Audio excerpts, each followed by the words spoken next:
Good evening. I would like to call tonight's meeting of the Takoma Park City Council to order. Will the clerk please call the roll? Mayor Searcy? Here. Councilmember Landman? Here. Councilmember Dvala? Present. Councilmember Schlegel? Here. Councilmember Gilbert? Here. Councilmember Honzak? Present. Councilmember Wesselek? Here. Well, good evening, everyone. Thank you for joining us this evening. In terms of the agenda tonight, we will be receiving a couple of presentations this evening. The first is presentations from Takoma Park Business Associations, Long Branch Business League, Old Takoma Business Association, and the Takoma Langley Crossroads Development Authority. We will also have a presentation this evening on our quarterly financial report, and that's for the second quarter. This evening, we will be voting on the first reading ordinance amending the Takoma Park Code to expand the homeowner property tax credit program. And then we will have two work sessions this evening. The first is draft resolution, follow-up on the Council Compensation Committee recommendations, and City Council term length discussion. As a reminder, Saturday, February the 14th is Valentine's Day, and Monday, February the 16th is President's Day. City offices and facilities are closed on Sunday and Monday for the President's Day holiday. On Wednesday, February the 18th, the City Council will meet at its regular time of 7:30. We will start with a proclamation of recognizing February the 23rd as Lee Jordan Day. We will have our legislative update from our lobbyist, and then we will have our legislative advocate, I should say, and then we will have voting sessions that evening. The first is a second reading ordinance amending the Takoma Park Code to expand the homeowner property tax credit program. The resolution affirming support for employee access to stress management and peer support services without fear of retaliation. And the first reading ordinance amending Takoma Park Code Chapter 14.12, the noise ordinance. We will also have two work sessions that evening. The first is authorization to expend grant funds for the Maryland Facade Improvement Program. And the second is to discuss a resolution updating the status of recommendations to the council by the Task Force for Reimagining Public Safety. And then on this week, okay. On Wednesday, February the 25th, the council will meet at its regular time of 7:30 p.m. And we will start with the legislative update. We will then have three presentations that evening. The first is the Urban Forest Manager's Report. The second is the Tree Commission Annual Report, as well as the Ward 6 Traffic Study Final Report. We will then have a number of voting items that evening. The first is a single reading ordinance authorizing expenditure of Maryland Facade Improvement Grant Funds for the Takoma Park Facade Improvement Program. The second reading ordinance amending Takoma Park Code Chapter 14.12, noise. Resolution updating the status of recommendations to the council by the Task Force to Reimagine Public Safety, and the resolution regarding Council Compensation Committee recommendations. That evening, we will have a work session on the Grants Review Committee report on food insecurity reduction grants and recommendations for the FY27 Community Quality of Life Grant funding priorities. And so with that, do we have Ann on the line? I am here. Wonderful. We are joined by Ann Seacott, who is our legislative advocate in Annapolis, and I know there's a lot going on now. There is warning to the legislative working group that we're going to have a lot of bills to talk about this week.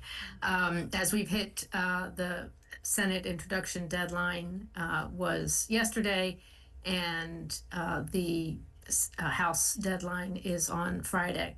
So we're up to well over 2,000 bills so far.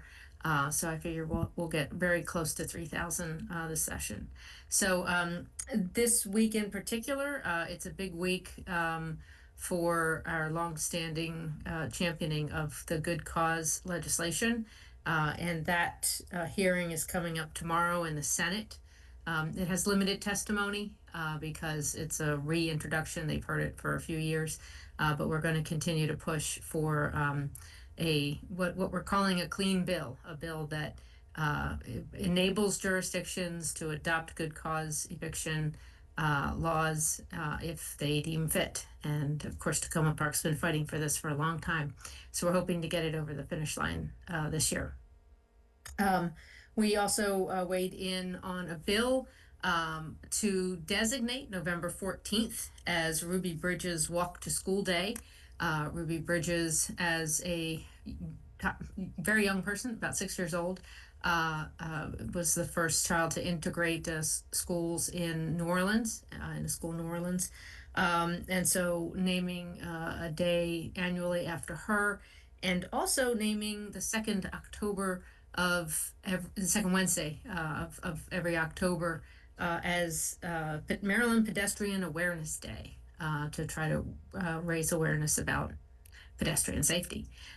So we weighed in on that. We also weighed in on a bill related to voting technology that we think will be very helpful in terms of ensuring secure votes and also advanced technology that will be able to adapt to things like ranked choice voting, such as we have in Takoma Park.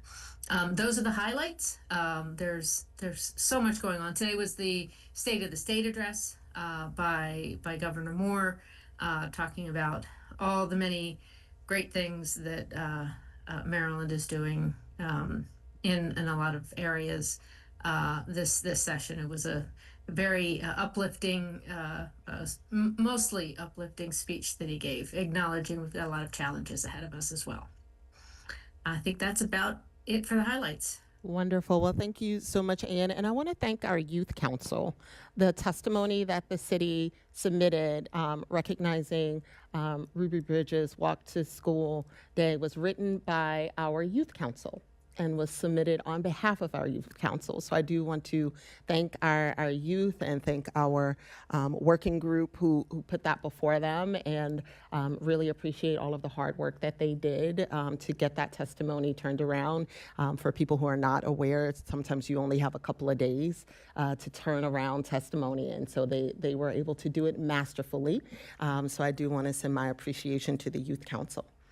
And also want to continue to stress my appreciation of our working group, Councilmember Landman, Councilmember DeBala, and Councilmember Westlake. There's a lot of bills, and there's a lot of coordination that has to happen with staff and the group and with me, and they are handling it all with style and grace. So I appreciate all of the work that you all are doing. And so I believe Good Cause is going to be in the House on, and what day did you tell me that was going to be? I was like, I blocked my calendar and now I have no idea what day it was.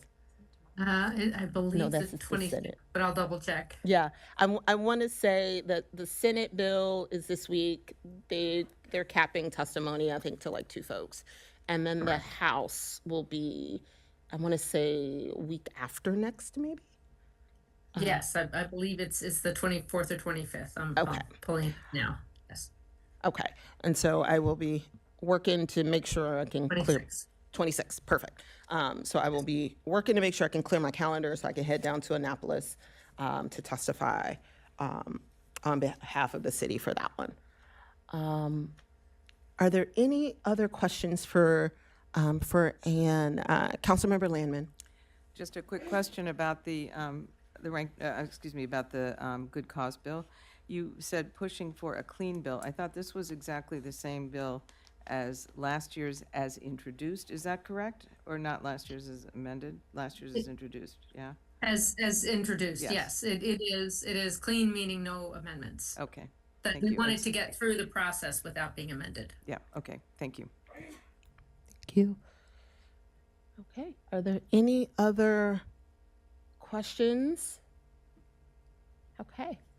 And I know that we're still following quite a few of the other housing bills. I know that there's a lot of municipalities that have raised some concerns regarding the starter and silver Homes Act, and so we're tracking that as well. And that's more, for my colleagues that are not familiar, that's more of a zoning related bill. Yes. All right. Wonderful. All right. Well, thank you so much, Anne. We really appreciate you and all of the work that you're doing on behalf of the city. Thank you all. Have a good night. Wonderful. You too. Okay, so I see quite a few new faces. We're going to move to public comments, but I just want to make sure that we can kind of lay down the ground rules before doing so. So first, I'm going to call up the public comments on voting items. Voting item this evening is the first reading ordinance amending the Takoma Park Code to expand the homeowner property tax credit program. When you come up, I'm asking for everyone to please give us your name first and last. And if you know your ward, that would be very helpful to say your ward in the city. If you're unsure, just give us your street. If you live outside of the city of Takoma Park, if you can please provide us with your city in terms so that we can have a better idea of where you live. I'm going to ask for people to refrain from cheering, booing, signs, all of that good stuff.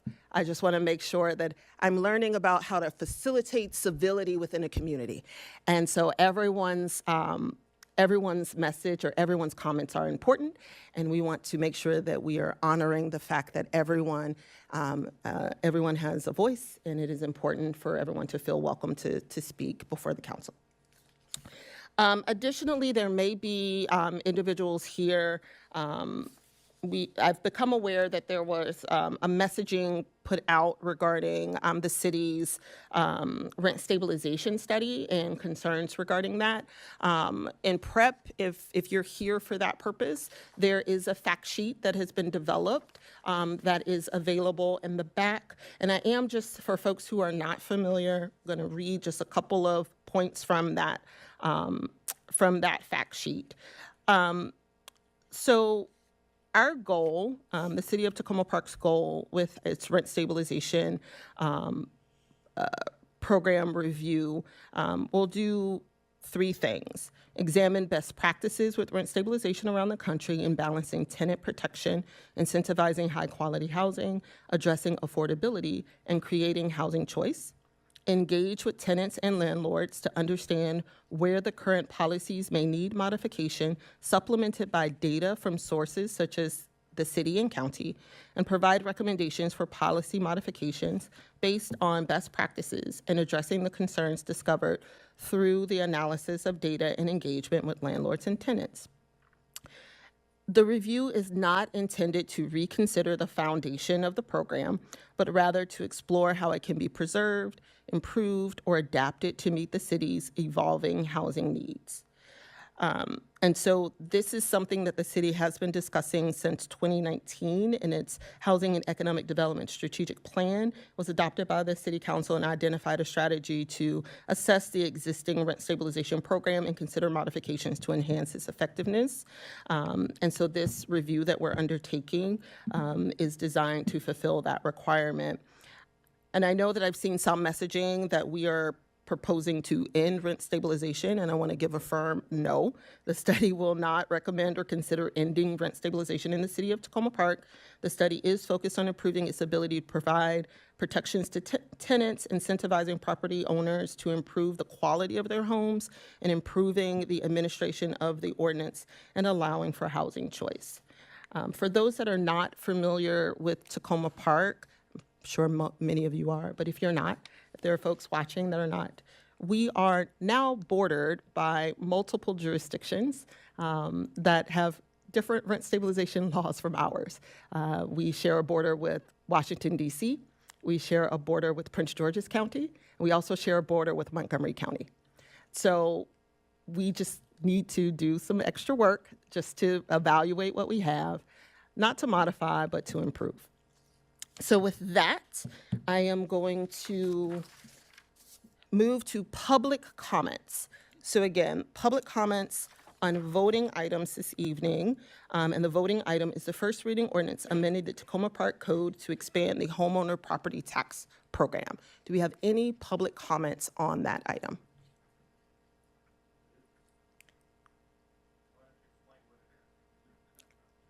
We're not going to do that again. I started this by saying that we are going to be civil. We have met about this multiple times. The voting item, we don't provide explanation for our voting items. Please respect what we're doing. Thank you. Do we have any public comments on that item? Okay. Do we have any virtual public comments on voting items? Thank you. All right. Do we have any general public comments this evening? General public comments. That is the opportunity to just talk about what you feel. Don't be shy. Come on down. And again, I'm just asking for you to please give us your name along with your ward if you know it, or your street, or your city. And let me get your mic. Give me 1 second. There you go. Good evening. My name is Graham Kopp. I'm a former tenant who lives in Ward 2, and I'm a member of Montgomery County Democratic Socialists of America. My comment is, as you rightly suspected, regarding the current review of the city's rent stabilization program. I believe as Takoma Parkers, we should be proud that we have some of the strongest protections for renters in the state and in the country. It means that people can put down roots, nurture their families, and help build a stronger community. I hope the review will, as you say, bring forward proposals to strengthen those protections. But as I look at the terms of reference that you voted on back in, I think, July, I see a possibility or a danger that the city could go in the wrong direction and weaken rent stabilization. I hope you know that a large part of our tenant community is made up of immigrants who, unlike me, do not have the security of citizenship or residency. Immigrants who right now are sheltering from the fascist thugs of ICE. So how can the city expect them to participate in a democratic process when the threat of violence and deportation hangs over them? That's why I believe this is the wrong review taking place at the wrong time. It's important that tenant voices are at the very front of this review. Many will fear that the city will change the policy to allow inflation-busting rent increases. Many will fear that the city is going to extend the exception period for new developments from 5 years as it is now to a longer period. It would be a shame if the council were to weaken those protections at exactly the time when many tenants cannot participate in the process for fear of ICE. So you can allay some of those fears tonight when you, as the mayor and city council members, comment in a few moments' time. You can tell tenants that no matter what, you will not allow rent increases greater than CPI. You will not give new developers longer exemption times. You will not provide developers and landlords with more loopholes. They don't need them. They're making enough profit already. Developers and landlords should not be making themselves even richer on the backs of the people who can afford it the least. That is not the values that we hold as a community, and it's not the direction that the mayor and city should take us in. Thank you. Thank you. Again, respectfully, I've asked for people to not clap, not boo, not make gestures or signs. Again, we want to make sure that everyone here feels welcome to say what they believe. Go right ahead. Hello, my name is Olivia Delaplane. I'm a renter here in a 4-unit building just off of Flower Avenue, and I'm speaking today to share that the current rent stabilization policy that the city has been really effective. And I'd really urge the council, the mayor and council, to keep the policy as strong as it is to protect renters or to make it even stronger. I've lived here for the past 6 years, and I would love to continue doing so. Just today before this meeting, after getting off the metro, I got to grab a bite to eat over at Takoma Beverage Company, saw a rock band playing some live music, and after this, I'm gonna get on the bus to go home. I'm close to my parents, I'm close to my job. It's so rare to find a community like this. My husband and I are both nonprofit workers, already spending a third of our income on rent each month. And our rent went up 3% a year ago.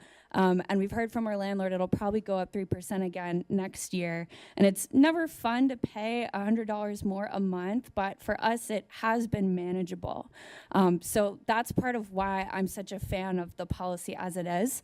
I heard you all from the update earlier in the meeting that the city was advocating for good cause legislation at the state level with no weakening amendments. And so I know you all understand how important it is to have strong housing policy that protects renters. So please, just as you all go through this review, please reject any proposals that would allow rent increases above 3% or above the current level of the consumer price index. Please make sure that vacancy control isn't weakened. And please also reject any proposals that would increase the new build exemption time.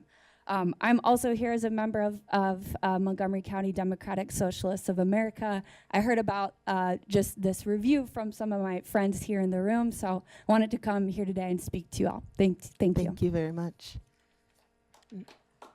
Again, I cannot stress this enough. Please, please, please, please, please, please do not. We have a clapping for some and not all is not democratic. We need to allow people to feel safe to say what they feel. So please just respect that. You're disrupting the meeting. Okay, I'm not going to argue. If I hear any more clapping or disruption or from the crowd, I will have to unfortunately have you all removed. Please stop. A point of order, Mayor. Please stop. Is clapping a point of order? Mayor Cersei, is Do it to me. You have no right. Point of order, You're the chair council of the member. meeting. You're not the dictator of the council. This is to engage the residents. So a point of Outrageous. a point of order. If the clapping is not disruptive of the flow of the meeting or of being able to hear the speakers, could it be allowed as an expression of free speech? I am asking for the people who are coming to this mic to not feel like if they're not clapped for, they're saying something wrong. So if you want to come up and speak, you feel comfortable doing so. And I am starting this today as the presiding officer in order to make sure that everyone here feels comfortable. We talk about wanting to make sure that anyone and everyone feels comfortable speaking. And yet, if someone were to come in this room and say, I support what you're doing, what are they going to be? Booed? They're not going to be clapped for? We have to, I've heard you do it. So I want to make sure that the people who are here to speak get their 3 minutes. It is uninterrupted. I'm not going back and forth with people in the audience. This is blatant disrespect for regard of the order of this meeting. And as the presiding officer, I have the ability to do that. I understand that. Thank you. You're next. I'm so sorry that you've had to deal with that. I'm sorry. About it. Good afternoon. My name is Sophia Sorensen. I'm from Ward 3, and I'm here today representing the Takoma Park Youth Council and giving some updates. Alrighty, so to start us off, one of our biggest projects right now that the Takoma Park Youth Council is working on is planning to host a World Cup themed soccer tournament as a fun event to bring Takoma Park youth together. Currently, we are planning it as a one-day tournament with bracket-like style games, and the tentative timeline for the tournament is late March or early April. Next up, Takoma Park Youth Council is going to be doing nonprofit organization interviews with City TV. Our goal is to help other students know what these organizations do, so it is important that they see someone our age interacting with these groups. And as Ms. Mayor Searcy has mentioned, we also provided a testimony for the Ruby Bridges Walk to School Day and Maryland School Pedestrian Awareness Day testimony already. And some of our smaller projects are that we are planning to host a town hall and invite Representative Jamie Raskin, Governor Westmore, and PKPD, possibly focusing on youth incarceration to educate youth about the consequences of committing crime. We are also possibly thinking of inviting some council members if anybody would be up for it. And another one of our smaller projects is helping with the multi-family building composting initiative. And if you don't know what that is, it's an initiative to get more composting or awareness of composting into these multi-family homes to make composting known in Takoma Park. And also addressing streetlights to make streets safer in Takoma Park, especially for youth, since a lot of them tend to walk home or take buses. And just some quick personal things from the Youth Council. We wanted to raise the state of the sidewalks, especially bus stops and crosswalks after the snowstorm that had passed. The youth, since we use a lot of public transportation to get around, found it very difficult due to Takoma Park not being super strict about getting rid of ice and snow, especially on sidewalks. Thank you. Thank you very much. Next. Next. Hello, my name is Laura Craig Mason, and I'm a tenant renting a house in Takoma Park in Ward 3. I have real concerns about the rent stabilization study that it will disproportionately weigh the voices of landlords and developers over the renters within Takoma Park. We should consider what percentage of individuals' income is taken by rent and how any potential increase would impact that. Rent stabilization changes that allow for greater increases, either through folks' yearly increase or for new tenants in an established building or in new development, would make this area less affordable, less diverse, and less vibrant. I'm really glad you're seeking representation from tenants, and I hope that my interests are considered. Personally, I work at a nonprofit. My spouse is a federal worker. We were both raised in Montgomery County and have lived here our entire lives. And that said, it's that affordability that makes that possible for us to be within your community and to be your neighbors. Housing choice is always constrained by cost, especially for those of us who rent. And I hope that this study focuses on the policy review for affordability and focuses truly on those who matter, which are the renters. Thank you. Thank you. Do we have any other general public comments? If there are multiple people, if you wouldn't mind just standing up, if you're able to, and lining up. If you're not physically able to, just come around to the front here. That would be helpful. Go right ahead. Hi. So I'm Susan Rogers. I'm in Ward 2.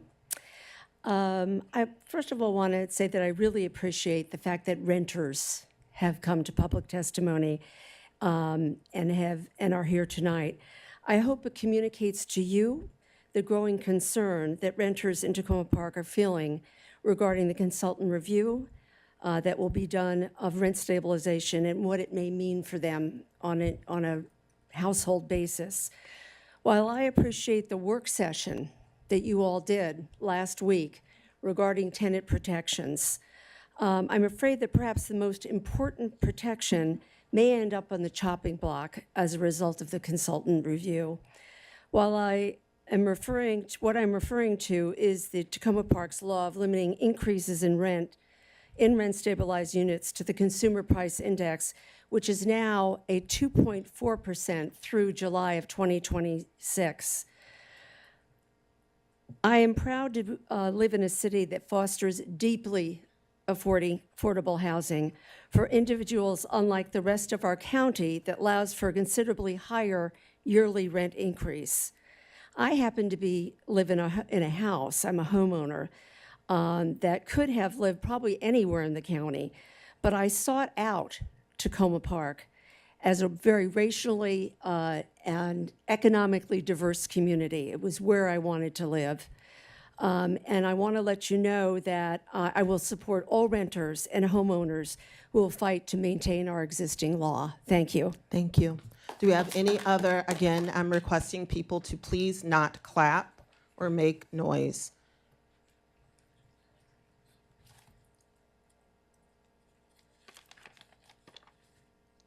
Good evening, Randy Gibson, Ward 3. I'm struck by the weight of the task of reviewing our rent stabilization law, including decisions on both policy and process. The implications of your decisions on this review are huge, as has been mentioned tonight. Our rent stabilization law is a 46-year-old success story that has served to create and sustain Takoma Park's ethnic, racial, and socioeconomic character. It deserves careful research, transparency, and accountability. Furthermore, the review process merits the fullest possible resident engagement. For many years, the city has had a lot to say about increasing the quality and scope of public engagement. Here are a few quotes from the council priorities. Your council priorities 2526, a goal of engaged, responsive, service-oriented government. The desired outcome, enhanced involvement, representation, trust, and collaboration among residents and city government. Secondly, the city has recently engaged in a National League of Cities program, which promises to, quote, advance community engagement practices focused on regular dialogue, shared decision-making, fostering trust, amplifying resident voices, and improving the health and well-being of our community, unquote. The city's director of communication and public engagement shared with me the 5 stages of public engagement: to inform, to consult, to involve, to collaborate, and to empower. In what stage will our rent stabilization process engage our renters, landlords, and advocates? The consultants that you hired, RSG, has aimed high in their proposal. I quote, RSG proposes to deliver a data-informed and community-driven review of Takoma Park rent stabilization program, unquote. I was told that the previously released RSG's timeline has not significantly changed. It states that stakeholder engagement will include virtual focus groups in February and March. We are in February. However, I believe no new information about the review process has been publicly shared for several months.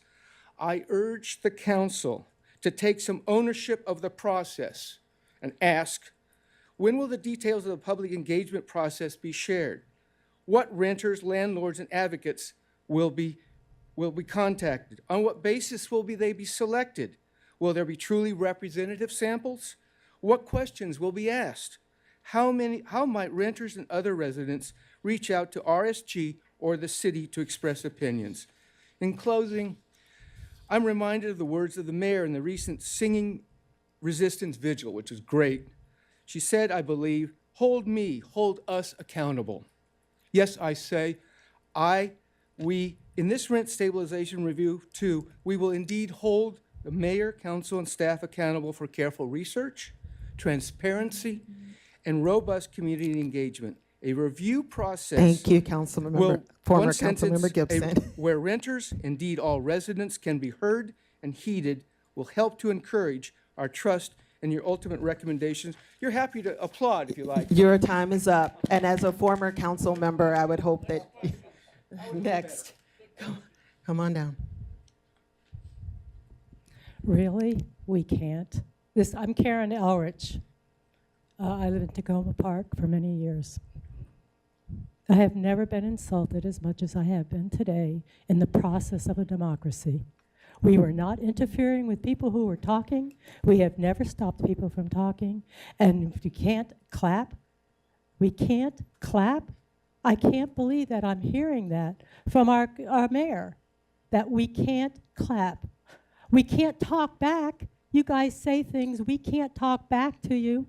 We've had that taken away from us, which wasn't that way all the time. Okay, I've accepted that. But to clap, I understand where you're coming from, but it's not, I don't think, legal. I would like to have a proof that it is. And if it is, I will be fighting to make sure that we overthrow that. Because if you can't even clap in appreciation of something that someone else says, I think is really taking away the rights of me as a person in a town where we're fighting things like people being abducted from our streets, where fascism is on the rise, the democratic approach to how we deal with issues is becoming more and more important. And as I watch the idea of even talking about ICE not even put on the agenda, and I watch us talk about rent control, rent stabilization, which is going to be affecting those most vulnerable, while I'm out working trying to feed them, trying to get rent in their homes while they're the bread owners of thing, and I can't even come here and clap for something that I believe is really important to maintain what we have. It might not be the way you feel should be, but that's the way I feel, and I will continue in clapping. And if you want to remove me, please do. Thank you. Next commenter.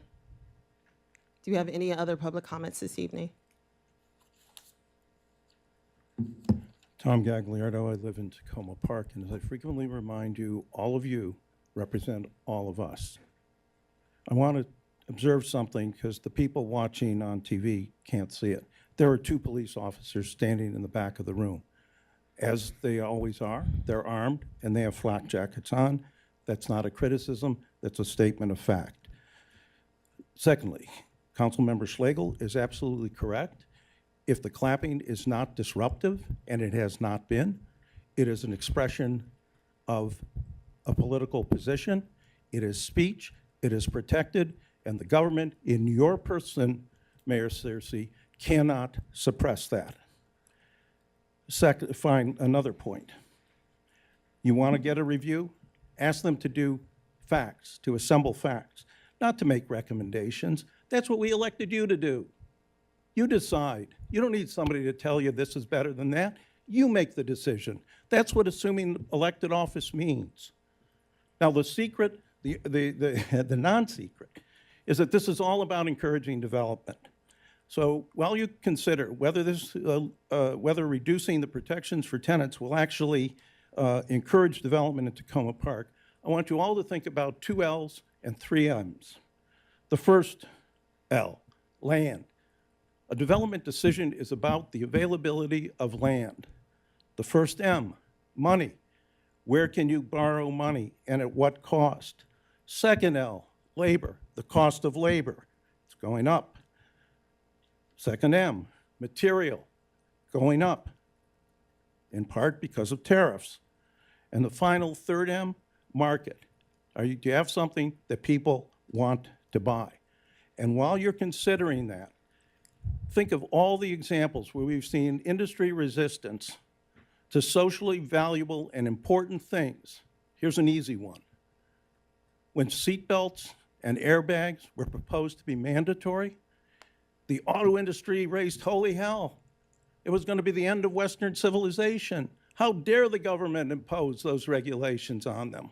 So when you hear developers say rent control will be the end of the world, and Mr. Desperado has told me that in Rockville it's very clear that he knows a developer says rent control won't develop.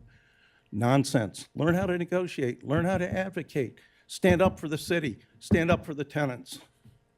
Do we have any other general public comments? Hello. Hello. My name is Mark Brockman. I am a resident of Montgomery County and, of course, living here in Takoma Park. And I support our current rent stabilization laws. And thank you for the opportunity to testify today. I'm going to try to go off script a little bit because it's not all applicable. Much I've written has already been expressed. I do share some of the concerns, though, about the study and what information they're collecting. Maybe I'm naive to think that they would be asking us, like, find out, well, what percentage of the people renting now, would not be able to continue to live where they live if some of the stabilization laws were to be reduced. So I don't know. I don't know what the study is going to entail and what information from the community is going to be included in that. Okay. Oh, and as somebody else had said, what I love about Tacoma Park is its diversity, not just in a mix of people of different ages, ethnicities, sexual orientations, but also socioeconomic status as well. We all, come here with different incomes and different lines of work, and I find myself in a situation where I really can't increase very much what I'm making, and I think other folks may be in that similar situation. If I could afford to live in other areas around that don't have our stabilization laws, I'd still prefer to live here. I love Takoma Park. Hold on a minute. Yep. Yeah, I'm just kind of I'm editing as I go along because that's been said, that's been said. I'll just cut this short to say I urge the mayor and the council to protect our current rent stabilization laws, or continue to improve them, and to with the needs of our community in mind. And thank you for your time. Thank you. Do we have any other public comments?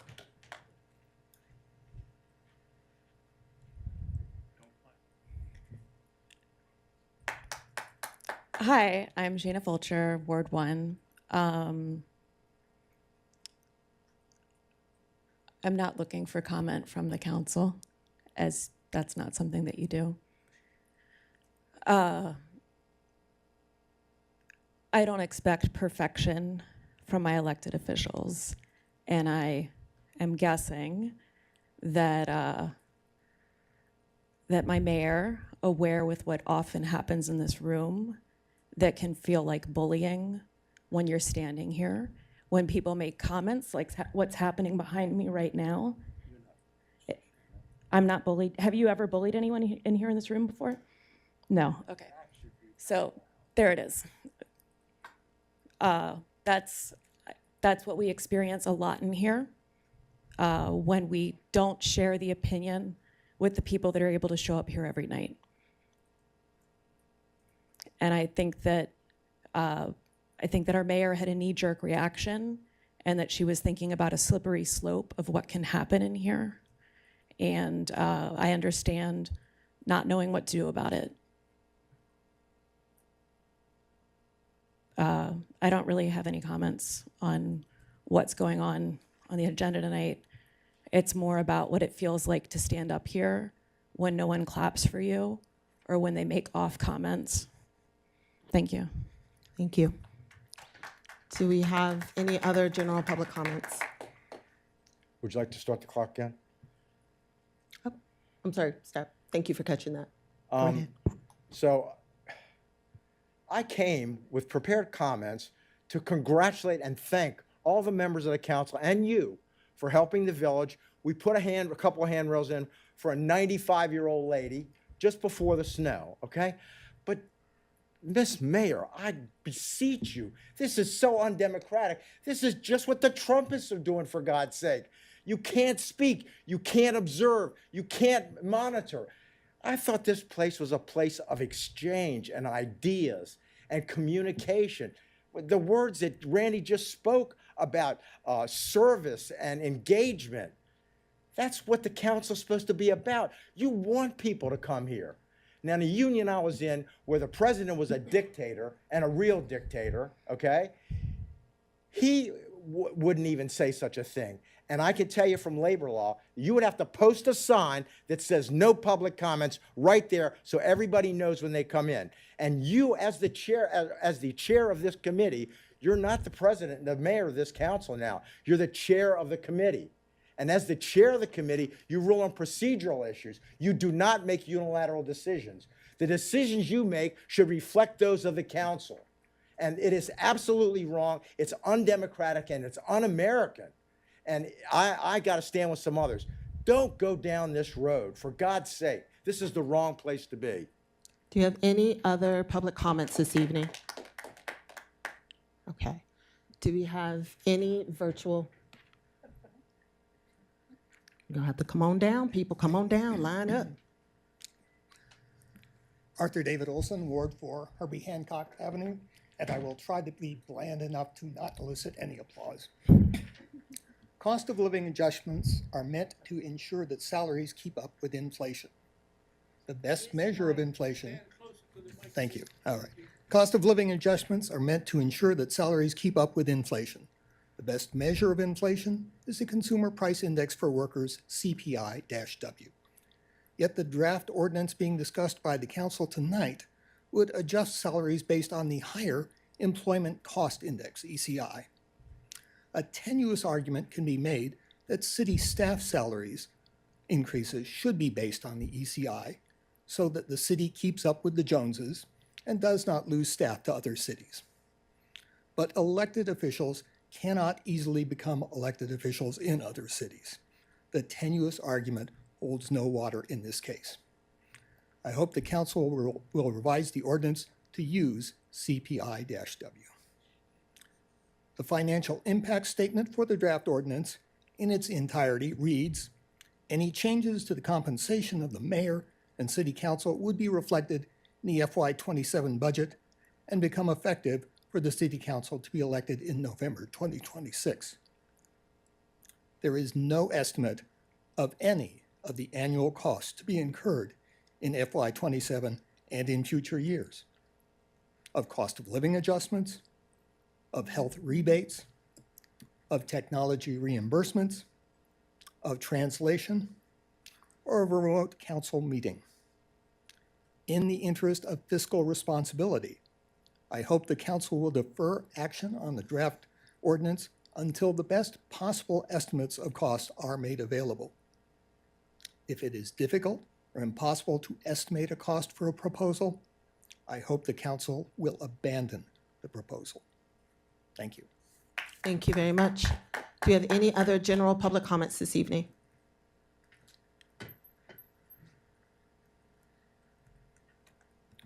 Yeah, not being allowed to comment publicly is the mark of communism, that you're going to have everyone be treated equally for regardless of what they're saying.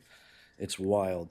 Now, Talisha, Cindy, Jessica, Jesse, Amy, Kara, if I told you every day, week from week in, week out, I had to, I'm sorry, I got to you.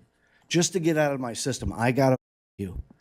Well, that's what Dispatch Officer Kekila Cooper was forced to endure. She's the reason we lost $1 million lawsuit because of relentless sexual harassment from Sergeant Thomas Black on overnight shifts. In the cramped dispatch room, he would come in, close the door, and tell her, I'm sorry, I'm never going to get it out of my system. He used to shove explicit photos in her face. He would share a video of himself receiving from his wife. This isn't some sort of one-off deal. This isn't some sort of whoops. This isn't some sort of over-the-top flirting. When she did find, and this was for months of degradation in a so-called progressive city police department. When she finally reported it, the retaliation was swift and vicious. Half the department turned on her, shunning her, mocking her, calling her names, humiliating her for daring to speak up to protect herself. Officers pressured her to shut up.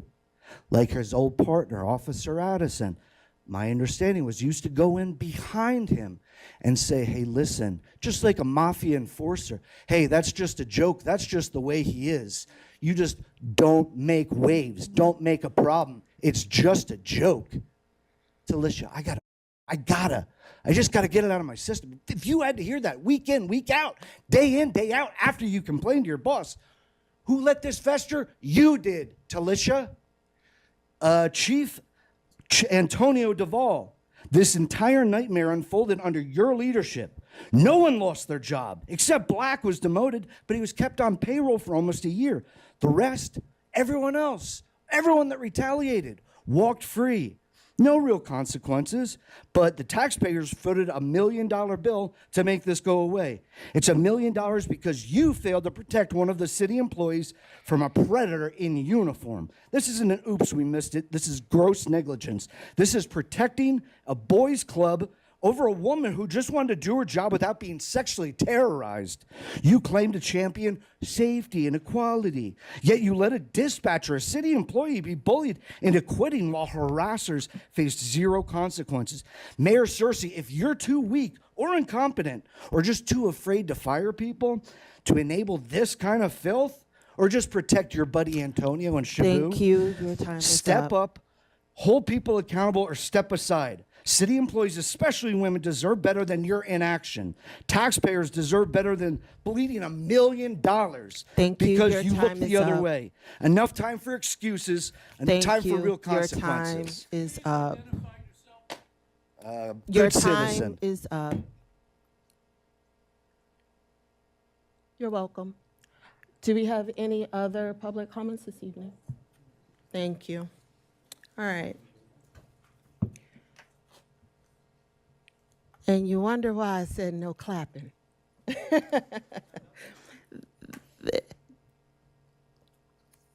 I'm going to move to council comments because I need a moment to collect myself so that I can communicate my disappointment in a way that is clear, in a way that acknowledges some of the challenges that I've heard from others and their desire to want to come to council meetings but being afraid. So I'm going to allow my colleagues to, if you have any comments this evening. Yes. Let's see. Councilmember Hanzak. I'm going to stand up. And I hope you see me because I am a woman. And I just listened to a man bully and abuse my mayor and all the women that are sitting on this council while trying to defend the rights of women. It is utterly unacceptable to call our mayor or our council members by their first name and then say that is unacceptable in my view, but this is a place of freedom of expression. But I want to share with you my feelings as a woman council member when I experience those things and when I experience people who use their stature and their privilege and their age or the color of their skin or their socioeconomic status or the fact that they come here frequently to bully other people. I want youth, such as the very nice youth who came here tonight, to feel comfortable in this space. And I 100% support my mayor in the statement that she made tonight, and I hope I am heard. I know some of you will be offended. I am offended that you at least do not understand where she is coming from, because this space is not a place of belonging. I have stood here and I have watched people bully people, point at them in their faces, get very close to their faces, and make people feel that they cannot come into this space. It is unacceptable, my dear residents. It is unacceptable. And I am saying this as a white woman because I am tired of seeing my mayor get bullied.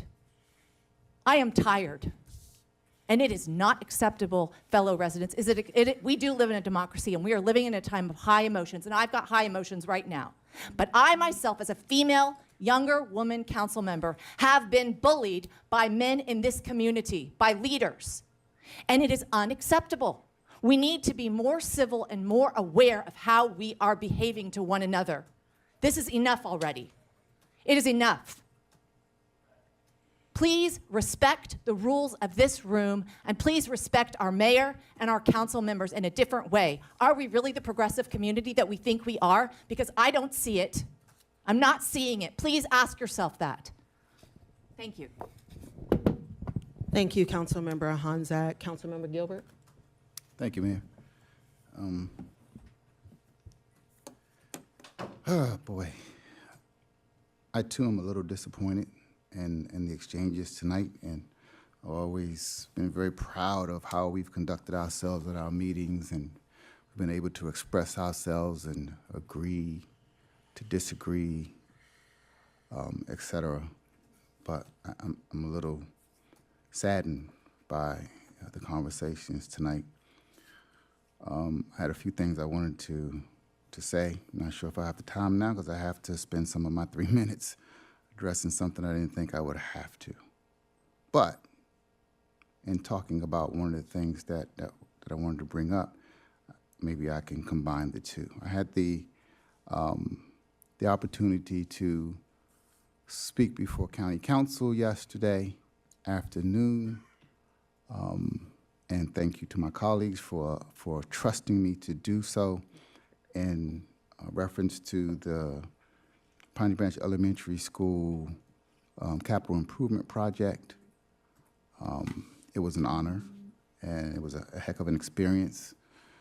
Another experience that I've had to have in my lifetime because of the opportunities provided to me by this great city, that I am now, at this moment, a little disappointed in, at least in one aspect of it.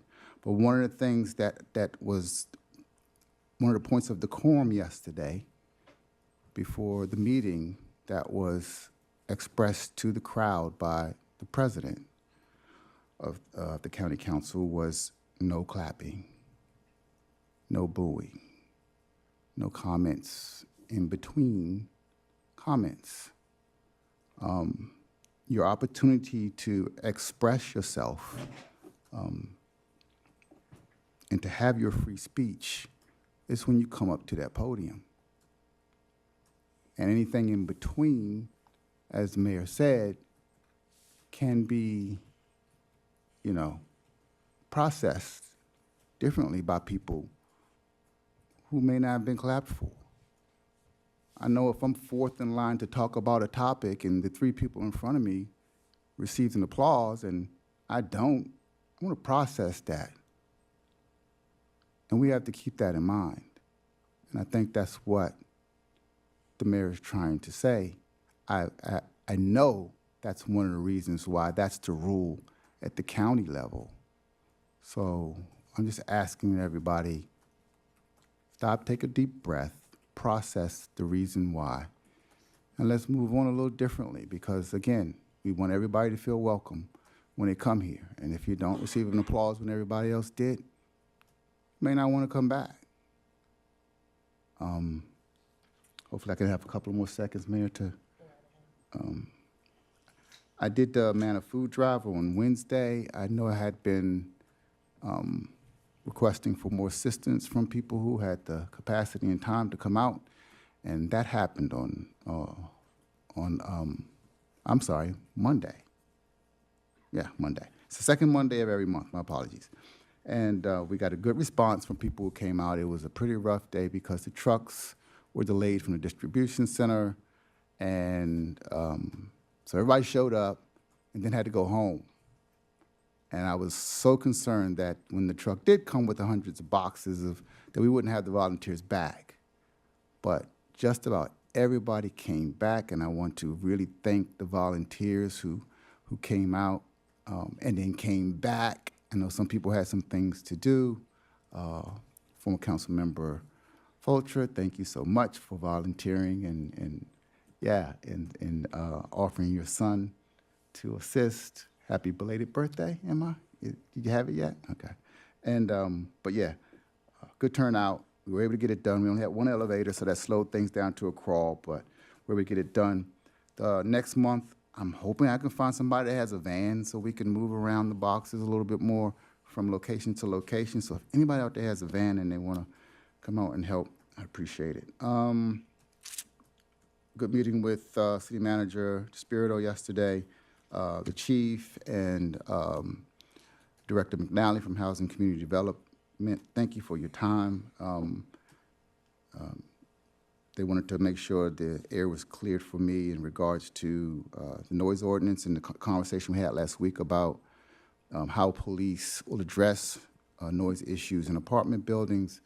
So I was reassured by the chief that it will be business as usual. The police are still there for our residents in our apartment buildings if they have noise issues, just as they've always been. So I'm glad we had that conversation, had a chance to clear that up. Thanks again, City Manager DeSpirito, for the time. And that's it for me. Thank you. Thank you, Councilmember Gilbert. Councilmember DeBala. Thank you, Mayor. I was going to talk about something else too. Three things. I share many of Councilmember Honzak's sentiments that she just expressed. I'll leave it at that for now. To all the renters in the room, thank you for coming and saying what you have to say. I've said it before, I'm going to say it again. I am not planning on gutting rent stabilization. And if that's not clear enough, you can talk to me on the break. For people who did comment, Brian in particular had a lot of very specific ideas, and I see you all were talking from written scripts. If it isn't too much trouble to just pop us a copy, that would be helpful in reinforcing. I would appreciate that. To civility, a topic that if you've been coming to these meetings, you know is very important to me.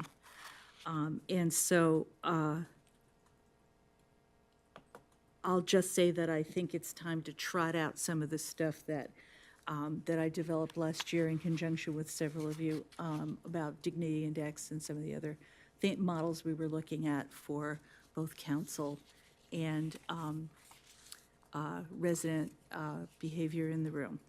And I will do that and share it too with the rest of my colleagues, and we'll see whether that is or is not appropriate follow-up to the conversation tonight. And that's it for me. Thank you. Thank you, Councilmember DeBala. Councilmember Landman. Thank you, Mayor Searcy. And I want to appreciate the spirit in which your remarks were made about civility. It's important to me as well, but I have to say that to me, the right of free speech and expression in these city council meetings is also extremely important. I personally am not offended by people applauding when other people speak, as long as there's time, and I have attended county council meetings where they've asked people to express no sentiments whatsoever to allow for numerous people to testify. I think I can understand that that is sometimes appropriate when we have a line of 50 people. I can certainly see why we do that. I hope we can be respectful of one another and allow for people to express themselves. I think democracy is sometimes very uncomfortable. We've all lived that in the last year, and I don't like to find ourselves in that position, but I feel an obligation as a public official here to allow for people to express themselves in reasonable fashion that is safe. And frankly, I did not find anything this evening to be disrespectful. So I must respectfully express my views on how that was handled, because we have to make room for being able to disagree agreeably. On a couple of other points, if I may, I want to thank everyone who spoke about rent stabilization, because it's very important, as was said by several people, that we hear from tenants. And I want to encourage everyone who spoke to make sure and keep an eye out for the survey that is coming that will enable all tenants and residents to speak about the issue. So one of the requests that was made today was that people get an update on where things stand. And I thought that was actually quite a helpful idea. And perhaps when the city manager is speaking later on, he might be able to give people an update on the timeline, because that seems like a very reasonable request. And my last point for this evening is to thank everybody who came out to this past weekend's Fix-It Clinic at the Takoma Park Library. Thanks to the Friends of the Library for organizing it. There is no better way for the city of Takoma Park to express itself, with neighbors helping neighbors to fix things, fix what's broken, keep things out of landfills, keep the price of operating your home at a minimum, and to share their abilities with one another. And that's the spirit in which I think many people came to tonight's council meeting, which is to protect their neighbors, help their neighbors, and express themselves in I thought, a respectful fashion. So I'll leave it at that. Thank you. Thank you, Councilmember Landman. Councilmember Schlegel. Thank you, Mayor Searcy. First regarding the legislative update, the good cause eviction legislation is a very important piece, and I'm glad to hear that's moving forward. And I believe the reference to a clean bill would be to not wrap in vacancy control, which would allow landlords to raise rent once a place is vacated back to market rates. And I agree with several of those who referenced that this evening, that over time that would just erode the availability of our affordable housing stock and just fundamentally change our community. So thank you to everyone who spoke about that issue. In reading over the handout, it's very helpful. The references to enhancing the effectiveness of our rent stabilization program, I'm still seeking clarity on whether effectiveness is taken to include effectiveness in generating new development. Generating new development has not been an objective of the rent stabilization ordinance. So there have been references made repeatedly to the fact that we have different policies in neighboring jurisdictions, and that this review is meant in part to evaluate what our policy is compared to those others. So that does concern me, that we may be feeling like we can't go our own way as a community, and so often we have, and I hope we still can feel courageous in doing that. I'm eager to find out when public engagement will be scheduled for the rent stabilization study, and happy to support in getting the word out to tenants and landlords. Just to one point that was raised, the mayor and the council do not hire or fire employees. Only the city manager, whom we hire, has the ability to do that. That's the council manager form of government. And regarding the comment from Mr. Olson, I appreciate that. It's not a minor point about the ECI versus the CPI, so maybe we can talk about that later as a council. Last thing, that as a teacher, I know that if everyone talks at once or interrupts, that violates decorum in a way that undermines the expressing and the listening, and thus in this room that would undermine the democratic process. When a classroom descends into a shouting match, there's no learning happening anymore. That said, this question of clapping is very important, and I think a consultation with case law is important for us to clarify this, because to me it does seem to be a form of speech under First Amendment rights. I'm not saying that to say that people being disrespectful is something that I appreciate at all. I also think that interrupting anyone speaking or talking behind them is a big problem, because it interferes with their ability to express themselves and to be heard. And I say none of this to disregard the mayor's role as the presider of the meeting. Thank you, Councilmember Schlegel. Councilmember Westlet. Thank you, Mayor.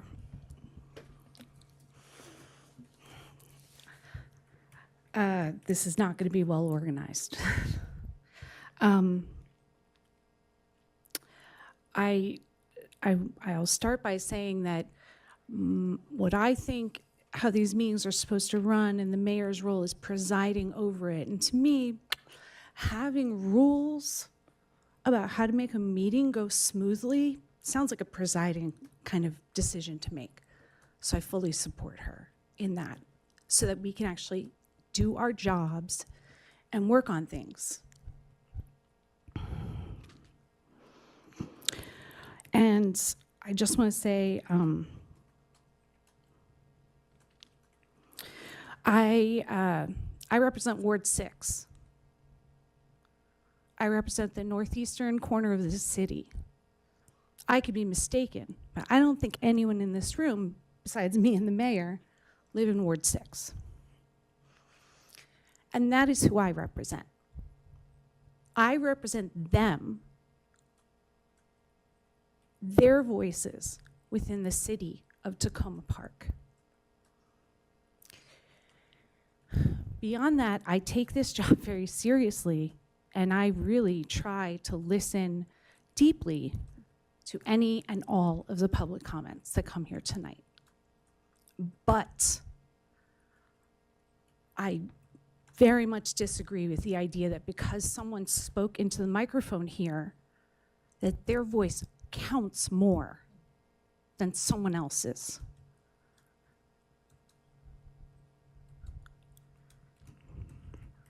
Thank you.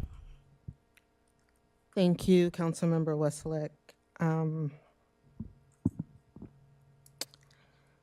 Civility is the act of treating others with dignity, respect, and kindness, going beyond simple politeness and foster inclusive, constructive, and ethical interactions. What I witnessed this evening was blatant disrespect of me in my role as the presiding officer, blatant disrespect for others in this room that wanted to come up and provide comments, creating an environment where disrespect is expected and applauded. And that is why I did not cut the mic of the last speaker. I was asked, do you want to cut the mic? I said, nope, let him go. F the mayor, F this, F that, let him go. Because I need people in this room to understand how disrespect breeds additional disrespect. It grows. So if I am presiding and providing the rules of engagement during public comments, and there's hecklers, and there are people yelling, you don't have the authority to do that. That's disrespect. It breeds disrespect. And that is how someone feels empowered to flip us off. We've created an environment of disrespect. We've created an environment where people being uncivil is applauded. That is why I respectfully asked at the beginning of this meeting to lay down some ground rules, because unbeknownst to you all, I sometimes get an idea of who's going to be in the room before I walk through the door.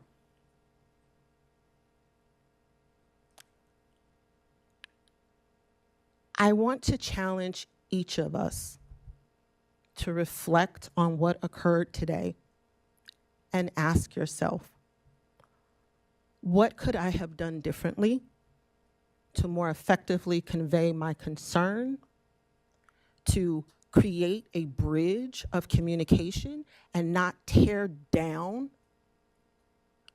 pathways to engagement? What can I do better to make sure that people who are watching this right now feels like this is a safe space to come and express your concerns? Because right now, I don't believe that it is. And that is not an infringement upon your First Amendment rights. You have your 3 minutes. It is about maintaining decorum and respect and empathy for others. And we are living in a time where people are no longer empathetic. And so they feel empowered and emboldened to be mean and nasty and flip people off, all in the name of, this is America. We have to live with our decisions. We have to live with how we treat others and how we make others feel. And as a community, it is important that we uphold the values that we tout and wear on our chest like Superman, Superwoman. We have to live it. You can't just talk it and preach it, you have to live it. So I'm gonna challenge everyone to take this as a lesson and to be reflective of what you could do better. I know I plan to. In terms of rent stabilization, I want to thank everyone that came out tonight. I truly, truly, truly appreciate the feedback. I know that the mere thought of a study is scary. I know. But I want to stress that one of the big things as mayor that I've had an opportunity to do, and that is go to every single multifamily building, except for the smaller ones. The larger ones, I've had a chance to go to all of the multifamily buildings in the city. I know we have some housing quality issues. I am constantly being contacted by people who either live in the city and are looking for larger units, or who are outside of the city, they want to live here, and they can't find units. There are more people that want to live here, and we don't have units for them. And then I also value our stance on tenant protections, and I consider stability in knowing how your rents are going to be projected as one of those things that are really important to people. So I will say, just in terms of process, the contractor will make recommendations, but it will be this council's decision regarding to adopt or not, or to make any of those choices. So I'm just requesting that folks give us a little time. I know it's scary, I get it. But give us a little time so that we can see what they're bringing back to us, and then come back. You know, it was mentioned, she said, hold us accountable. I tell you all the time, not now, but come back, right? So when the council starts to deliberate on the results, when the council starts to have to make decisions or take next steps regarding what is presented to us, that is the time. But I also want to say that if you have the one pager, there will be opportunities even before the final recommendations are submitted to council and we start deliberating on what we may want to do as a result. There will be opportunities to participate. There's a lot of engagement. It's not just, it's tenants, of course, landlords. We're also working with some tenant advocacy groups. So it is a pretty robust engagement process, and there's going to be a number of public meetings and work sessions as well. So you'll have those opportunities to come in and provide feedback, but it's not necessarily from a place of fear. It'll be more from a place of hearing what people are proposing and what they're bringing before us, and being able to weigh in and on that, or in those focus groups, kind of having a little bit more of a two-way opportunity for you to provide your detailed thoughts. So I do want to encourage everyone. I didn't know some renters I have never seen before, and I'm like, okay, awesome, I need to get your name, because I want to make sure that we are able to reach out to folks that are interested and are current renters and would be interested in being a part of some of these engagements as well. I want to thank Councilmember Gilbert and Councilmember Westlake. Councilmember Gilbert testified yesterday for Piney Branch Elementary School. I testified last night in Rockville as it relates to the capital improvement program for MCPS. We are fighting the good fight, not just as it relates to Piney Branch, but as it relates to all of the schools within our area. Many people may not realize, but Piney Branch, we've been really advocating for a full replacement of Piney Branch Elementary School, and we're one step away.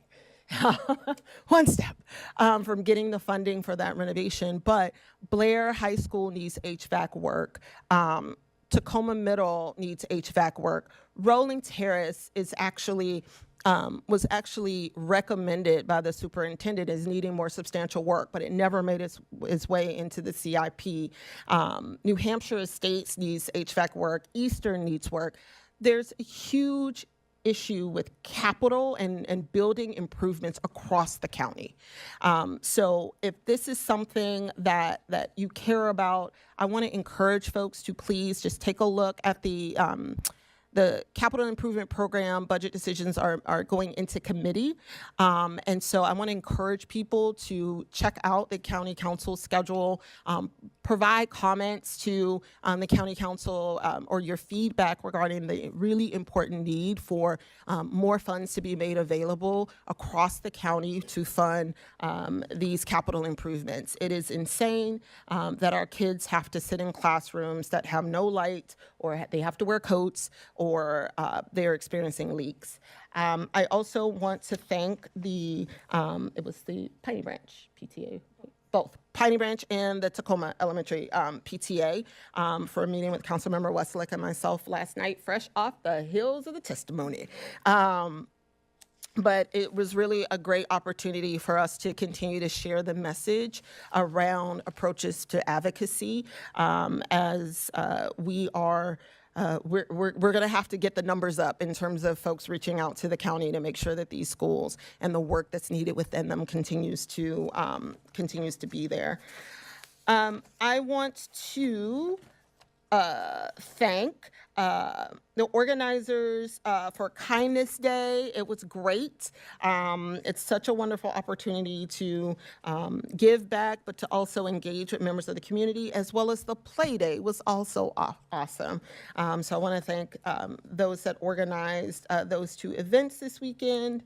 And then last but not least, a little bit of good news, well, maybe. The city has been notified of a funding allocation in the amount of $867,000 through the federal earmark process. This allocation allows the city to access funds without going through a competitive application process. City staff will be coordinating with federal agencies to discuss the next steps. The award will provide 1 year of funding to support personnel and for the purchase of related equipment for the city's pilot mental health program. I would like to extend my sincere thanks to Congressman Raskin and his staff. Thank you, Congressman Raskin. County Council member Kate Stewart and her staff for supporting us, writing letters of support, and our city staff for the support, guidance, and outstanding work in preparing and successfully submitting this federal funding request. And so with that, I will turn things over to City Manager DeSpirito for city manager comments. Thank you, Madam Mayor, Council, and to our guests and residents. From the Housing and Community Development Department, a quick reminder that beginning on February 17th, the Junction parking lot in Tacoma, west of the Takoma Park Silver Spring Cooperative, will convert to metered parking. The lot will be open daily from 6 a.m. to 11 p.m. with metered parking enforcement beginning at 7 a.m. each day. All visitors using the lot will be limited to a minimum parking time of 2 hours. The west end of the lot will be designated as a loading zone from 6 a.m. to 11 a.m.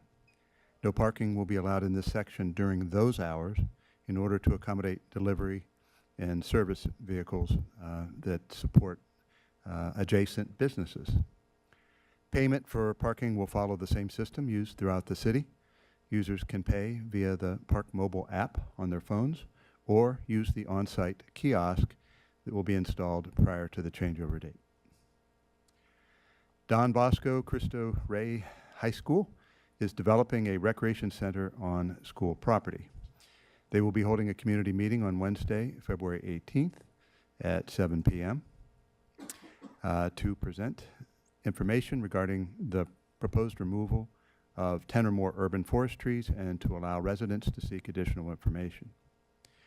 The meeting will be held in person at the site of the school at 1010 Larch Avenue in the Savio Hall through the main entrance of the school on the right. Parking is available in the lower lot as well as on the street. Residents can submit comments on traffic calming and sidewalk requests until 5 p.m. on Friday, February 20th. A link to the Google form is on the city's website. Just search for traffic calming and sidewalk requests. We will include a link tomorrow in the posted city manager's comments. From the Recreation Department, summer camp registration opens soon. Registration begins at noon on the following dates, both online and in person. Scholarship recipients would be beginning February 11th. City residents would be February 18th, and non-residents February 25th. Please feel free to pick up a summer camp guide for all the details. It's also available online. And no, it is not too early to begin dreaming about summer camp. And finally, from the city manager's office, this week's staff shout out is from our recreation department. We'd like to recognize our recreation center supervisor, Vincent Kane. Vincent Kane is the steady presence behind the scenes and the friendly face at the front of the Takoma Park Recreation Center. As Recreation Center supervisor, he keeps the facility running smoothly while supporting the many programs that bring our community together each day. Whether welcoming somebody to the fitness room, assisting with senior activities, or making sure that children arrive safely for before and after care, even on snowy days, Vincent is always ready with a warm smile and a helping hand. So thank you for all you do, and we salute Vincent. That's my report tonight. Thank you very much. So before we move, and I apologize, I know we have guests for the next presentation. Can we take a quick 5-minute break? So we're going to take a quick 5-minute, and then we will reconvene with presentations from the Takoma Park Business Associations in 5. All right, awesome. Thank you all so much.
Well, good evening, everyone. Thank you for bearing with us as we took a little bit of a break.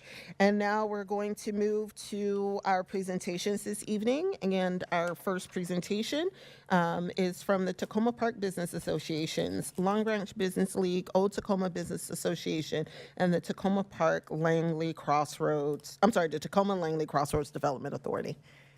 And with that, I will turn things over to Chrissy. You're taking this one, right? Yes. Good evening, Mayor and Council. My name is Chrissy Humbard, and I'm the Economic Development Specialist for the city, work in DHCD. I'm here tonight to introduce the directors of the 3 business support organizations that operate in the city. The city gives $105,000 annually to support these organizations.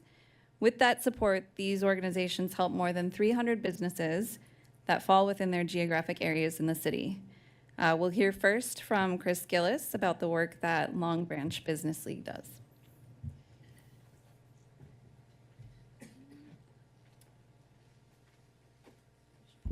Thank you, Chrissy. Good evening, Mayor Searcy, council members. My name's Chris Gillis. My title is Director of Policy and Neighborhood Development at MHP, and I'm really happy to be with you this evening, giving you a little brief update on our work in Long Branch. So I always like to start off my this is only the second year, but I like to kind of start the presentation every year by just showing you an aerial view of the areas that we serve, the commercial areas. So of course, the largest area there in the center, that's the intersection of Flower and Piney Branch, where we have the largest concentration of businesses. But there's these 3 smaller nodes to the east, west, and south that we also support. Of note is the one south at Erie and Flower, kind of anchored by Takoma and Secunda. So we support those businesses as well. And there's also a couple of city businesses there on the southern end of that center block there. So when we talk about Long Branch, those are all the commercial areas that we serve and support. And then we have the really exciting news. So thank you for your congratulatory email a couple weeks ago, Mayor Searcy. So 3 weeks ago, we finally got notification from the Maryland Department of Housing and Community Development that Long Branch has been designated as the newest Maryland Main Street. Yeah. It's been a long time coming, about 3 years worth of work and effort to make that happen. And it's by no means kind of like mission accomplished. It's actually kind of a new beginning for us. It means there's a lot more work ahead of us. So there's been lots of people in this room who have helped us get to this point. I think it's something we can all be proud about. And hopefully you're kind of all familiar with the Main Street framework through Main Street Takoma. But for those of you that aren't as familiar with Main Street, it's a framework for neighborhood revitalization and economic development, and that we're employing here in Long Branch. And the way I kind of describe it to people who have never heard about it before is it's just more of everything you love that we already do. So more community events, better events, dedicated staffing, more resources, more neighborhood improvements. So again, just more of everything that people love. And so this area that you see here, the Main Street, it's going to be a smaller area than what the entire area that we serve.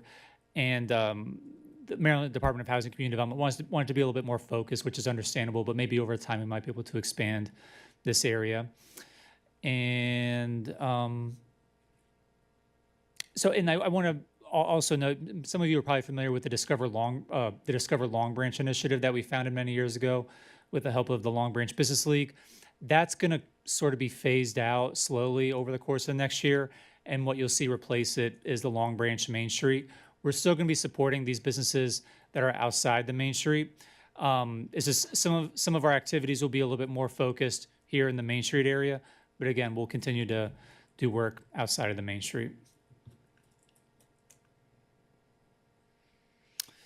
And then this is a little bit about just kind of more information about what we do at MHP and with the Main Street. So we will be administering the Long Branch Main Street. The Long Branch Business League will still be in existence. They're kind of their own separate group. So we're not creating a separate 501c3 for the Main Street. We felt like it was much more sustainable to house it within MHP. So that's what we'll be doing.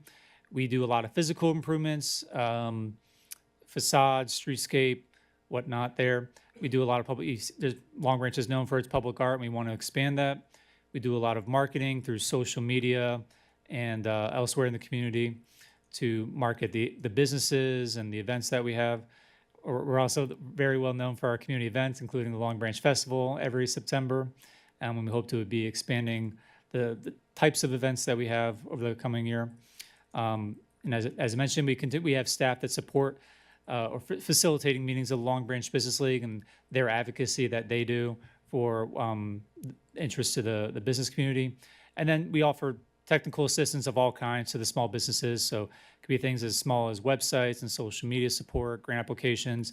And at the end of my presentation, I'll kind of get into one unique example of technical assistance that we had for a Takoma Park business just in the last month that I hope you appreciate. And this is our work plan for the next 12 months. So with the Main Street, like I say, it comes a lot of work for us ahead. We'll be developing our first strategic plan for the Main Street.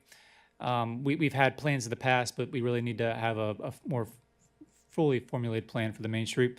We're going to be onboarding a new Main Street manager. This is a brand new position that we'll have at MHP, Main Street manager. And we're currently interviewing for the position. Hopefully before the end of February, we'll have filled that position. Eager to introduce them to you. We also have the Long Branch Facade Improvement Program. We got a grant from the state of Maryland a year ago. And we've kind of been in the design phase this past year. And then as soon as the weather warms, we'll start construction on the very first facades. And you'll see more of them over the course of the next 12 to 18 months. And then we're really excited about this. We're going to be building out a Main Street office on Flower Avenue. It's just outside the city of Takoma Park, but if you're familiar with Reliable Dry Cleaners, we lease space behind that business there. And we have about 900 square feet that we lease, and it's an unfinished garage right now, not very attractive, but we just executed the construction contract on that about a day or two ago. So before the end of this month, we'll begin build out on that. And that'll be a great space also just for other community organizations, community groups that want to have some kind of flexible space. I know right now a lot of public meetings are kind of forced to be over at the Long Branch Community Center. It's a smaller area, but we want to open this up to the community as well. So we'll definitely have a ribbon cutting here in the near future for that. Also very excited about this. We have our first commercial property acquisition in Long Branch. Yeah. So this is something we've been exploring for a while. And, MHP, we don't own any strictly commercial property right now. We have some mixed-use properties across the county. But there was this unique opportunity that came along on Flower Avenue. This is underutilized property where we felt like we could make a difference and do more with it than maybe any other potential owner could. So we have the property under contract, and hopefully we'll close on it later this spring. By no means do we envision ourselves becoming a major commercial property owner in Long Branch, but we're looking for kind of these strategic opportunities where we feel like we can do more with it than, again, another property owner might be able to do.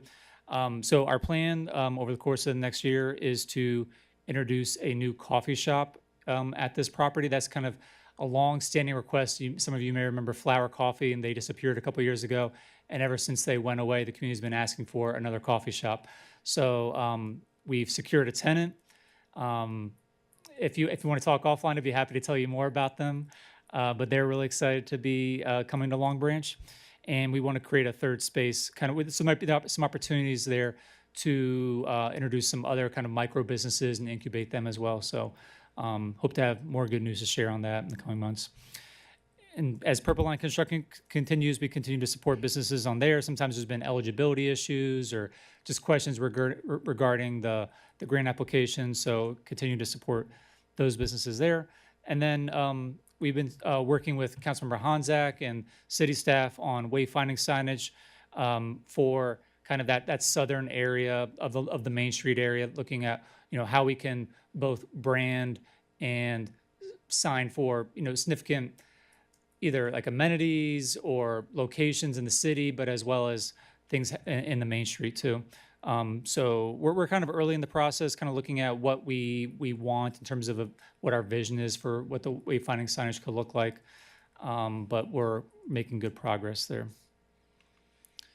And that's really my presentation. I could go on for a very long time, but I know your meeting's already running long. So happy to answer any questions you may have.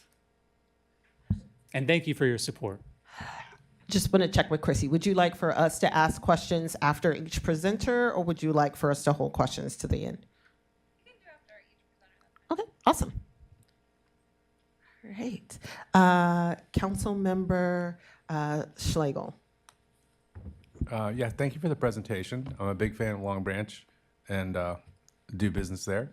I was wondering about thinking about pedestrian ease of access and safety, as well as cyclists. Do you know the status of Winding Way, which is it used to exit out onto Flower in that Takoma Park quadrant. It comes up behind Piney Branch Road, and I wondered whether that, there tends to be a gate closed there, but I wondered whether the association might want to advocate or look into, or the city look into opening up at least a pedestrian opening or a cyclist opening there, since it's safer to ride up Winding Way than to ride a bike up Piney Branch Road. I don't have any updates on that, but maybe we could talk offline about that and what you're thinking. Okay. And I do want to mention, we've also worked with city staff over the last year on the planning and design for the Flower Avenue Bike Lane project. And we've kind of just asking for some incremental improvements to Montgomery County Department of Transportation, but hopefully construction is expected to begin about a year from now on that project. So that'll be also transformational for Flower Avenue. Thank you. And what was the address of the commercial property purchase that you said? It's 8807 Flower. 8807 Flower. Is that that's in Takoma Park? It's just outside. Okay, for the next block. Thank you. Thank you, Council Member Schlegel. Council Member Honzak. First of all, I just want to say congratulations again. It's really, really exciting that you guys have the Main Street designation, and I'm thrilled on behalf of Ward 5 to get to be part of that. So I was just wondering, a lot of this sounds really exciting. I was looking at the map, and this is the first time I think I've seen the boundaries. Does it go? Does it stretch down to the little strip in Takoma just past? I don't know if this is a super precise map. The Mahahual and Pablo's Hair It Salon, does. is that It in does there? include those businesses, yes. Okay, 'cause so it stops at the first multifamily okay. residential I property. couldn't tell from the map there if that was in Mhm. there. Okay, cool. So that means it's got a few more businesses, colleagues. And is the commercial property, is that the house? It is. The little, Next to El Gavilan, That is yeah. so exciting. Mhm. Great. Okay. Well, so you've said it publicly. Does that mean that I can share it also? Or are you going to Again, do like we a press the- release on any of this? I feel good about it. Like I I said, mean, we- including the coffee shop, because once we say that, everybody's going to go, oh my goodness, oh my goodness. I'm always wary of, telling the public about it until it's confirmed, but things are looking very good. Yes. Well, you are on TV now, so. Yeah, I know. But I don't want to jump the gun. Yeah. Yeah. No, it's really, really, congratulations. Let's see. And so how do you see us pivoting with the Discover Long Branch? Is you said it's going to be a gradual transition, or do you want us, the council, to sort of try to stop using that name and use a different name, or it's a TBD? Yeah, so we're going to start putting out some communications to the public to kind of make them aware of, again, this will be a gradual transition probably over the next 12 months in terms of how we market the area. But we just felt like at the end of the day, it was going to be confusing and duplicative to have both Discover Long Branch and the Main Street. And there's always been confusion for a long time about what Discover Long Branch was. Some people thought it was its own organization. And not to toot our own horns, but we do want to we've been kind of like, in the background MHP for a long time in terms of the work we're doing there. We want to kind of take credit for the work that we're doing and really closely associate the Main Street with MHP now. Okay, great. So that's the plan. But we do, the state, they understand that we support a broader area of businesses than just those inside the boundaries here. So we're kind of talking about, we'll be talking about businesses outside the Main Street still on our social media channels. We just have to kind of balance it with the businesses that are inside the Main Street. But the Long Branch Business Association, you see it as a subsidiary or a partner? The Long Branch Business League? Yeah. That'll still exist. They're their own 501c4. So They're sort not of be going away. Under the umbrella of the. They're not really under the umbrella of Oh, it. They're really? just their own unique entity. okay, okay. But we do support them in helping them run their Okay. meetings, creating their agendas, and helping them advocate. So one more question is just, how can we, the city of Takoma Park and the council, best support the rollout of the Main Street over the coming year? Yeah, I think I'm excited to work with city staff on the wayfinding signage. That's a big thing. I think that's a priority for the state as well, working on that. And have appreciated the collaboration we've had on the Flower Avenue Bike Lane project. We will have a ribbon cutting for the Main Street sometime in March or April. So as soon as I have that date, I'll be sure to share it with all of you. Would love to have you out there for that. Just gonna keep coming to our community events. We're grateful for the financial support. If there's an opportunity maybe in the future to increase it a little bit, because we do have, again, like that new Main Street manager on board.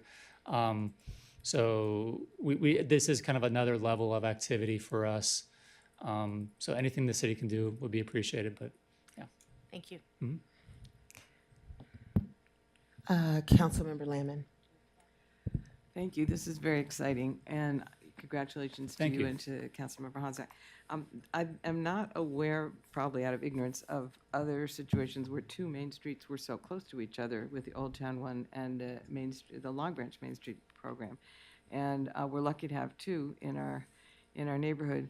I'm curious about as you're developing branding and marketing and so forth, whether there's going to be like a separation of the visuals and the other aspects of marketing, or whether there's going to be sort of I don't exactly know how to put it, but a visually or in other ways allied or related kind of branding, given that they're neighbors in the same neighborhood, but they are, separate locations. This may or may not have been on your radar already, but I'm just wondering how that's going to be handled. I don't have an opinion about it, but I'm curious, or probably would have an opinion if I thought about it, but I'm curious if this is a factor as you develop the branding and so forth. We have talked with, there's like Takoma Langley too. We have talked with, you're probably familiar with the Purple Line Corridor Coalition. There's some of these other efforts in neighborhoods that are sprouting up, like these place-based management programs. And we do feel like there's an opportunity to maybe benefit all of these different neighborhoods and promoting the different, even if they're not a designated Main Street, they are kind of, in essence, a Main Street. And promoting all of them that are along the Purple Line. So that's something we're talking about. It's still very early stages. And I think the state's kind of excited by that potential to market all of these different neighborhoods. And would love to work with Laura. They set a really high bar, Main Street Takoma. So we have a lot to do to kind of reach the vibrancy of Main Street Takoma, yeah. Thank you so much. And I see Director McNally stood up do you want to weigh in? Because I know that the state has modified the Main Street program a bit to allow for more types of Main Street, which means it seems that there's going to be a desire, or different categories, dare I say, that there may be a desire even from the state level to try to continue to foster the Main Street concept more globally, but definitely correct me if I'm wrong on some of that.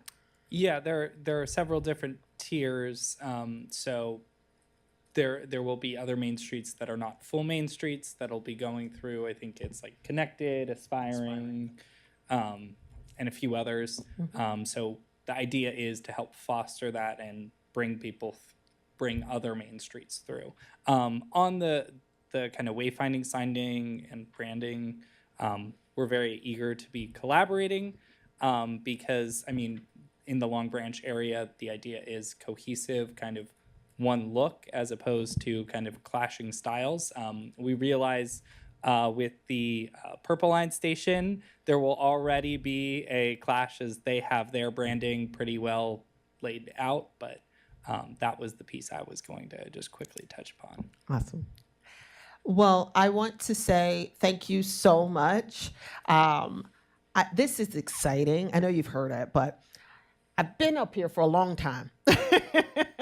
And not today, but just over the years. And to see how Long Branch has evolved, and it feels like we're now like some footing and Stuff is happening, yes, right? stuff Yeah. is happening.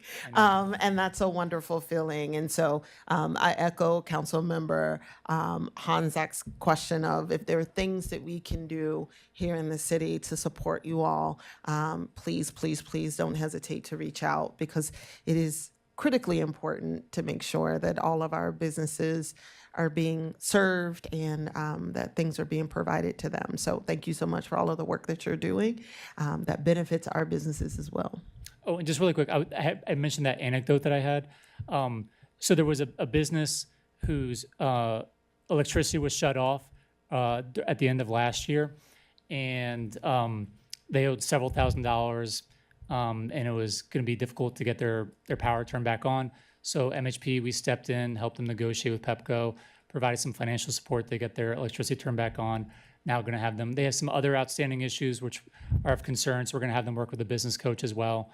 I won't name the business, but just want to mention that's kind of, we kind of engage in all manners of technical assistance, whatever the business needs to help make them successful. So it's a small success, and just wanted to share that. And that was in City of Takoma Park business, yeah.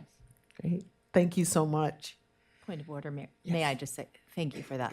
You're welcome. It made a big difference. Yeah. Wonderful. All right.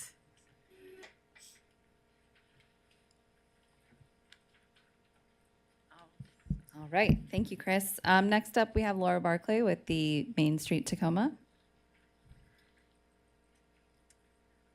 Good evening, Mayor and City Council. I'm Laura Barclay with the Old Tacoma Business Association, the Main Street Tacoma program. What are my buttons? Yeah. Madam Mayor, could we get them to turn the? I am pleased to say that we have Give me, received. I'm so sorry. Can we get the closed caption? Yeah.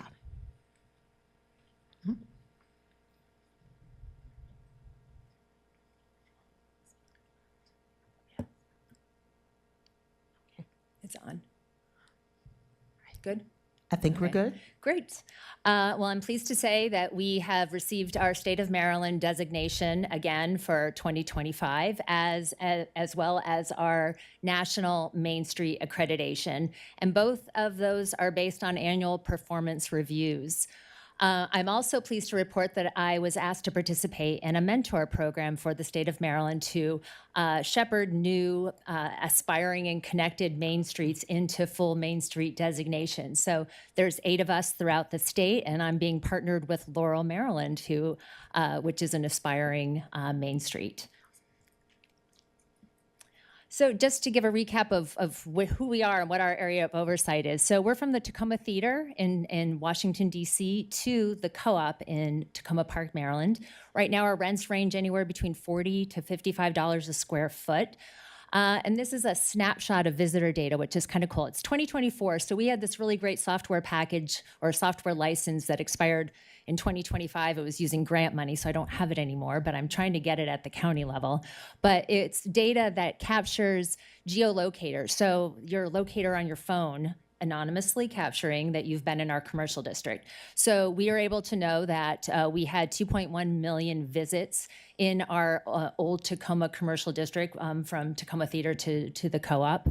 Our busiest day of the week is Friday. Our busiest time of the day is 6 o'clock. And the busiest day of the year is Street Festival Day with 12,000 visitors in town. So fun stats to see. So as we talked about the structure, the framework of the Main Street program, economic vitality is one area that we focus on. So in 2025, we distributed $352,000 worth of grants, with $325,000 of that going to Takoma Park, Maryland businesses. We also run our revolving loan program. And this is a revolving loan that we've got about $170,000 in it, and we loan it out, it comes back in, we loan it out. So we've loaned out over $863,000 to date since its inception, and we made one $20,000 loan in 2025.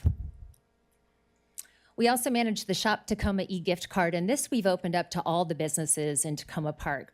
So this gift card is electronic. So, and then they just introduced tap and pay this year. So it sits in people's Apple Wallet.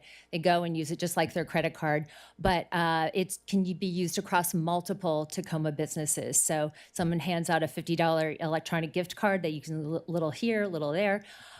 So there was $8,000 that was purchased in 2025.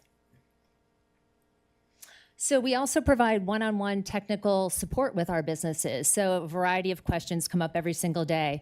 But we also do organized networking events and workshops. So we hosted 2 networking events in 2025 and 2 workshops. One was a marketing workshop, Stand Out Without Burning Out, and then the other was a Know Your Rights workshop that we coordinated with DCRRC.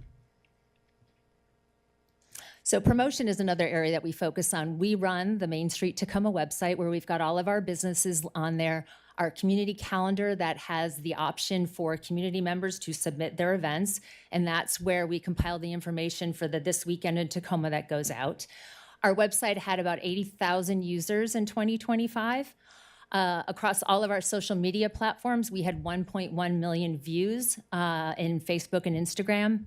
We also put out press releases for our local businesses for announcements. We put out press releases for events in town and weekly neighborhood announcements. So it was another great year for press for Takoma Park. So these are just like a few of the many hits that we got in the Washington Post, Washingtonian, Washington City paper.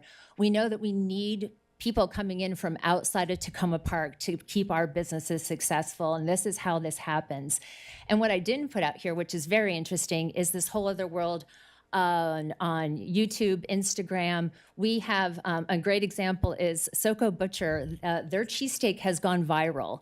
They sell so many of them because people go and buy them and put themselves eating these on TikTok, YouTube, Instagram. So it can change a business, and we can see how what it does for a business. So these are all very positive. It may be focusing on one business in particular, but we know that people come into town and they get to find out about everything else that we have happening.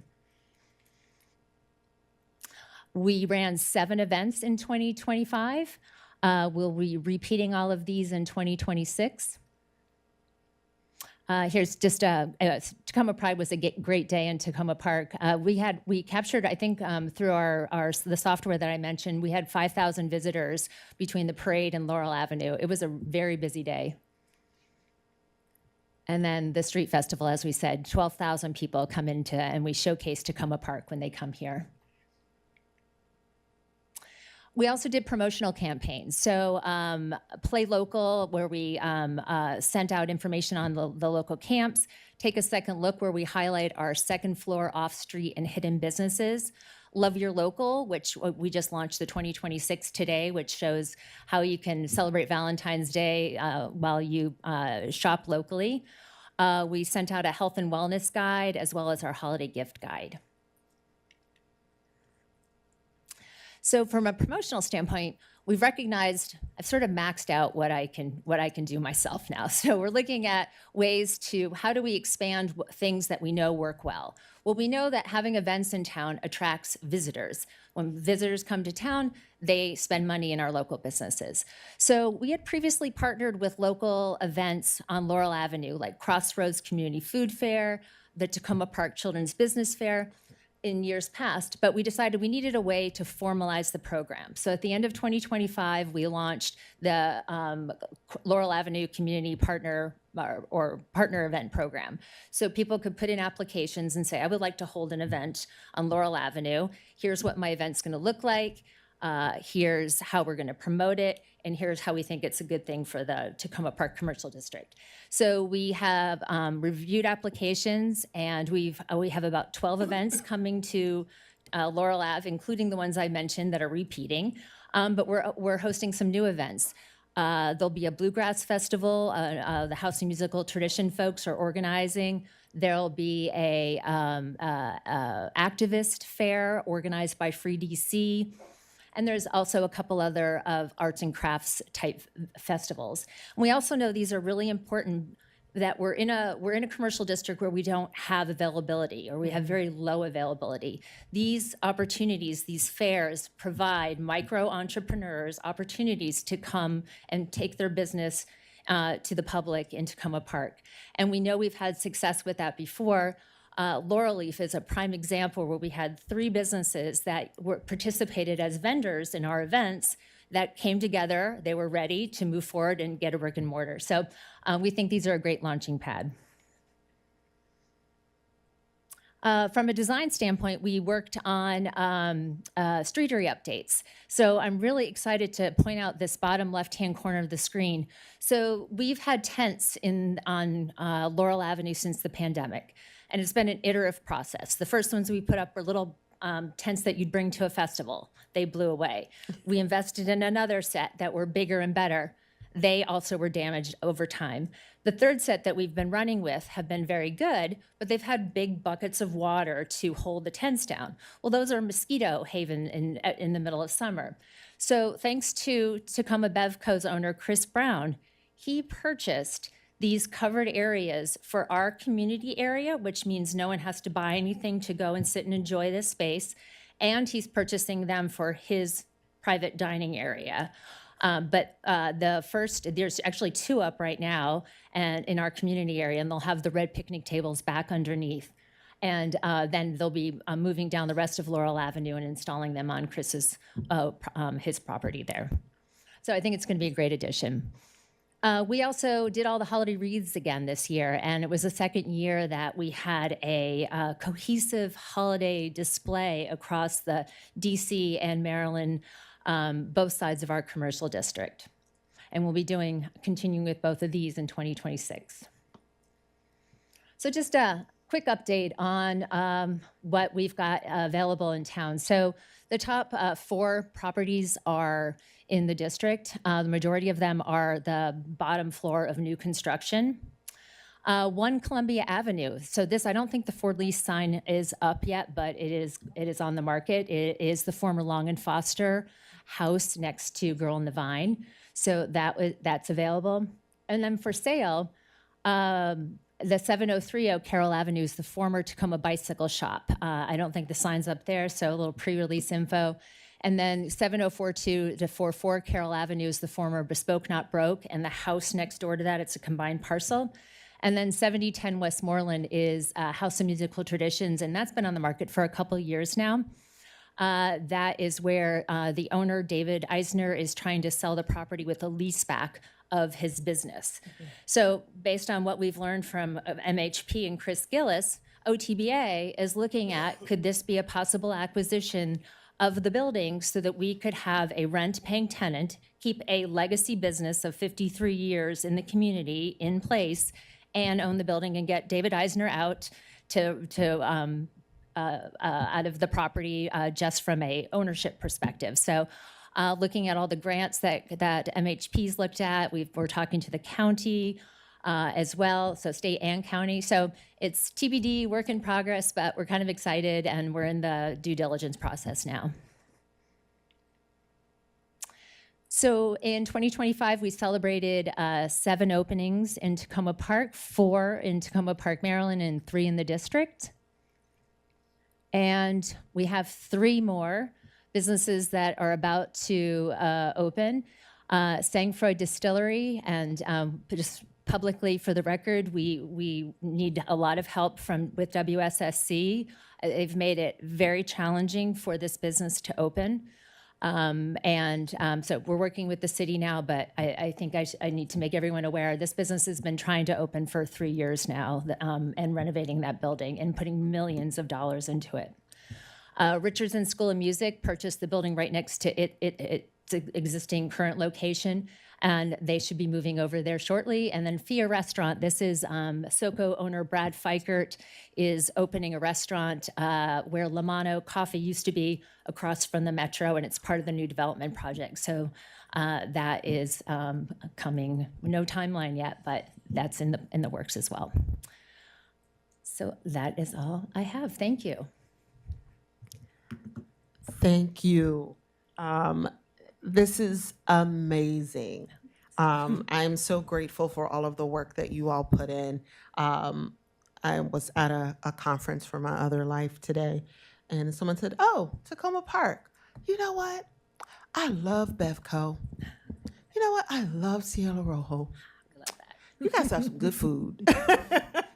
And that is because of the fantastic businesses that we have, but also the support system that you and your team have created, where not only are they supporting themselves and thriving, but they're also supporting one another, and Main Street Tacoma, which is a beautiful thing to see. And I'm very appreciative that Chris is donating the awning, because I know about those buckets in the water in the summertime. Oh, yeah.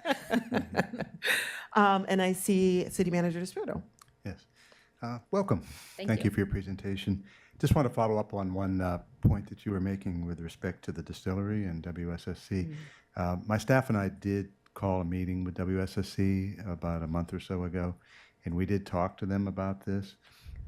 Is your current report that it's still lagging, it's still There's dragging? a new email out. Yeah. So, Okay. and your staff is on it. But Okay. yeah, it's I don't it's believe. new. I'll have to check with them. I'm not sure I've seen that, but I'd be happy to do whatever I could to help if there's a log jam of some kind. That'd be great. Thank you. I know it's been frustrating for the business, prospective business owners, and for your organization. But yeah, we'll share some information on that and see what we can do. Great. Thanks. Councilmember Schlegel. Thank you, Ms. Barclay, for this great report. It's amazing, all the things being done. I'm reminded to raise a question about the streetery, because I know the safety, particularly of children, is a concern there. And as the weather seems to be warming, we still have just the bollards on the traffic side of the streetery. And so I raised this partly for your ears, City Manager DeSpirito. Just is there some way to find some way to put in some sort of barrier that will prevent children while families are dining in the streetery or the neighboring restaurants, children not being tempted to run mid-block towards the church, or perhaps to have one designated opening mid-block or something. On Laurel there. Yeah, just adjacent to the food. Yeah, we could look at that. Thank you. Thank you. Okay, great. Well, thank you Thank so you. much, Laura. We really appreciate it. All right, yes, thank you, Laura. All right, last but not least, we have Javier Rivas from the Tacoma Langley Crossroads Development Authority to talk about their work.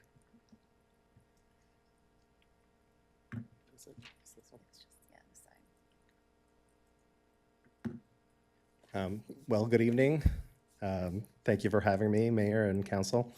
Again, my name is Javier Rivas, Executive Director of Takoma Langley Crossroads Development Authority. It's really hard to follow Chris and Laura, but I have to say I'm always inspired by their work. I think it's great to be in community with them, and seeing their efforts toward having an established Main Street to like an emerging one, and we recently did go through a process of like an assessment of where we could fall within this ecosystem, and we have some work to do. I think we would fall within the connected tier of Main Street. So maybe in the future it's something that we could work toward.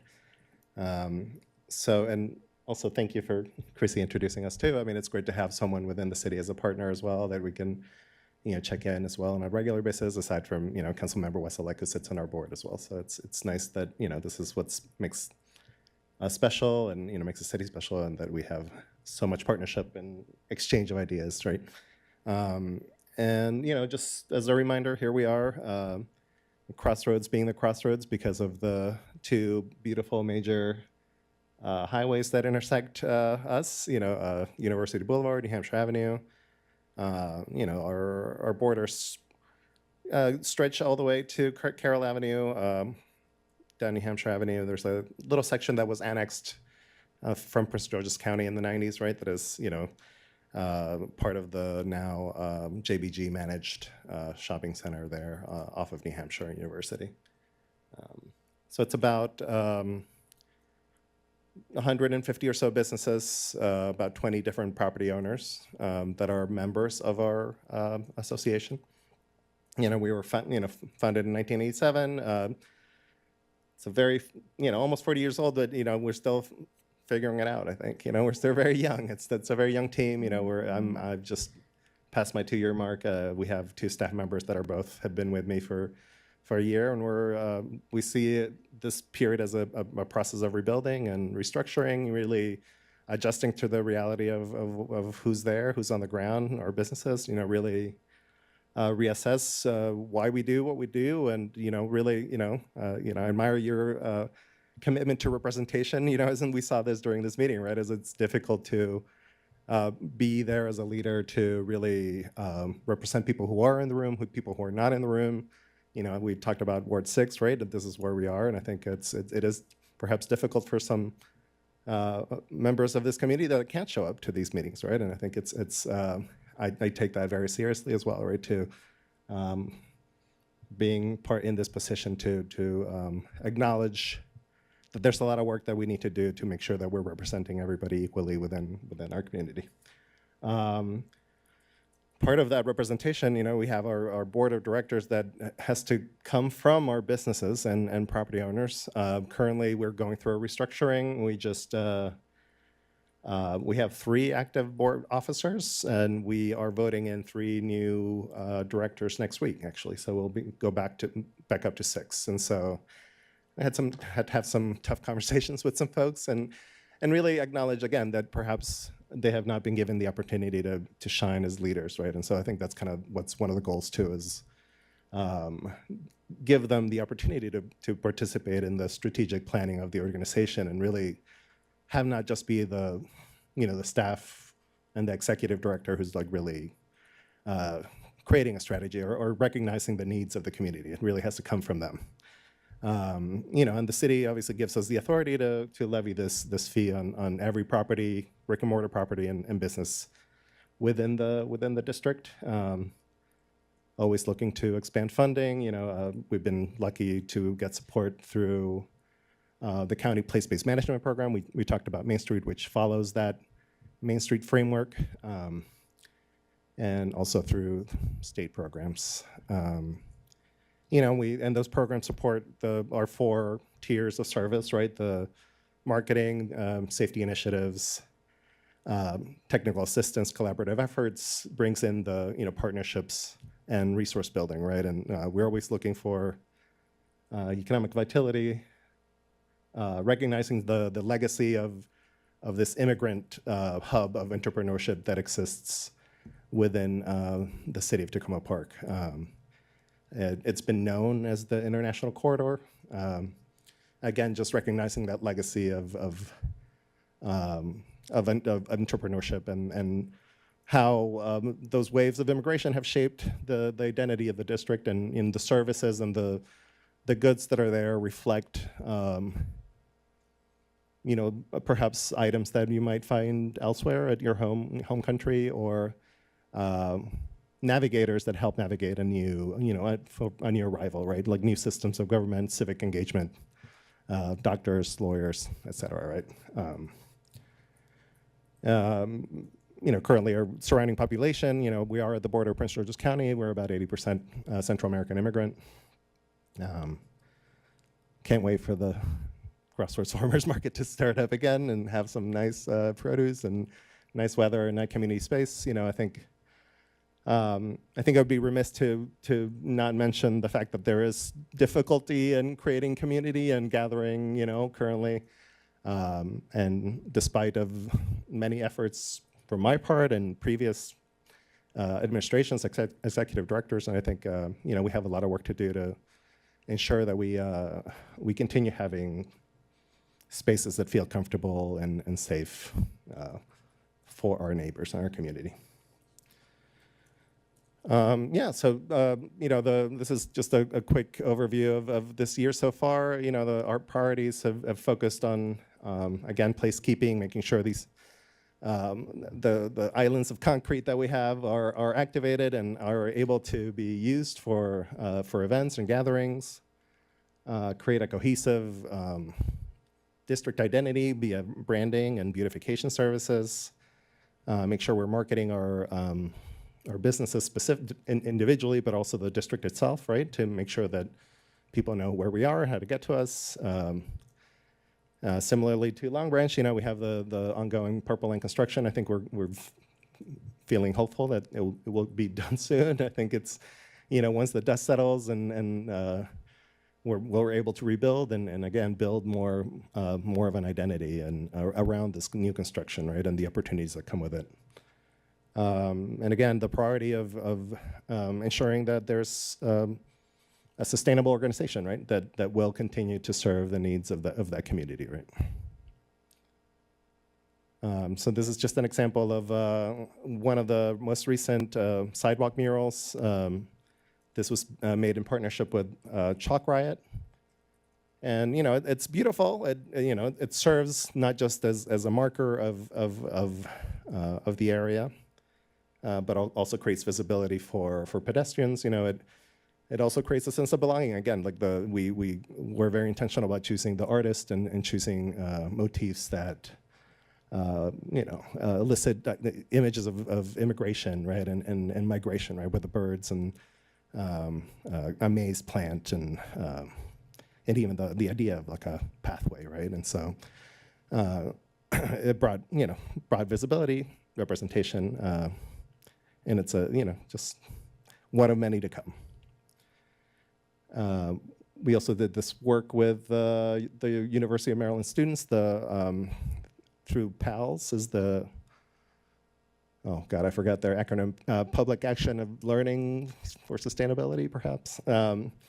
And so they created they refurbished 10 of our planters who had been damaged and neglected due to the Purple Line. I think they were just covered, and some of them were trash cans, so they were littered throughout the district, and they cleaned them up and then beautified them. And we revealed this during an event in May of last year. And so we have others. You can see a picture of like some of the new planters that are in progress. Hopefully we'll have them in place by this spring, and they will serve as markers, for our visitors, right? And it includes our branding colors and our logo as well. So again, part of spacekeeping is space activation, right? And we've had events in the past. We had an event in October called Flavor and Culture, Sabor y Cultura. It was during Hispanic Heritage Month. And this was one block of Holton Lane that was activated. And it was really, it was important for us to ensure that we were working with businesses from our district. I think that was that the food was provided by two restaurants. We had to enhance that with a couple of other vendors from outside of the district, and we had local musicians as well. Mr. Lila, who's a local musician and very popular with the kids, participated. And again, this is just a way to show that there's possibility in this place. I think it's a challenging time to try to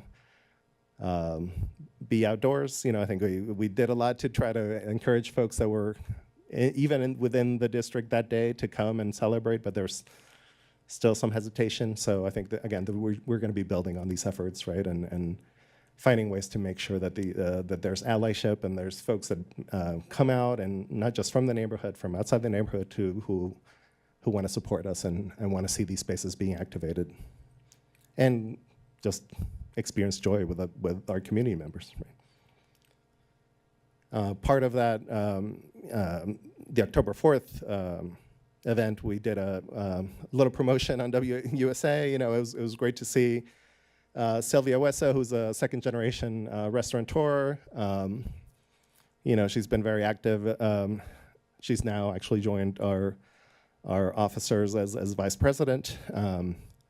So this was just a nice opportunity, again, to have representation, to show a little bit of heritage, to talk about that legacy that she's taking over for her parents. They have multiple locations in the area, but it was I mean, I always say, like, if you haven't tried a pupusa yet, you know, I don't know why you're here. Like, it's time. It's time. Go out there. So, but I mean, just that simple act of showing, you know, this dish where you can tie in so much about someone's history and family tradition, and right. And I think it was so special to see her on TV and be so prepared and so ready and so with it, and such a nice. Representative of not just the Crossroads, but of our culture or community, right? Aside from this promotion, you know, we continue doing social media posts, obviously, and continue updating our online business directory, which for a lot of our businesses, that's really their website. You know, this is how they get in touch with their customers. This is how they're visible. And so we continuously update that, and we take pictures and put them on our website as well. Also, YouTube videos, and specifically, again, this is supported by the grant with the from the Montgomery County, so the business office, I guess, but it is specifically for highlighting legacy businesses within our district. So we're talking about businesses that are perhaps 15, 20, 30 years, and again, showcasing how there's a history, there's a legacy, there's traditions that are being showcased within our commercial district, right? And I was really proud to have like Dr. Araya, you can see this, who's in the office next door to our office. It's not easy to market dentists, but it's easy to put out a nice picture of like a dish or like a grocery item and like some nice jewelry. But like I had like it was my mission to like make sure that those, again, this is someone who's been in our district for, you know, since he's going to be celebrating his 31st year in our district, right? And so again, just the services, how many families he's seen over time, right? And perhaps we'll do another, like a doctor's office as well. But yeah, we'll continue doing that. And aside from just the promotion of it, we are partnering with a local legal firm who will provide also a quick consultation on like succession planning or just determine what, you know, how to really cement that legacy. Is it either by selling the business? Is it either by selling it to employees? Is it, you know, what is that next step for them, you know? And it'll cap in a celebration in May and June. And you know, this is like Chris said, this is in partnership with the Purple Line Corridor Coalition. There's other districts within the, not just in Montgomery County, but in Prince George's County who are doing similar showcases of these legacy businesses, right? And we hope that this will lead to some sort of designation or policy that protects these businesses to make sure that they stay in place or that legacy is cemented. Purple Line, again, we continue navigating the shifting timeline. You know, we're hopefully pretty close. We continue providing that liaison service to the construction company and providing the technical assistance support with the application. This was supposed to be a video that played but it's not here, but it's a video that we put together just showing folks how to apply. Basically, we did one in English and in Spanish and just kind of navigating the online application, right? And you can see Callista here helping Hilda of the driving school on her application as well. So far, she has not received it, and actually, we were contacted by a reporter who is writing a piece for the banner, and she talked about the difficulty that it has been to apply for some of these grants. Even though, you know, there's been some grants awarded in our district, I think we're going to continue to, every time the list comes out, I do reach out to Jacqueline Hartman from the Purple Line and say like, hey, you know, how about we focus on like doctor's offices again? There's like, these are really essential businesses that are offering services to our community, and like how about like expanding it to not just like restaurants and such. So, and I think this last round, I think they were trying to course correct a little bit, which we're proud of the fact that they are listening to our advocacy, and you know, they are now publishing award amounts too, which was not the case in the beginning. I think they've opened it up a little bit as well in terms of like eligibility. So we are in constant communication with the MDOT MTA folks and share our thoughts, and we were hoping to meet with Jacqueline Hartman soon. Yeah, and finally, I mean, again, just ensuring that we have a sustainable leadership in our organization, right? I think it's really important for us to, make sure that our members are able to participate in the strategic planning of the organization. We hosted 5 community conversations to refresh our strategy. We'll be presenting our new strategic plan actually next week at our board meeting. We did, like I mentioned, elect board members, and there's going to be an opportunity to even elect more board members during our membership meeting in April, which Mayor, I think you're going to be in attendance, so we really appreciate that. Hopefully this will be a big one. We want to make it big. We want to, I think your attendance is important, and we have a panel of other elected officials and stakeholders as well, and a resource section as well. So make sure that our members find value in attending these and participate in this civic engagement, right? So we'll continue prioritizing business support.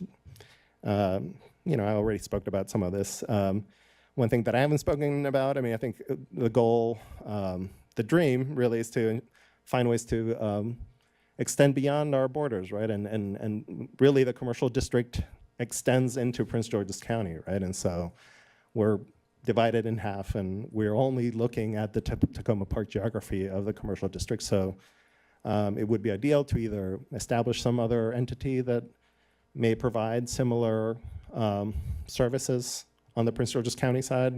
Through the Purple Line Corridor Coalition, there's been a lot of attention on this Lonian Mall, which is a historic indoor mall for like Central American entrepreneurs, right? And they're suffering some issues with their lease and perhaps displacement. So I think it would be ideal to have some entity that's able to respond to those needs, right?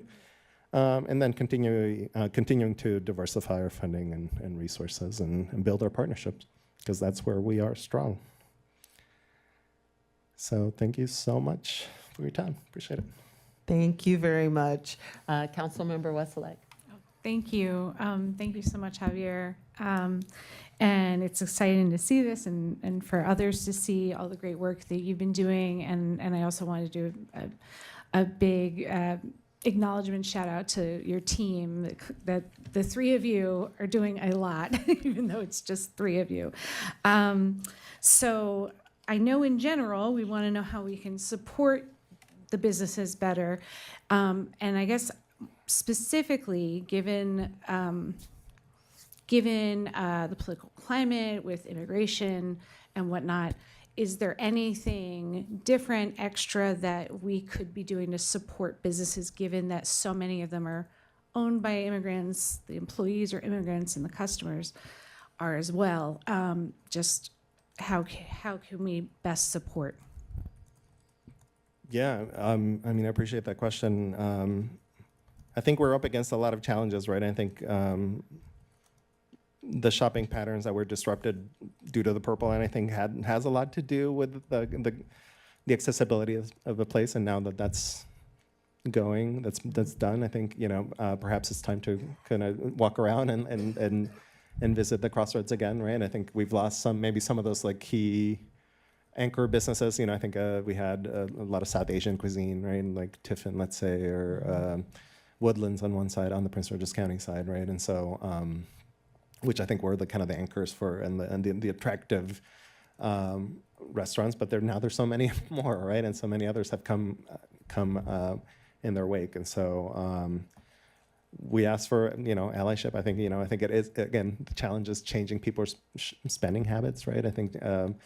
Just asking someone to host a meeting at one of our restaurants or cater from one of our restaurants, I think, is an easy one, right? I think just come shopping, don't shop Amazon and come shop at some of the grocery stores, right? I think, again, I've always said that if you call yourself a foodie, I think so many people call themselves foodies, but then, you can find so many different items that you can't find anywhere else in some of our grocery stores, right? I think it would be like an easy adventure. We're going to be putting out actually like an influencer reel and just kind of like discover the world through the crossroads, right? Which is it's a common messaging, but I think it's just that. I think it's just think about that one meeting that you're taking, that you're catering from Panera, that you could come and cater from San Alejo or Comalito, right? Or So I think it's just that, having those community meetings. Right now we're in times where like people want to be in community. So like, why don't we just have those meetings in some of these restaurants, right? And so, yeah, hopefully it'll be more walkable. I think that's the goal, right? That it is easy to get to, but then as the Purple Line is done, there will be more ways to get there, more ways to safely bike there as well. So, yeah. Great. Councilmember Hanzak. Thank you. I love hearing about how you're doing. This was really great. I had a similar question, but I wonder if you could dig down just a little bit more on making the spaces safe and what we can do. I know it's kind of an impossible question on some level, but Crossroads will be opening. Is there anything specific that you think we could do differently as we're moving forward to help make it just feel like a place that people will feel better coming out? Or obviously that might be something you're going to chew on, but. I mean, I think I want to focus on like kind of long-term relationship building, right? I think that's, I mean, I think we're in a time where people want to do and be active in community, but I think we often forget about like just that quick relationship building that we could be doing with a business owner, right? I think even that connection, right, is powerful and strong. It's not like a one and done kind of thing, right? And so, it's not just showing up once; it's multiple times. And yeah, I mean, I think there's ways to, again, just to come in mass and yeah, it's hard, right? I mean, it's hard to like really think about like what the actual answer for that is, other than you're like talking about, I want to make sure I understand when you say that, you're talking a little bit building on what you were just saying a minute ago in response to Councilmember Westlick, like members of the community coming out and showing the business owners that, these are repeat customers who live locally and we support you. That's what I hear you saying, right? I think it's that. I mean, I think it's I'm just thinking of like, let's say like Adopt a Corner kind of, I think I don't know if you've heard of this initiative, right? I think there's different organizations nationally that are trying to do this. And I think ultimately the goal of those initiatives are really just to like build relationships, right? It's not just to show up, right? But it's actually to like make that effort to go that extra step to like kind of talk and get to know that person individually, right? And then come again and just build on that, right? And I think that's what a Main Street is. That's what a small town is. That's what a small business community is like, not just like focus on the purchasing part of it, but on the relationship building of it. I think that's kind of my. Well, so I mean, I would like to propose while you're standing here and my colleagues from Long Branch are also standing here, I've really appreciated that, for example, Manager DeSpirito has sometimes offered to meet me, the council member, for lunch in my ward and says, where would you like to go? And we've tried to pick a couple different spots. But, in so much as the rest of our staff and my fellow council members are able to do that, I think it really goes far to be seen with a staff member or the police chief or whoever sitting in one of our local restaurants and showing that we're showing up more than once and supporting them or catering. Love to see some food in here sometime. But on that same note, and then I'll be quiet. But I keep thinking about the linkages across the different associations. Like I just love I forgot what Laura Barclay said, but I think you called it Shop Takoma or the Summer Camp Takoma. And I understand that on some level, there's each grouping of businesses within our city is trying to make all the businesses in that place succeed. I don't like to think that there's competition, right? But I wonder whether there are some opportunities that we, the city, can help foster. And I'm just kind of throwing this out there. Feel free to comment or not. It's maybe more for you, Chrissy. Excited you're here. But about like a card, I mean, that would be one nugget of an idea that like such a cool idea, but could we find some ways to cross-fertilize across the three business associations so that people are feeling like they're not just shopping local Main Street, but they're shopping local, Takoma, Langley, and Long Branch too. Like, what are some simple low-hanging fruits that we could do to make sure that that kind of cross-fertilization is happening gets me really excited. And I'd really love to hear those ideas brought to the city and brought to the council about how we can support you to do that. So, Sure. I mean, again, I'm really excited that Chrissy Yeah. is part of it. Yes, She yes, is part. She's coming to the Purple Line Corridor Coalition meetings, right? And so we are talking about doing events again that cut across like all districts within the Purple Line Corridor. That includes Tacoma, you know, 2 Tacoma districts. So we might do like some Pupusa specific events. You know, I think we've been talking about that. I would love that. Yeah. Thank you for that. Councilmember Schlegel. Yeah, thank you. Thank you very much for the presentation.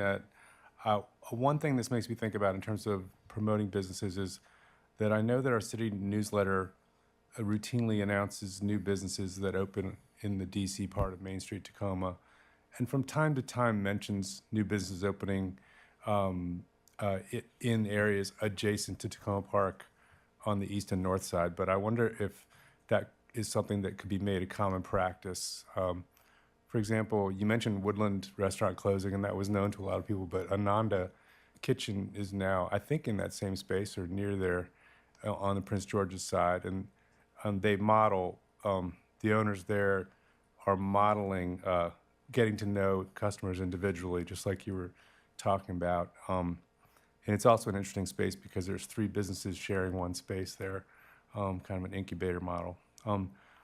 I wanted to ask whether the city could commit to covering those sorts of things if they were notified about new business openings in other cross-border areas. And then also, are you aware of any vacant spaces right now that might be temporarily purposed, maybe with some outside support, to be safe community gathering spaces indoors? Sure. I mean, we do have several spaces. I mean, I think there could be a role that the city plays in serving as mediator and connector with the property owners and leasing agents. I think they have their own kind of methods of activating some of these spaces, and I have approached some of them as we have the former library space or the temporary library space, right, in one of our properties. We have a couple of off New Hampshire Avenue that are both about 2,000, 3,000 square feet that are. So yeah, I think it would take a coordinated effort, and I would appreciate if we could, meet with those property managers and say, we would be willing to handle like liability and any of that for hosting temporary events or activations of such kind. Because yeah, we are thinking creatively about where else can we hold events that feel safe, right? And whether, I think currently, we do have a few of those indoor spaces that could be that. Okay. I suppose, Mayor Cersei, perhaps there's a way we could coordinate and follow as a council and follow up on that I idea? think it would probably be best for the city manager and our director of HCD to chat with Javier around some potential options, and then we will talk about whether or not there's a need for a council discussion or whether or not this is a city staff coordination matter. Thank you. Councilmember Lamon. This was very, very helpful and interesting. Thank you. And I'm especially interested in your point about building community by repeat customers and getting to know the businesses. I'm an Old Town resident, so I definitely patronize the local restaurants on foot a lot, but I also love some of the food that I've had in Ward 6 that I don't think is getting enough attention over in Ward 1. And I've mentioned some of those restaurants in my newsletter, which reaches a few hundred of Takoma Park's few thousand residents. And I was wondering if there's some way that we can work with you and your membership to help those of us in other parts of the city direct our residents there better and more effectively. We benefit from This Week in Old Tacoma, what's happening in Old Town Tacoma newsletter that we get that Laura Barkley mentioned in her presentation. And perhaps you have the same thing, and I didn't make my way onto your mailing list yet, in which case I apologize. But I would love to have an opportunity to brainstorm with you and your team about how, I could feature one of your restaurants every week in my mailing, that kind of thing. I've done it a few times, but if there was some kind of a collaborative way in which we could assist with, cross-fertilization of the many incredible cuisines that we have, I think we probably have a willing market that's not as well informed as they ought to be about many of the amazing new places that have opened. So, if you have thoughts on that, I think it would be I'd be very interested in trying to collaborate with maybe through Chrissy, because we have amazing dining places in all three of the business associations that have been here this evening. I'm getting hungry just thinking about it. It's getting late, that's why. So. Of course, more coordination would be great. And again, I'm really happy that Chrissy is on board, and we're I'd be happy to try and promote a dentist if I could only figure out a way, but I'm having a little trouble with getting us quite excited about that as the dining opportunity. Exactly. Councilmember Westlake. I'll just add on that note, I would definitely recommend checking out the different videos that the Crossroads has put together. They've really put together some great marketing videos showing the different, all sorts of different businesses that are there. And they're short, engaging, cool looking, all that good stuff. So I would definitely check that out. Thank you so much, Councilmember Westlake. And I just want to stress that I know that the Crossroads and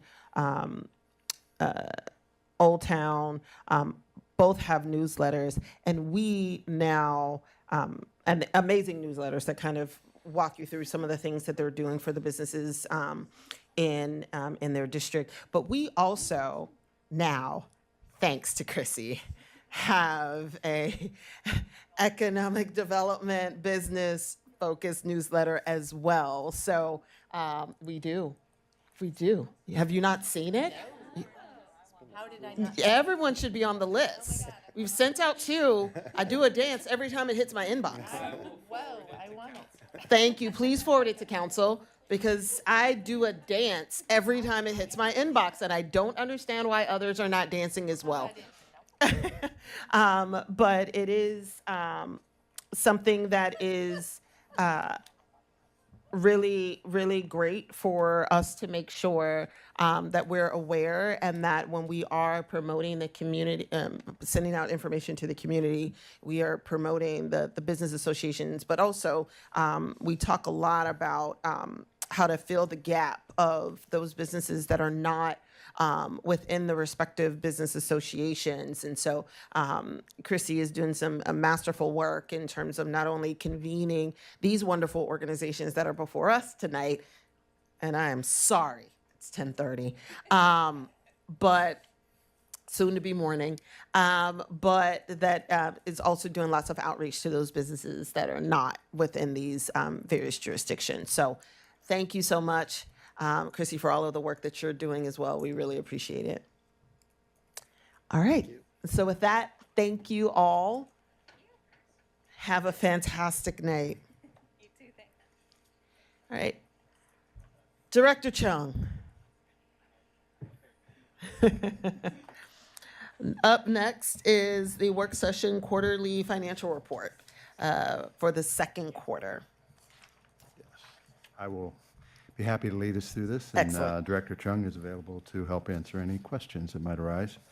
Council's in receipt, and we have publicly available the actual report for quarter 2, fiscal year 26. So quarterly, we do provide an update for the council and the public to help understand how we're tracking with expenditures and revenues. So, Jesse, could you bring up thank you.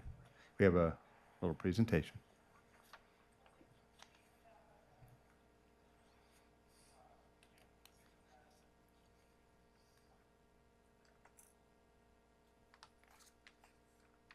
Okay. Could you go to the next page, please?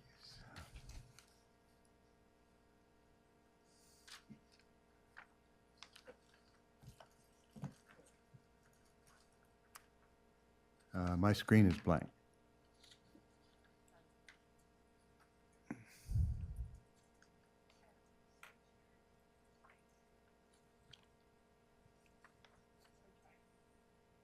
Thank you.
I think the clerk is having some technical issues. The screen share is paused.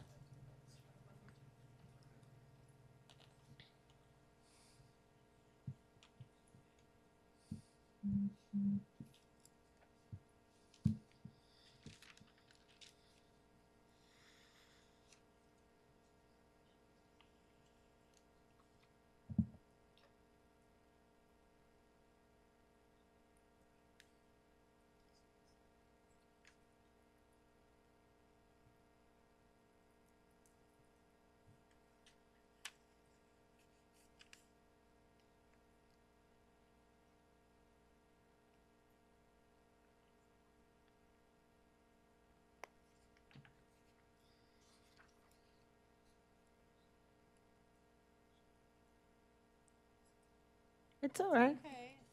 It's been one of those nights, you know?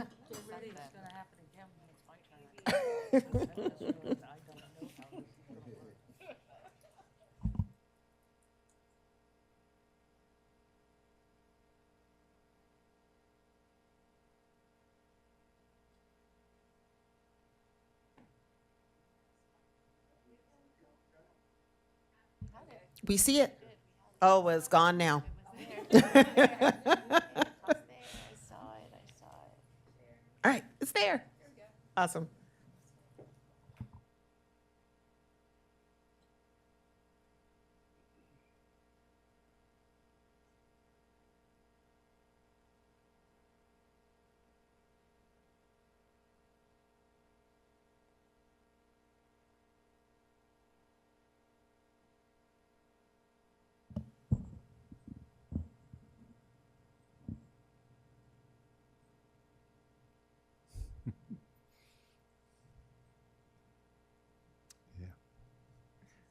I can work around that if that's,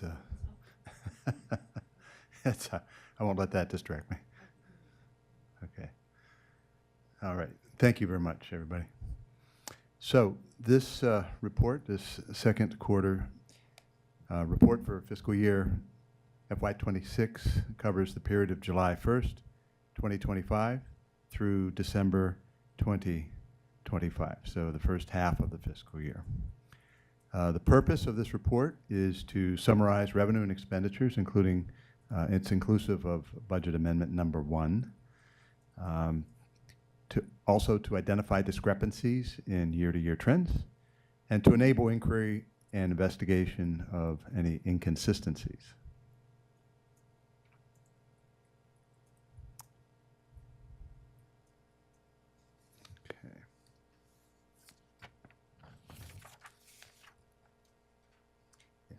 That's good. Total year actual revenue across all funds is $21.7 million, or 56% of the budgeted amount. Total year-to-date actual expenditure is $19.1 million, or 42% of the budgeted amount. Revenue exceeded expenditure by $2.6 million due to surpluses in the general fund, stormwater fund, and red light camera fund. The fund summary is as follows. The general fund, $3.9 million surplus due to collection of annual tax duplication revenue in the first quarter. Special Revenue Fund, 1.4 million deficit due to timing of revenue collection and $1 million library construction and $582,000 in cable grant expenditure. With the ARPA fund, $436,000 deficit due to delayed revenue recognition in the federal grant. And as a note, federal grants are usually subject to delayed revenue recognition because they are often conditional, meaning revenue cannot be recognized until specific conditions or performance obligations are met. ARPA is one of the cost reimbursement grants, meaning revenue is only recognized when qualifying expenses are incurred and approved. In the Stormwater Management Fund, $451,000 surplus due to pending projects. So we're still within the fiscal year. And this should say, sorry for the typo, not speed camera fund, but red light camera fund. Red light camera fund, $95,000 surplus due to revenue increase in that fund.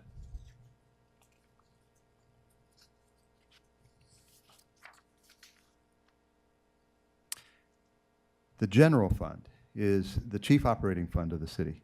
It supports the regular daily activities of the city, including police protection, street and parking maintenance, and general administrative functions.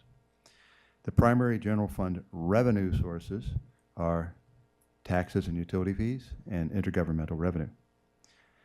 The general fund revenues total $19.8 million, and we've collected 62% of the FY26 budgeted amount. By comparison, in FY25, the general fund year-to-date revenues were $18.6 million, or 61% of what was budgeted that fiscal year.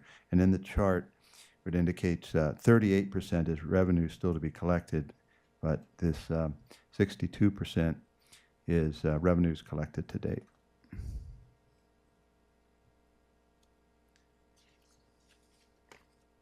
Next slide, please. For expenditures, general fund year-to-date expenditures were $15.8 million, or 44% of the FY26 budgeted amount. By comparison, in FY25, the general fund year-to-date expenditures were $15.3 million, or 42%, so tracking very closely to last year's pattern. The chart indicates, again, 44% of what was budgeted in the general fund for expenditures were expended, leaving a balance remaining of 56% unexpended.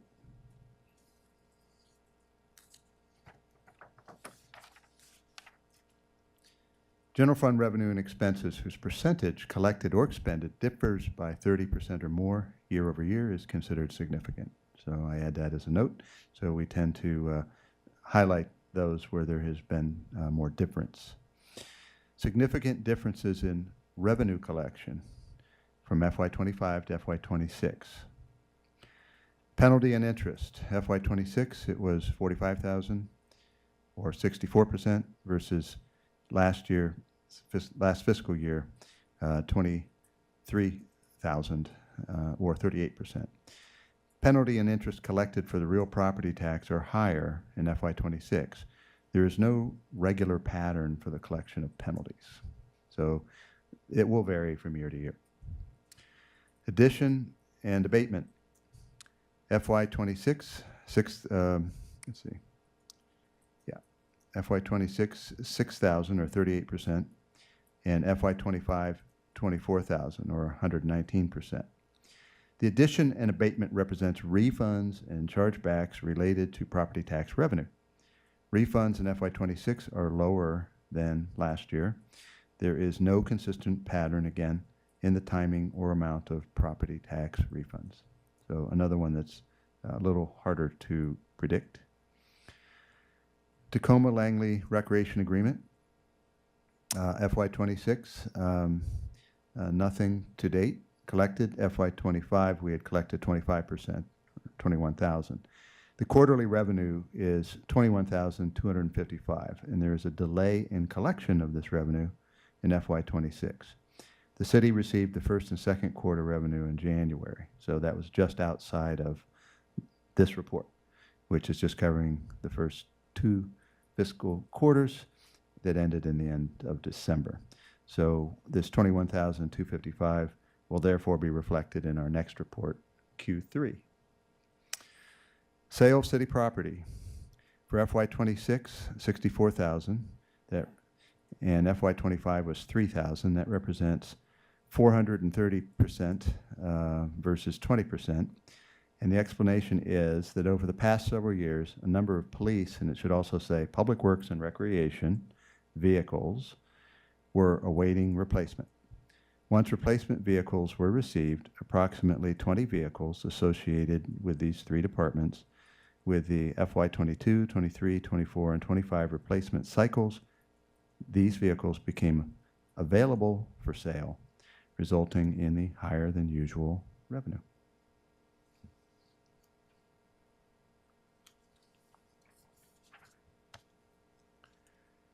Significant differences in expenditures from FY26 to FY25. Interdepartmental. FY26, $833,000. FY25, $865,000. The substantial increase in the interdepartmental percentage from 32% last year to 65% this year is primarily attributable to the inclusion of $1.48 million in salary savings within the FY26 budget. This adjustment reduced the overall department budget from $2.7 million in FY25 to $1.2 million in FY26. Although actual interdepartmental expenditures remained relatively consistent, the decrease in the total budget caused the interdepartmental allocation to represent a significantly higher percentage of overall expenditures in FY26.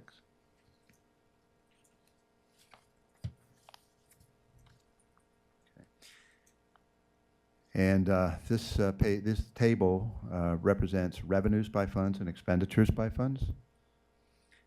And revenues, we're talking about special revenue fund, stormwater management fund, speed and red light camera fund, and we still had some final residual in the speed camera program that will not be present in the next fiscal year, and the ARPA fund. In FY26, what was collected was in special revenue, 14% was collected versus 8% last year. Stormwater, 66% collected versus 67% last year. Speed and red light camera fund, 32% versus 13% collected last year. And ARPA fund represents 83% versus 98%. For expenditures by funds, special revenue fund, again, stormwater management, speed and red light, and ARPA, same categories, same funds. But on the expenditure side of the ledger, we have in FY26 expended 39% in special revenue fund versus 6%. Stormwater management fund, 14% versus 27% the year before. Speed and red light camera fund, 26% versus 67% the year before. And ARPA was 36% versus 23%. And the actuals, including what was budgeted for FY25, the actual for Q2 FY25, what was budgeted in 26, and the actuals are all presented on this table.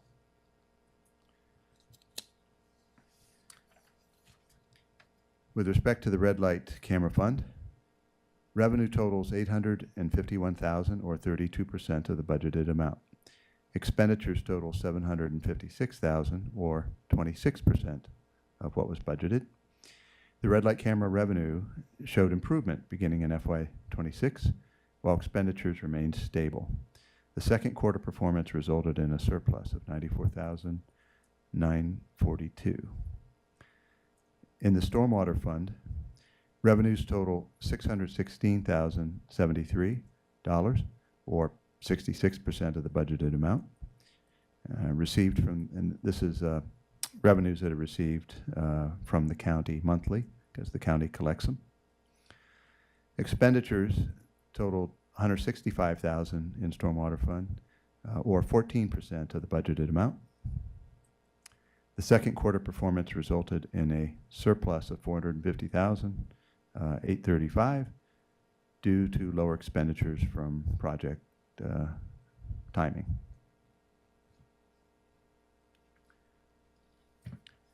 This just indicates financially some things that are coming up.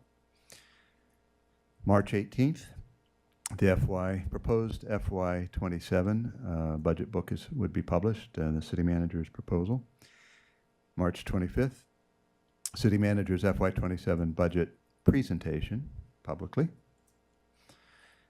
April 8th, first budget public hearing.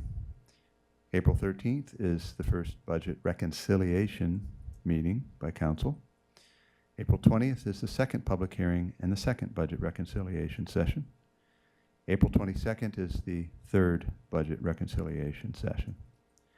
And we anticipate in May 6th, first reading of budget ordinances, and May 13th, second reading of budget ordinances for FY 27.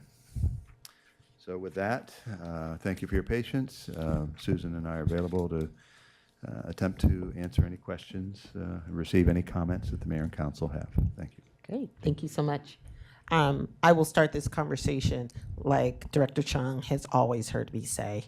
I hate Q2 and Q3 because there are a whole lot of numbers, but it's really hard to figure out if it means anything because you're in the middle of so much flux. It's kind of hard to put the pieces together. But I do have one question about the interdepartmental and that percentage change, and I just want to make sure I'm thinking about this correctly. So because, if I'm remembering correctly, we did not overestimate as much in terms of our vacancy rate, right? Or for salaries in the budget. Basically, we tightened that up a little bit closer to our actuals, which means we lowered that denominator. So that's the reason why that percentage is different. It's not necessarily because the expenditures are different. It's simply that we're starting from a lower denominator because we were trying to get our budget to better reflect the actuals and versus that large margin that we typically gave ourselves. Am I thinking about that correctly? Yes, Mayor, you're absolutely right. Yeah, it's the denominator factor that is resulting in the percentage change. Actually, if you look at the expenditure amount, last year and this year is almost the same. Same, yep. Yeah. Okay, thank you for that. Councilmember Schlegel. Thank you. Yeah, and related just to that point, so we budgeted assuming an execution rate on personnel costs that would be somewhere around in the, do you remember what the percentage was, Manager Despirito? It's about 6%, and the 94%. dollar amount is about $1.5 million. Okay, thank you. And I appreciated the information that you provided to me. And it sounds as though when I look at the system report, it sounds as though our personnel spending is actually quite a bit above what we had thought would happen with a 94% execution rate. I saw a difference of a little over $600,000, more than we thought we would have spent by this point, which means that our budgeting for the execution rate at this point seems to have been underestimating what we would spend on personnel. Is that correct? Yeah, as Madam Mayor said, at this juncture, this quarter, it's a little hard to tell. We've still got a lot of year to go. This is also a loaded personnel cost. It's not just salaries, it's also benefits, including health care. And there's a number of factors that are hard to predict, hard to budget for, and could very well be the reason that expenditures were higher than initially estimated for the first 2 quarters of this fiscal year. But that's going to take some additional diagnosis, and we eventually will be able to do that. Anything else you wanted to add, Susan? Yes, I want to add one more about the contributing factor about this higher than what we expected because of the personnel cost is higher.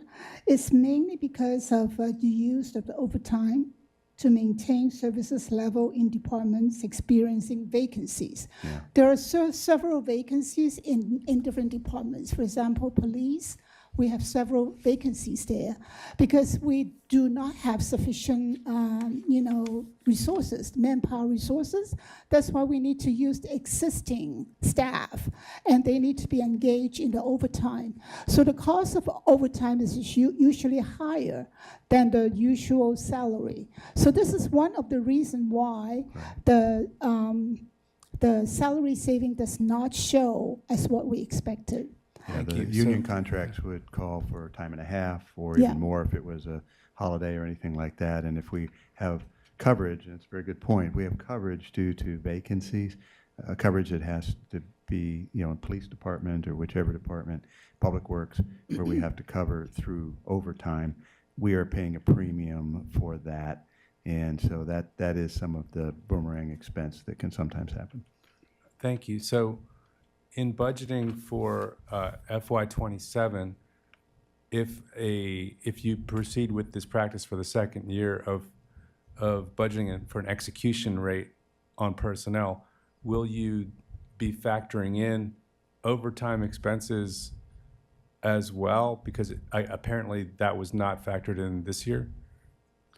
Well, it was factored in to some degree, but this, again, is all part of what we'll look at. And I can't say exactly what we'll do with FY27, but we're taking all information into consideration. Thank you. And just one more about related to sort of execution rates.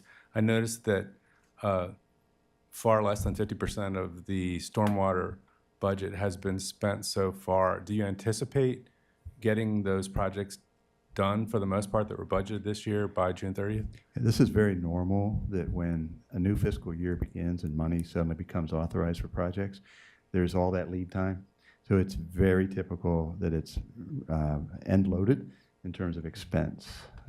So that's year after year after year, we pretty much see the same thing because you have to have time to engage engineers, architects, or whatever specialists or consultants we need.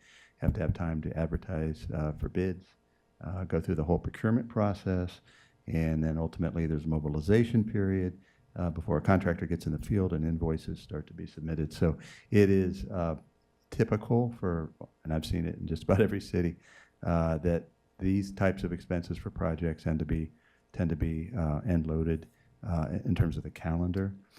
We are still, I know our Public Works Director, Braithwaite, and her team are working hard to live up to the projects or to execute the projects that have been authorized and to utilize the funds that council has authorized. And I have faith that we will, at least, if projects won't be completed, they will be encumbered before the end of this fiscal year. Interesting. Thank you. Have you ever thought about advocating for a 2-year budget on those sorts of capital types of, planning intensive projects? Our planning certainly is a CIP. We go about 5 years, and we have a multi-year plan for, a queue of projects and so forth. We know, just like with the library, you knew that construction was going to occur across fiscal years. So I think a lot of that is taken into consideration. Thank you. Thank you, Councilmember Schlegel. And I will add, again, my reason for hating Q2 and Q3. For public works related projects, they can't do them now because snow. So a lot of those projects get backloaded when the weather is better, which means you may not see them really until late Q3, Q4, and then the same is true for personnel. So you may be paying overtime more now, but a position may be vacant the entire year, and so you don't really know where your personnel numbers are until Q4. Q4, exactly. Yeah. So these particular quarters have always just been a pain because you don't know whether or not to intervene or to just let everything kind of play the course a little bit longer. Could I make one other point? And I appreciate that we're talking about this because this is, good for all of us to understand too. a portion of the assigned reserves that you all adopted, that we had staff recommended and council adopted, was specifically directed to having a buffer for any variation in the execution rate. Yeah. So that's built in, and it's a sizable amount. That amount is about $800,000. So we have this buffer. So in case that there is some overtime spending that we didn't expect, it will be able to cover by the assigned reserve contingency amount. Great, thank you. Councilmember Honzak. Thank you so much, Director Chung. Thank you.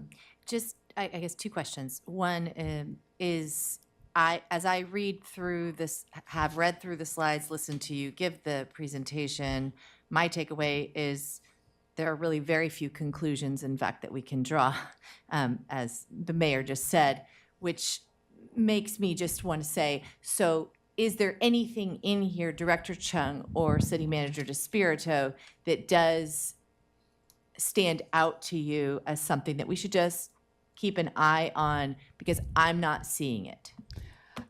Basically, in the second quarter, which is half year of the fiscal year, we are basically wanting to see expenditure almost reaching 50%, and the revenue also reaching about 50%. So if you see the overall amount that we are having, especially the year-to-date actual revenue on page 3. Is it page 3? I'm sorry, my eyes are... 3? Yeah, it's on page 3. The most important thing that we need to look at is the year-to-date actual revenue and the total year-to-date actual expenditure. If we're able to reach approximately 50%, because we're in the middle of the fiscal year, if we can reach about 40% to 60%, that is about average of what we're expecting. Anything lower in a 30% tile, then we think that it's something that we need to explain. So the explanation is provided on page 5, page 6 to 7. These are the explanation that we're providing, why these revenue amount and also the expenditure amount are out of the line. Then we explain that on those pages. So basically, we just need to make sure that we are reaching our almost the target amount of 50%. That will be more likely what we are expecting. Thank you so much. I think that's educational for anyone who is listening, and certainly for council. I might even recommend that in our future quarter presentations that we bold and highlight that sort of primary finding, if for, you know, for assuming that folks won't know that that's the best way to start looking at the whole thing, particularly in quarters 1 and 2. I think that's really helpful. Then my other question, which is sort of in the same vein, is on the ARPA funding. It looks to me like we're spending it at a very decent rate. But I know I'm keenly aware that the burn rate is very, very important for the ARPA funding, at least that it's all allocated. So how do you feel? I mean, it's higher than last year at this time, but how are you both feeling about that? Are we looking like we're pretty on target for our deadline still? I believe we spoke to the ARPA manager, actually it's the deputy city manager, recently, and she's confident that we are going to spend all the ARPA funds, and we hope that we can spend them all by December 2026. She will be. So she's feeling you said she's confident, and then you were hoping, but you're feeling confident that we will spend them by the deadline. She's feeling confident that she will be spending all those ARPA money, because if we do not spend it, we are going to return them to the Treasury, and we do not want that. Right. So this burn rate that we're seeing here about the expenditure at the end of quarter 2 at 36% to you says that same thing. The confidence that she has looks. I know it's hard to say, but does that align with your interpretation of the numbers? Right now, I I believe the budget of fiscal year 26 is showing approximately $1.3 million remaining in the ARPA fund. And as far as the most recent data that I collected, we have about $1 million left. So from the year end of the calendar year end of 2025, we have $1 million left, and mostly are pertaining to the housing project grants and to some of those contract costs for the speed and the red light camera, and those will be spent. We are very sure that those money will be spent. And then the remaining amount is some of those salary amount and administrative costs and fringe benefits for the ARPA funded position. And those will be spent as well. So after Esmera reconcile the treasury account against our budget account, we can have a clearer picture of how much we will have remaining, in the third quarter of fiscal year 26. Okay, and the pace at which we are spending that $1 million looks like it's also within reach based on our track record, is your feeling? That's what I'm hearing, but this is such an important issue. I just want to make sure I understand. Yeah, it's a good question, and Yeah. I believe the answer is yes. And know, too, that we have the first half of FY27, with Yeah, which that's we right, spend through December 31st. So Okay. there's two things. There's the funds that were council budgeted in the current FY26, and are we on pace to spend those? Yeah. I believe yes. I mean, and because a lot of that is, there's a certain amount that's personnel that would be spent for sure, and some other projects, and like contracts that we have applied those funds to that will be spent. But we also have the opportunity, whatever residual there is, council can make a further commitment to spending the final dollars before Treasury says we can't spend any more after December 31st. But that's halfway through the next fiscal year. Okay. So we don't have to accomplish it all in Gotcha. FY26. Okay, thank you very much. Councilmember DeBala? Yeah, I had two questions. Thank you. One of them was about ARPA, so we're done. And the other has to do with the red light camera fund numbers. So we just authorized adding revenue to the budget for this year. Stop sign cameras. And so, thank you. And so, but that's in the red light camera fund. So are these numbers before that number gets added in? Yes, because we're just now beginning to collect. We're in the third quarter fiscal, we're in the third fiscal quarter right now, which this report does not cover.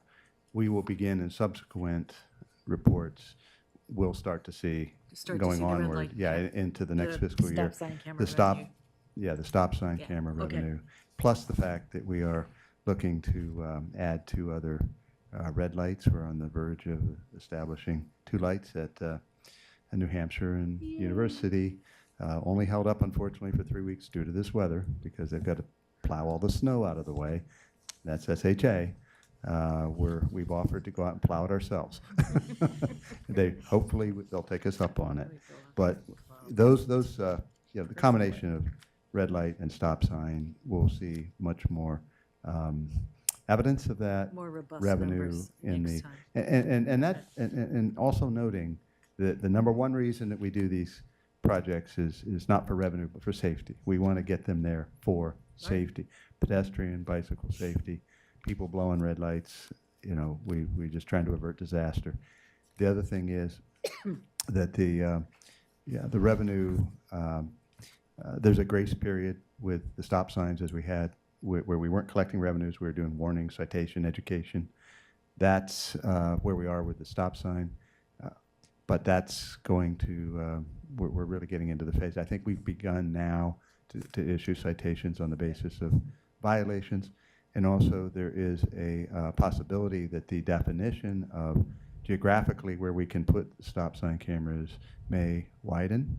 And that also would allow us to add some additional signs for safety in other parts of the community. Okay, thank you very much. One last point, nevertheless, we still budget very conservatively based on the estimated number of citations that we come up with. And we will do so again in FY '27. Going to be very conservative with our revenue estimates. Just stuff can happen. We've seen it before, and we don't want to put all our eggs in that basket. Thank So you. if you remember last time when we had the third budget amendment, the stop sign revenue, there is an additional 400,000 added in the third quarter. So this 400,000 is expected to be received around March through June of fiscal year 26. Thank you very much. Councilmember Lamon. I can confirm that stop sign tickets for actual payment have been issued, because I've been hearing about it from people who have gotten the tickets. Yeah. So I had one suggestion and one question. My suggestion is that in the documents, I think it follows along with Councilmember Honsack's point. The documents that refer to the differential in revenues that are what level is considered significant. There's consistently a page in here that covers a series of elements of the budget in which inconsistent revenues are received and expenditures are made, all of which specify that significant differentials in those areas are not actually significant. Is that my phone?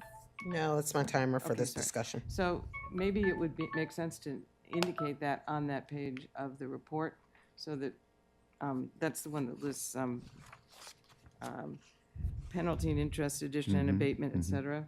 And so you explain how significant differences should be pointed out, but then on this page are all the differences that are not significant. So as Well, explained some of by them you, are. if I'm But there were, explanations, and Okay. because some of these have patterns, Yeah. like 119% versus 38%, Right. and 430 versus 20. Right. I mean, the differences are significant, but the point that you make elsewhere is that there is no regular pattern. So Correct. the significance in difference does not apply in categories that have no regular pattern, I would say, right? Otherwise, We err on the side of reporting it regardless. okay, I'm but not I understand your disagreeing point. with reporting it, but it would be more clarifying, I think, to somehow reflect that. I mean, that's just a Okay. suggestion for clarity. Thank you for the suggestion. Thank you. My only question has to do with the sale of city property provision or element, which is at the bottom of page 6, which says essentially 20 vehicles were sold, and that the total revenues from that equal, I did the arithmetic, at $3,200 per vehicle if 20 vehicles were sold for $64,000. I think I have the math right, but I'm going to ask the math teacher. Yeah. Sounds about right. So I'm I mean, not. It's going to vary by vehicle. And since a number of those are police vehicles, and, Dr. Google tells me that the average value of a police vehicle with, between 80 and 120,000 miles on it is somewhere between more like $10,000 and $18,000 per vehicle. I'm just curious No, how it that doesn't sound right. Okay. And that's what I'm not in my asking you. experience, they're usually far less. And Okay. in other cities, I'd love to have gotten that much money for surplus That's vehicles. why I'm asking, because it seems like a very low, 'Cause the mileage is really $3,200 high. for a vehicle Yeah. seems very low for a police vehicle. Well, these are auctions. I mean, we don't Understood. control Uh-huh. what, you go through a process, and it's, and sometimes, there's just a lot of things that come into play with auctions.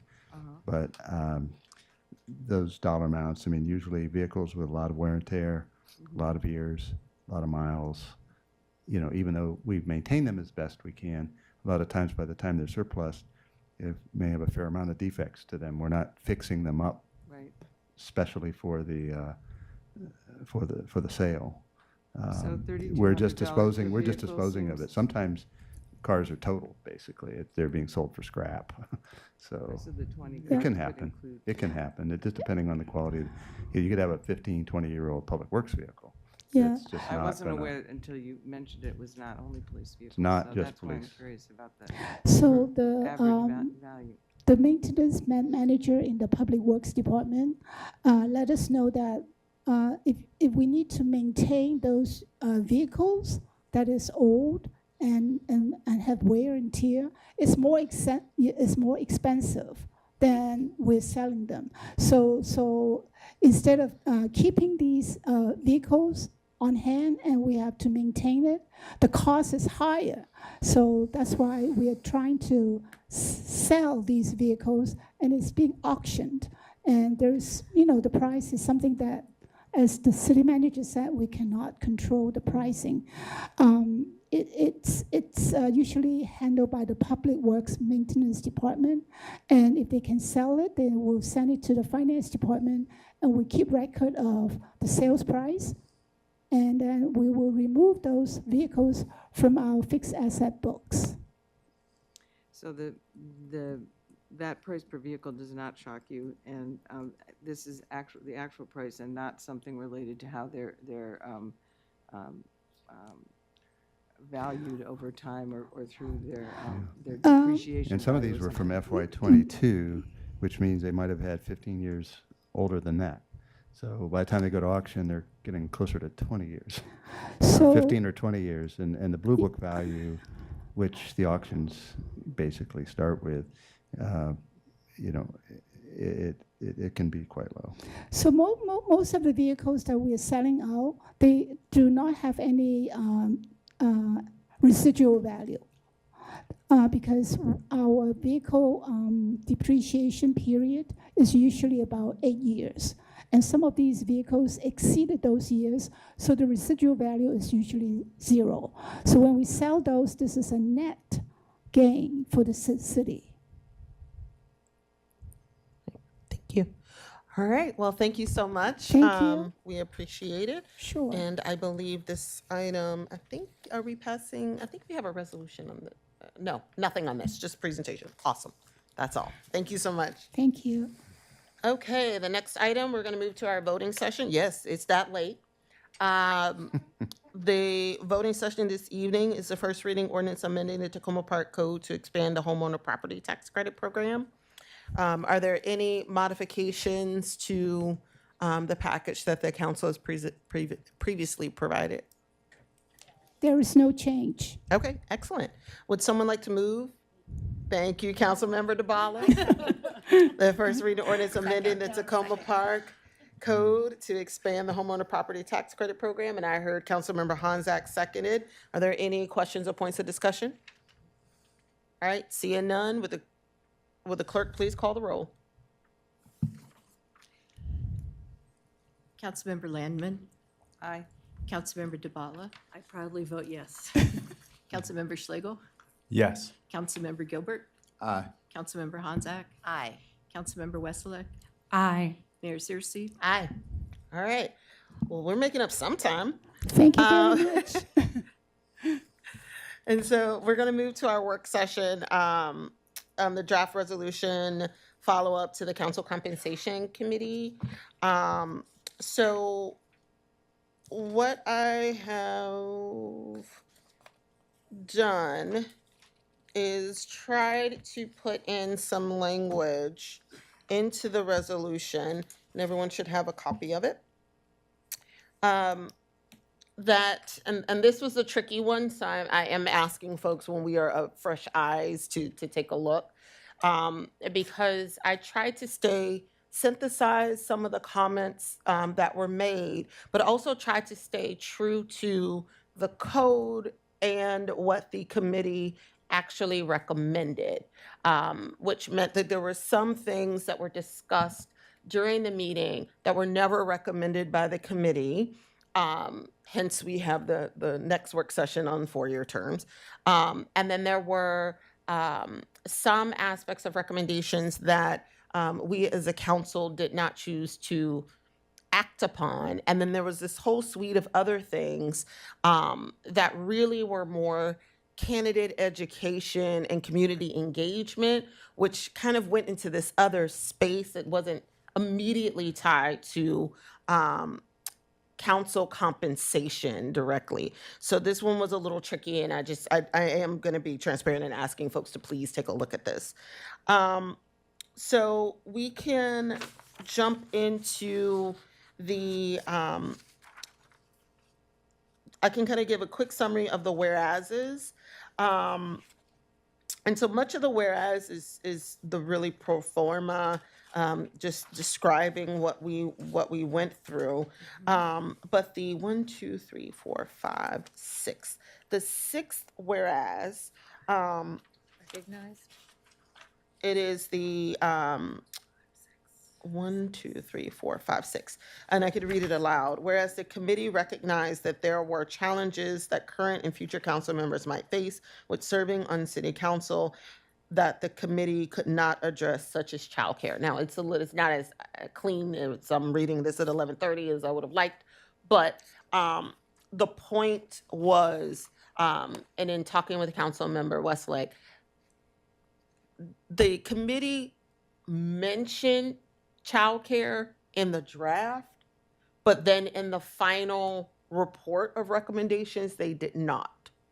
And so I kind of treated it a little bit more as a whereas, because I wasn't exactly sure how the council would want to deal with childcare in terms of a benefit when it wasn't explicitly called out in the final recommendations that we received from the committee. And then the second resolve clause, and Councilmember Lamont has already caught some wonky language. So the be it further resolved, the compensation committee regarding council salary, benefits, and technical assistance. So what I tried to do was lump together, there was recommendations around technologies that council could use in support of newsletters. And so I kind of saw that as part of a benefit. And so just kind of lumped the salary, the benefits, as well as that technical assistance into this second resolve clause. And I'll kind of walk through. The first bullet is the mayor and council members will not receive an increase or decrease in their base salary. However, their salaries will still be adjusted each year to reflect changes in the employment cost index, which measures the average change in compensation costs for employees. Now, this language somewhat aligns with what's kind of in the code already. The prior council compensation committee mentioned the inflation metric would be ECI, so that's why that's there. And the second item was trying to get at the health insurance, because one of the things that I did notice was in the code, the language states that council members would, according to the code, the city council is eligible to receive health insurance benefits equivalent to those of full-time city employees. Now, the council compensation committee did not mention this, right? Because kind of going back to that prior point. But I saw this language in the code as being a little ambiguous because staff get the option to not take the benefit and instead have a contribution to a retirement account. And Councilmember Lamont has offered some alternative language that I think will clarify this sentence a lot now that I'm looking at it. City employees have an option to decline health insurance benefit in lieu of a retirement plan contribution. And so we'll twist that around to make sure that it's clear. The city council supports providing this employee option to the council. I should probably say that. Staff should review the code to determine whether modifications are necessary to implement this option. Because again, it already says in the code that we should receive what's equivalent. Yeah. And that's all in one bullet. And that's all in the second bullet. Okay. And so that in the next bullet, it says that staff should update code. Yes. So staff doesn't update code, council updates. So review is a great word. Yes. So the staff should review the city code. So basically, the current section 2.04 is really summarizing the actions of the prior council compensation committee. So it refers back to what they did. So in order for us to move forward with voting on a code amendment, and since we're kind of interpreting and doing this anyway. We should go back and have staff make some suggestions in terms of cleaning that up, so that it's not referring to the decisions of the prior council compensation committee. And we can tweak that to review.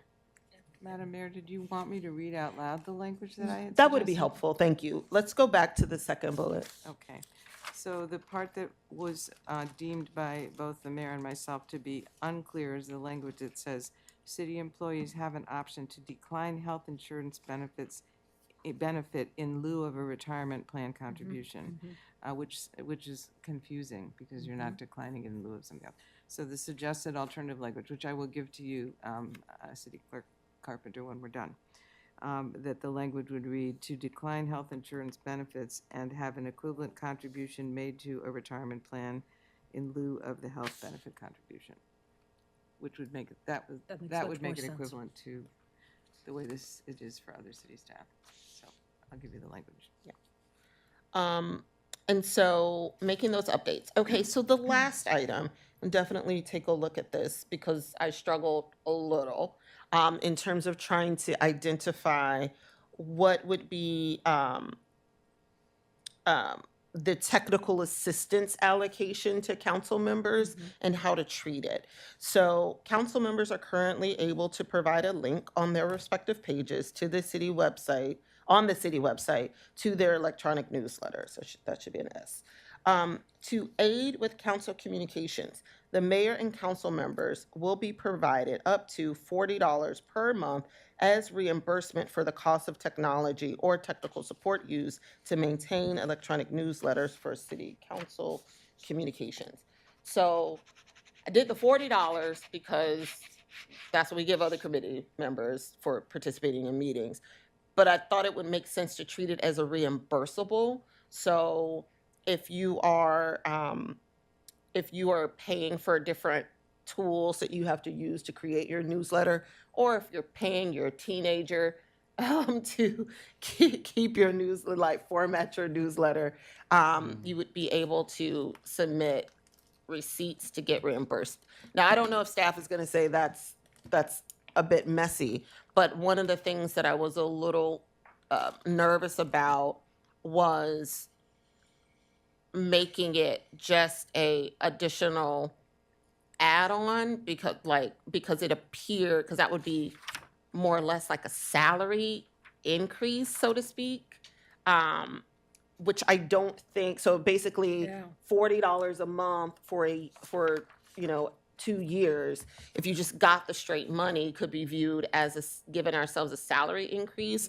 But if we were to do what the committee intended, which was to try to make sure that we had access to the resource, and it seemed as if there were some differences in terms of what council members need in terms of technological support and solutions, this would give the council members the individual flexibility to pick their own poison and approach.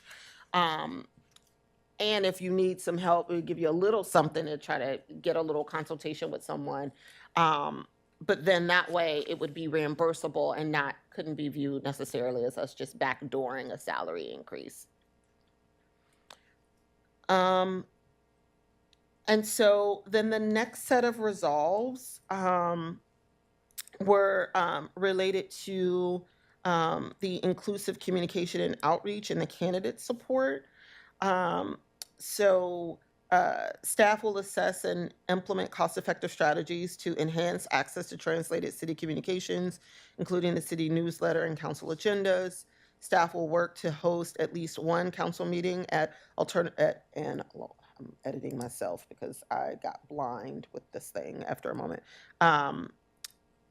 At an alternative location annually, like the rec center.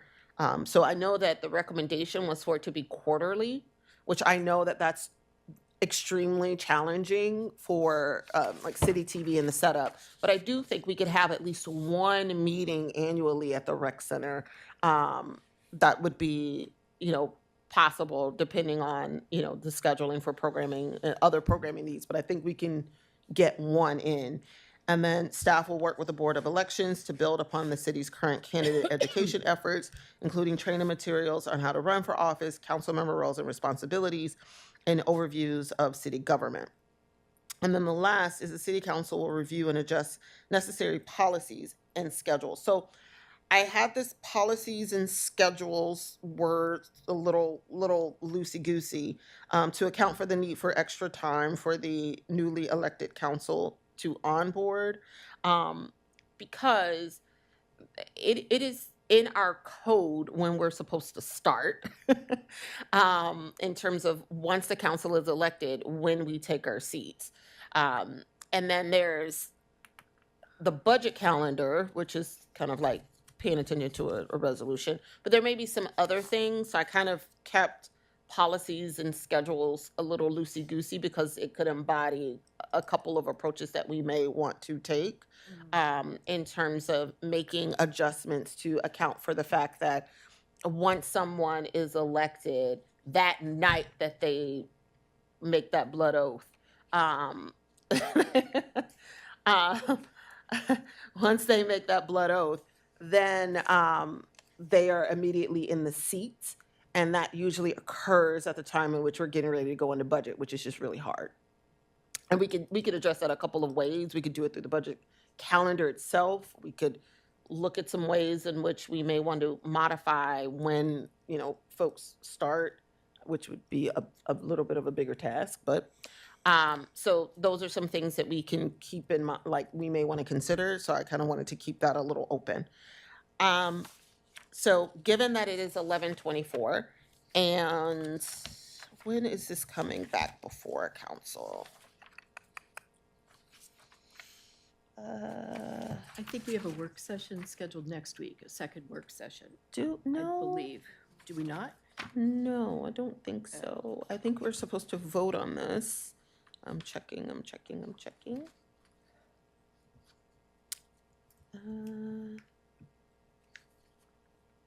I thought, yeah. So we're going to be voting on this on the 25th. We gave ourselves a bye week. So Is that if, 2 weeks? yep, that's 2 weeks.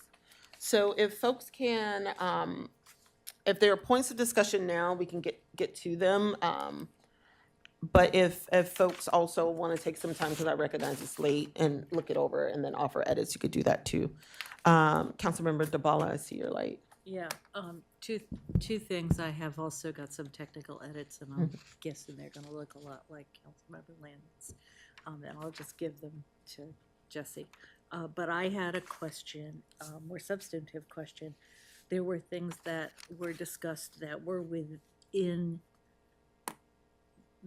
that were not literally a recommendation they had, but were well within their list. So for example, the question of communication and outreach by getting emails and by the city getting emails and giving them to council members for residents. That's an example of something that's really close to what they were talking about, but not literally what they were talking about. Where do those things go? Do they go in here?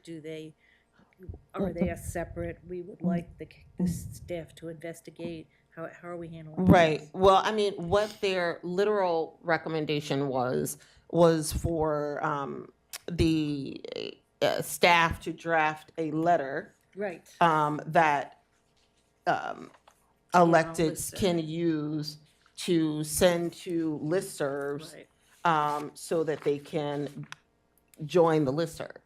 And we didn't see that as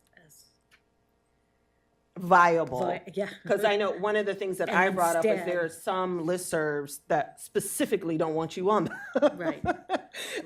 So we didn't see it as viable, and then we were talking about alternatives. So where do those kinds of things, would you like suggestions on that for this? I would like for us to try to stay true to, because this is so closely tied to the recommendations that the committee made. And that's why this was kind of tricky, because I wanted to try to stay true to, if they made a recommendation for us to get a specific recommendation for us to send out letters for listserv access, but it was all wrapped in the spirit of how do you figure out some way to better allow council members to communicate to their residents. Then we don't need the letter for the listserv access. People can try to negotiate with listserv access as they see fit. But what we could do, which could be in the spirit, and they did mention like having a link or having some ability for council member blogs to be accessible on the city website. And so that is something that we already kind of allow. And so if you put your link to your newsletter or to your webpage on the city website with your name and the like, then that will automatically connect people to your listserv. And then if you're getting that extra resources to help with paying for whatever subscriptions or whatever you need to generate those newsletters, then that kind of meets the spirit of what I think they were proposing. And versus, I get very nervous when we talk about sharing resident data with members of council without their consent.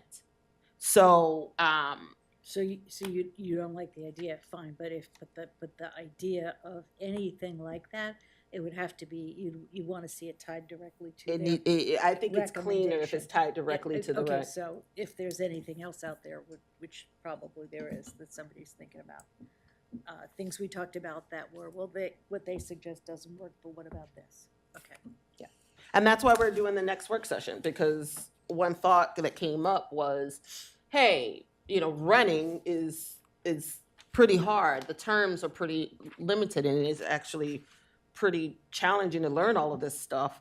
So maybe we need to have a different conversation. We say, no, that's going to be separate, because that's not something they alluded to, the challenges and why it's important for people to learn how to run for office. That was something they brought up. But they didn't go that far. So it's, again, this has been a bit of a delicate dance in trying to stick true to the recommendations that were made. Councilmember DeBala, are you? Yeah. Okay. I'm gonna take a run at it. Councilmember Schlegel? Oh, okay. I just want to acknowledge it's so late, and I was running all day, and I don't know when this was posted. I do appreciate how it was pulled together, but it's so hard to have like a real work session about it when I'm really tired. I'm just trying to make sense of it for the first time. So, and because this is such an important issue from the standpoint of transparency to the public, and we're talking about future council members' compensation, which could include some of us, I just want to make sure that we're not getting to a point where we're going to say, all right, everybody send suggestions, and then we'll pull it together from suggestions. I'd rather that we move slowly and deliberately here. I have a couple of specific questions for colleagues or thoughts, but I'll pause right there. Yeah. We gave this a bye week, and the goal was to get people to put stuff on paper to send it in so that everybody will have something to react to. As I mentioned, this one was tricky because there were a lot of ideas that were thrown out, but they didn't necessarily align quite nicely with what the council compensation recommended. And I was, in reviewing the code, I really was trying to make sure that if we established a council compensation committee and they're supposed to give us recommendations on compensation, that we stay true to that if we could. Not saying we, but it's a delicate dance in terms of making sure that we're not inadvertently giving ourselves more than what they recommended that we have, and making sure that we're staying true to the process. So recognizing that it is late, and that's why we wanted to make sure that there's a bye week. I can adjust depending on the level of comments that come through. If we need another work session based on the comments that come through, we can do that. But I wanted to make sure that we had something on paper, because just the talking without something clear to react to just gets really, really challenging for the people that have to put pen to paper to figure out what it is we're trying to agree on. Well, I'll go super fast then, because what I value is you all us all hearing each other's ideas right now, super quick, so that as we're proposing things, we're thinking about other perspectives. So, a couple things. The at least one council meeting. I wonder if colleagues, if you'd consider, like, if there's a way to do one, maybe there's a way to do four. You know, if the logistics can be worked out for the rec center once, could we do it 4 times? It's just a thought. And then regarding the provision of the up to $40 per month for technology or technical support, right now I don't really like that. It feels strange to me, partly because I feel like it rewards people who are maybe more tech savvy, or those that have the time to set up whatever these platforms are, and other council members who don't know where to begin with that might never advantage themselves of it. I also worry that it could create an expectation that we're going to use and divert some of our time into electronic newsletters when we have a city newsletter. So I want to be careful that we've talked about how much work is expected of us, and I want to be careful that we're not creating an expectation that all council members maintain an electronic newsletter or look kind of like idiots for not doing it. And then we have to think about whether over time that could provide an advantage to incumbents, that they have this well-oiled machine platform putting out information, and someone's trying to challenge them and just really, has nothing, and it could look like we have a system that's supporting incumbents campaigning for re-election. Those are my thoughts, and just throw those to y'all. Thanks. I will pick the second item first. So these funds are not supposed to be used for campaign activities. It's only supposed to be for a council-related newsletter. And I tried, and maybe this is a little too much of a nuance, but I threw in the word, the cost of technology or technical support, meaning if you don't know how or what you may want to do, you may be able to, within the budget, and maybe it's an annual amount that we say versus a monthly, but within that allocation, you might be able to consult with someone to help you to do it. If the expectation is not that we enable people to better provide those electronic newsletters, then that basically would mean that we would be saying no to those council recommendations that relates to our ability to link to or provide support for those types of tools. Yeah, I'm remembering now. The other thing I wanted to say was that I really was happy to be reminded that we have council member pages where we can always link to, in whatever way, shape, or form we want to have put information out. We can link to that, and then most people have some form of texting or social media. They can develop lists and just say, hey, there's another thing up on this website. Like, it could be that simple. That could meet the spirit of the recommendation. Yeah, but the goal is to try to reduce the barrier that people would experience. I know I pay out of pocket for my platforms, and I just don't have a clone to like upload and keep everything together. So the idea is, or I think the committee's idea was to try to lessen that hurdle for folks. Because depending on what you choose to use or how you choose to approach it, you either may not know how, which means you need someone to sit down with you, or you may have to pay out of pocket. And so what does that ultimately look like for you, and how you may be able to offer some sort of stipend? Councilmember Honzak? Yeah, I really appreciate this dialogue, and thank you for putting together a very coherent resolution based on the complex dialogue that we've had so far. I think I feel kind of similarly to Councilmember Schlegel about some of the issues that you raised. I am feeling too like it's late. It's been a very robust night of lots of things, and it's late. But I also know we have talked about this for a while, and frankly speaking, I didn't get to give this as much time as I would have hoped because my children didn't have school for 7 days due to the snowstorm.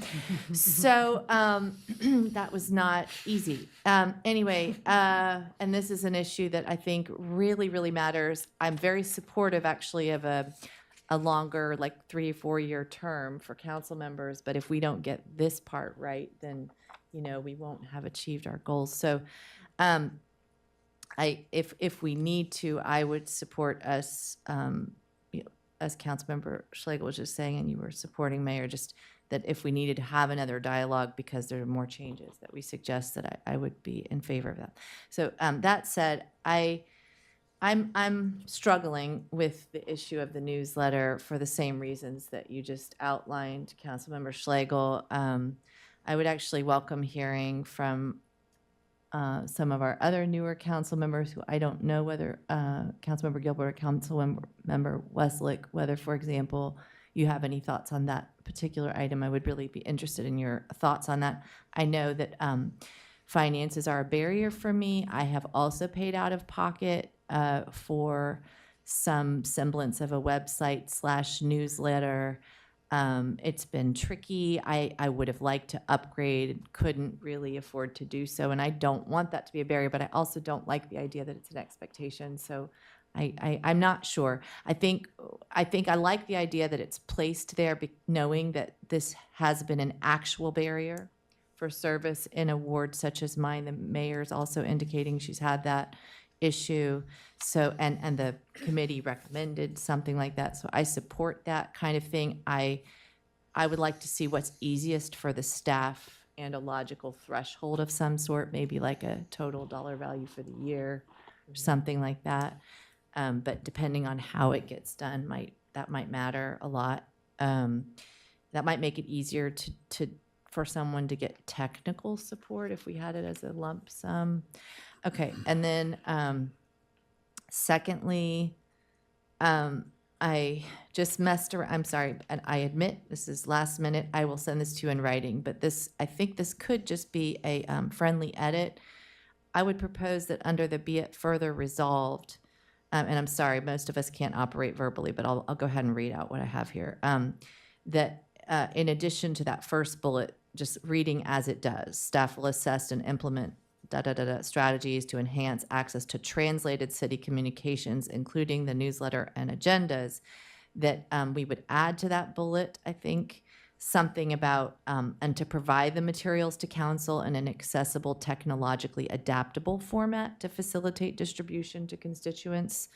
Anyway, I know that I said that quickly, but the concept being, and I'll send this to you, Mayor, as a suggestion, we are trying to explore, or we're proposing to the staff to please send us those inputs in a way that if we are going to be doing newsletters, we can push them out. So not PDF, something that can be lifted and popped into whatever it is that we're doing.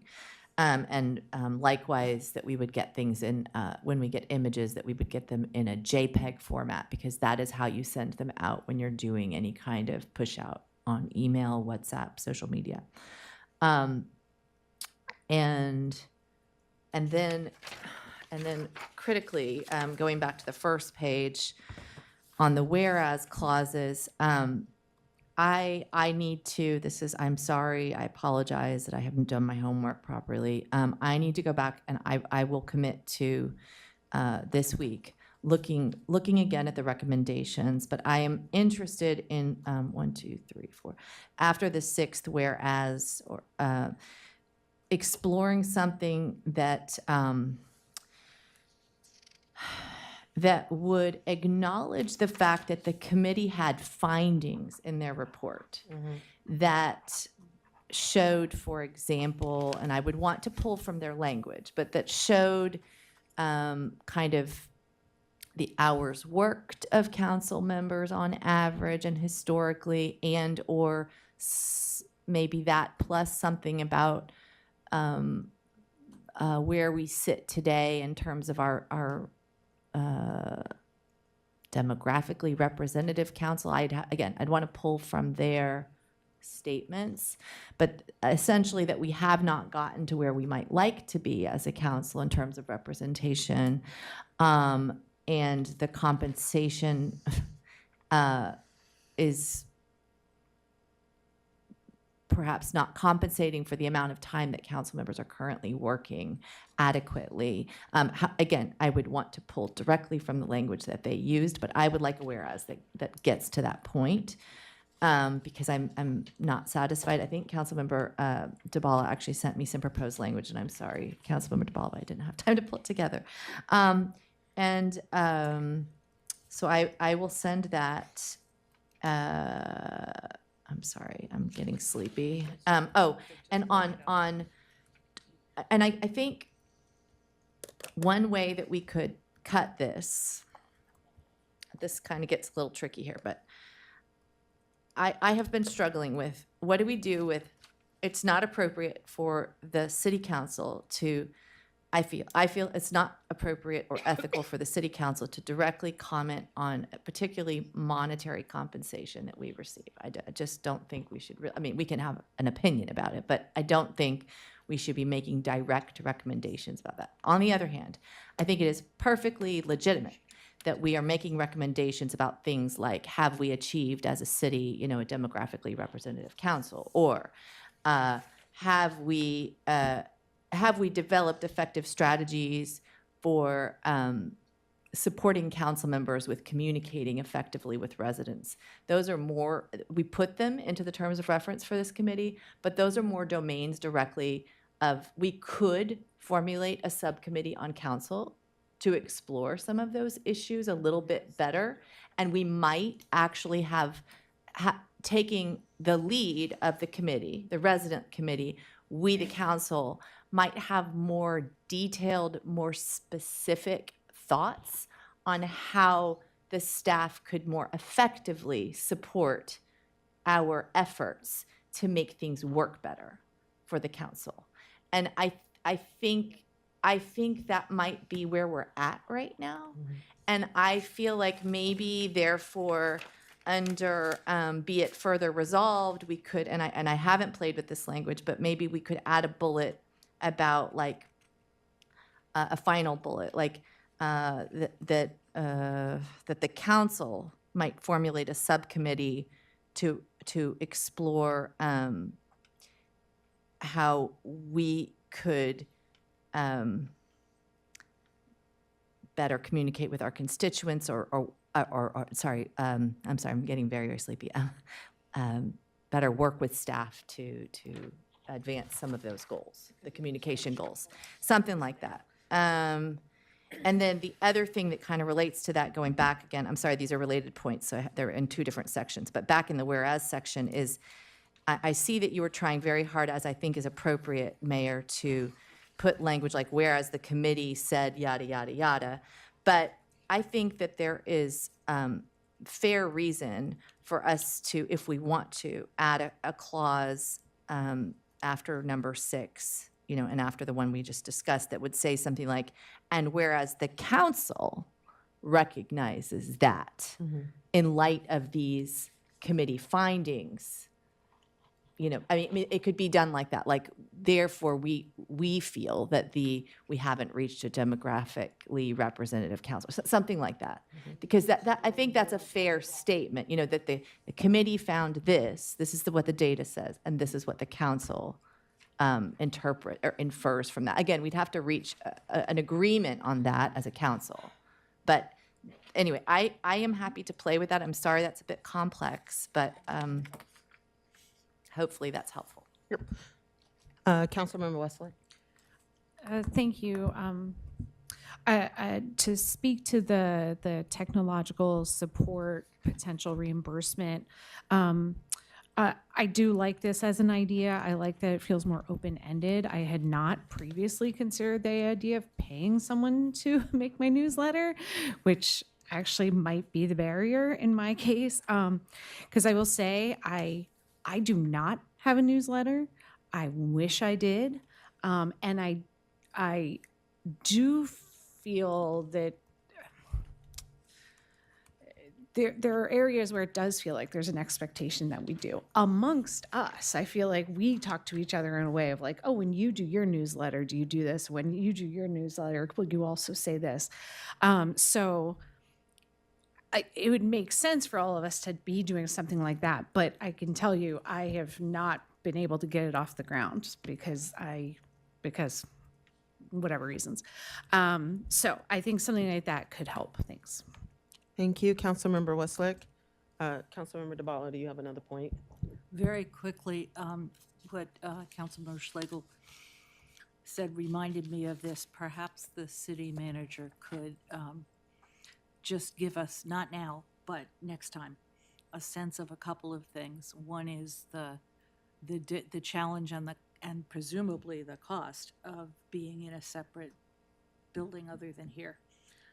Because logistically, it seems like it's a lot harder than it used to be, and I'd like a little information on that. And secondly, and thirdly, based on a comment that we got this earlier, some of the fiscal considerations, quite literally, what the change in healthcare might cost, just estimates, just sort of looking at. So it's documented what the potential costs are, and that's all I just wanted to ask for that. Thank you for that. And if I can chime in really quickly, the staff recommendation was that they would not be able to meet the quarterly demand. I think it's also important when we're talking about an alternative location that can be hybrid. You're talking about, yep. It was the hybrid piece, because we have hybrid meetings. So if you're talking about a location that could potentially be hybrid, that's even more challenging. So then you're looking at, the only option is the rec. And then the challenge with the rec that would be able to fit everyone is the fact that we have a lot of awesome programming. And so trying to navigate setting up city TV in the rec on a day when it's not being used with the basketball court or people aren't, and because they need time to lock down the space in order to set everything up. And that's why I was saying, well, if I could get at least one, but I would appreciate if staff could look into the feasibility and if there's any potential barriers to doing it more than the one. But I recognize some of the difficulties when we've had those meetings there before, with the quality of the video and the mics and having to basically shut down everything, perhaps by midday in order to set everything up, which means you can't have the rec programming. All right. Councilmember Schlegel? On that point, I wonder if Washington Adventist University might have spaces that are already, ready to pop in terms of having the audio, visual, and, link up technology to do a Zoomed meeting. It might be something we could look into. I will be happy to take that. So since I've been on, now, others may have knowledge that precedes me, but over the last 3.5 years, we had 2 hybrid meetings at Washington Adventist. They have a very nice, one nice large space that I'm aware of that's usable. However, the technology was not easy to use there. The sound in the room was real hard to capture. It is my understanding from those that were on the other end, the sound quality wasn't so hot. So I loved having it in our part of the city, but I'm not sure if it's, a great plan. I think, it might be just worth just thinking about what we're trying to achieve. But the other, by doing that, we are a pretty physically small city. So, maybe there are some other things, like we do our public safety, right? Those public safety meetings do happen in other parts of the city. I think they've been recorded. I don't know if they've always been hybrid. The Ward 6 ones are in been hybrid, right? They've been in the rec center. Yeah. So, theoretically, if we could do that,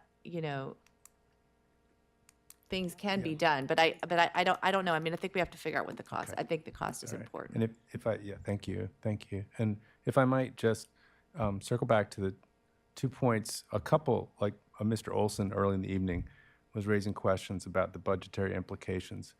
And just looking at looking at things online, it does appear that the ECI tends to rise faster than the CPI, which means that every time that happens, you're achieving real wage growth.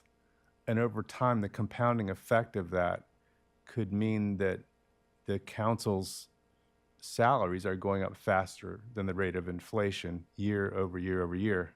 So, and I think that not only from a budgetary standpoint, like it's going to cost a little more from year to year, but also from the standpoint of, we are residents representing residents, and should the compensation for this go up at the rate of inflation by the CPI, or should it go up at the rate of inflation at the employment cost index, which assumes there's a market for, as Mr. Olson said, it assumes that there's a market where we might compete to be on a council in another area, but we can't do that. And so there's that. And then on the health benefits, I'm just not clear on what the arrangement is right now, because I've not taken advantage of it, whether if there's a 50% or a 100% coverage, because it looks like it changed in the ordinance. So I would love to know exactly, like, if all 7 council members availed themselves of that, what would be the additional cost to the city, so that we can get that into the fiscal considerations. I believe regarding the health insurance, can we send around again, because I believe in our prior work session, there was a document in the package that kind of spoke to that. Is it in this package? 10,000, yeah. But may I ask, presumably when the budget is prepared, the assumption has to be when you're preparing for a new council, that council members are going to, whatever the cost of health insurance is, that'll be Right. applied for each council member. And when the working group did some mathematics on the cost of the council, right now it was 0.6%, or 0.6 of, was that what it was? 0.6% of the total city budget or something like that. Yeah, It's the cost of the council Right. package. So even if it is a modest increase, yeah, it doesn't, it should, I imagine it's budgeted for expenditure for every new council on the assumption. You have to assume everyone's going to want it when you start out a council year, I assume. Right. And I would just bring up the whole ECI piece. Staff, the inflation, the estimate that's used for staff salary adjustments is ECI, correct? It's an employment cost index. Correct. So it is important to keep in mind that we are part of the city, and for purely logistical reasons, when it comes to cutting checks, it's a little easier if we're using a similar inflation cost of living kind of adjustment as staff is familiar with. But I also just want to argue that although we are residents serving residents, this is a job. This is a job. And we have employment-related costs, and this is a job. And I want to stress that, because we are all working a lot. So while I understand the desire to save 0.25%, I think the ECI is the more appropriate indicator for salaries in particularly in local government, including ours, because we are working. Councilmember Honzak, did you? Yeah, no, I was going to say something similar. I think, I know I sound like a broken record, but I cannot emphasize enough that this council, based on the number of average hours that we are all working, yes, is not only is it a job, but we are not compensated even at minimum wage, okay? This is not okay. This is not okay if we want a council that is representative of the people.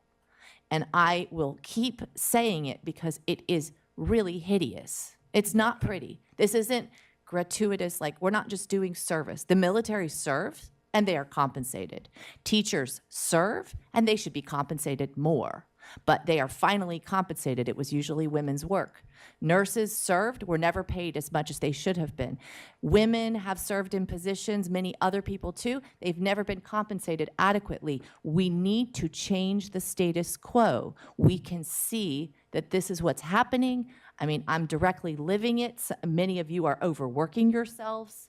It's not reasonable, and we will never, never convince anybody to run for this position if we don't start to treat it with the basic level of respect to recognize the number of hours that people have to put in to do a decent job of serving their communities. And so I really, really, I am not comfortable at all with where we're landing, but I respect the committee's right to advise us. Yeah. So to argue over pennies or EPI is not pretty to me. Well, I don't mean that disrespectfully. It yes. doesn't make sense to me. Well, with all due respect, I certainly see your point. The compensation should be higher, but I don't want to backdoor it by saying over a long period of time it will gradually be real wage increases every year. The mechanism for increasing the salary is separate from the decision about what the salary is. And so I wasn't saying that I think the salary is appropriate. I wasn't commenting on that. Thank you. Councilmember Gilbert? I second everything that Councilmember Honzak just said. Thank you very much. Thank you very much. Councilmember DeBala, do you have another point? I just wanted to respond. The committee looked at it. They did not raise it. We did not discuss it in any of the meetings up until now. If you are proposing that we change it in the code, because that's what it would take, then that would be a separate discussion, I think, at this point, that we would need to have, and obviously not tonight.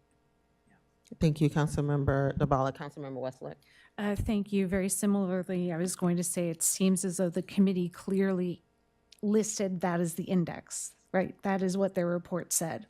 Our salary stays the same using the EPI. So that one's easy. That one's easy for us to just translate into the resolution.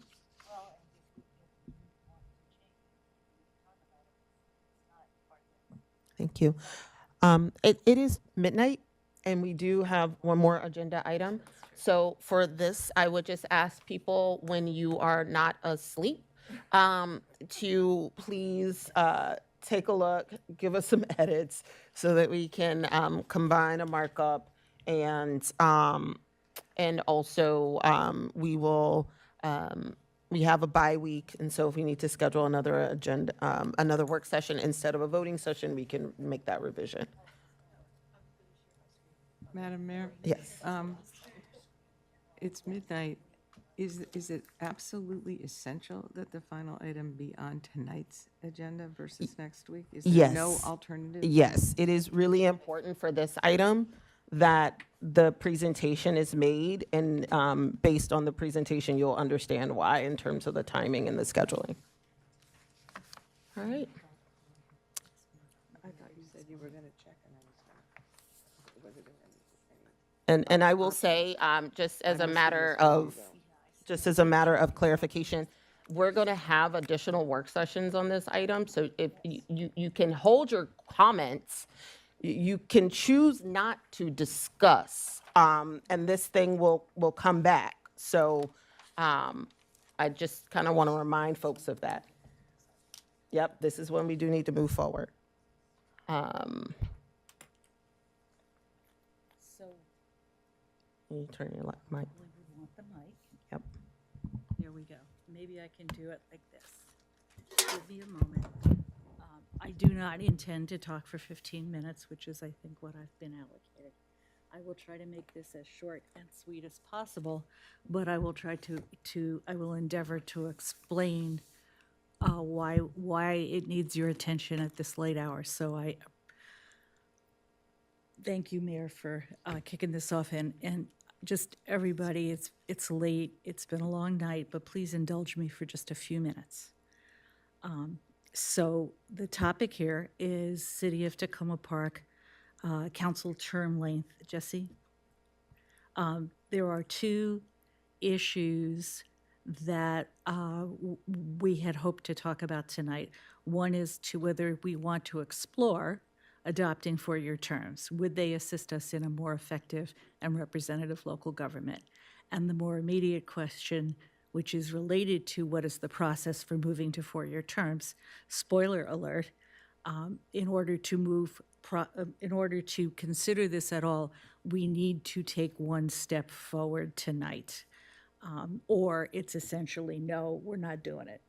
So I'll explain that in a minute, but I just wanted to get that out there because I know some of you have questions. I'll take the next slide. So why is this an issue, and why is this an issue tonight? I'm going to do that right now. So we have heard from the Board of Elections in their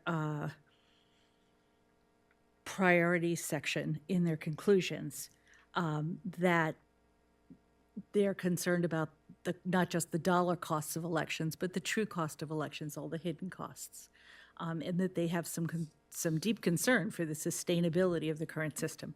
The board, the volunteer, the staff support to organize the election, to manage the election, to run it on the day, to count the votes. We do the final report. It's weeks, if not months, of work every 2 years, and they are concerned that there's just not enough bodies to do it. So we heard that in October from the Board of Elections. In November, we heard, as we were just talking, from the Council Compensation Committee about the need for additional council education, need for additional support, and particularly more onboarding for new council members. So they've raised this issue of how do we become more efficient and effective as a council also. And then we have our own experience recently with the last 2 terms, a majority of new council members and all that goes with that. That includes all of us. I don't need to say anything more right now. So why is this an issue tonight? So it's an issue tonight because in order to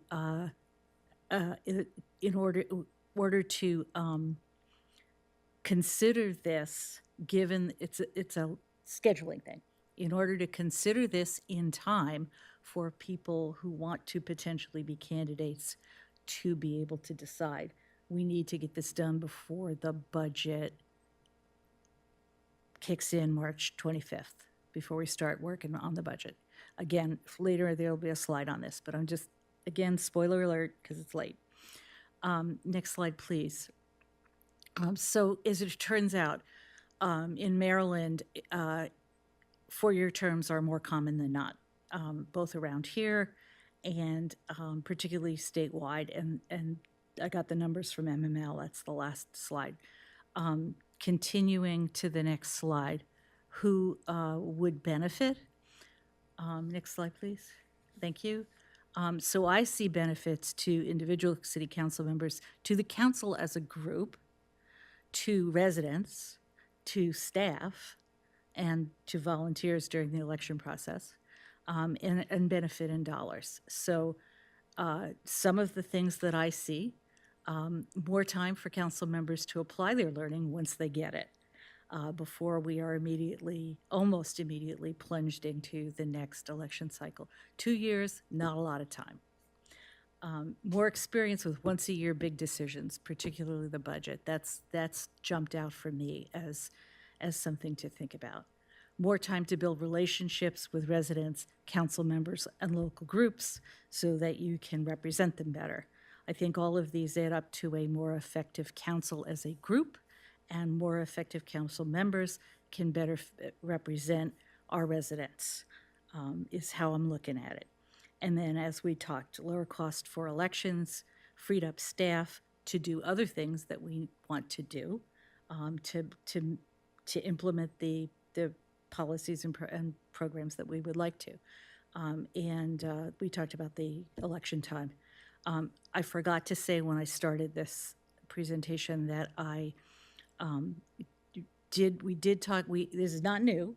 We talked about it as a group last month, and I asked if if anyone objected to a work session, and people said it was a good thing. And so here we are, button up against a deadline. Sorry about that. And I do want to say that the city clerk and the city attorney assisted me with the research on this. So the ideas are my own for your consideration, but the information and what we're about to get into with the process came from authoritative sources. So let's go. We'll come back to benefits either at this work session or next work session and talk about it. Next slide, please. So to the second question, the second issue, the process.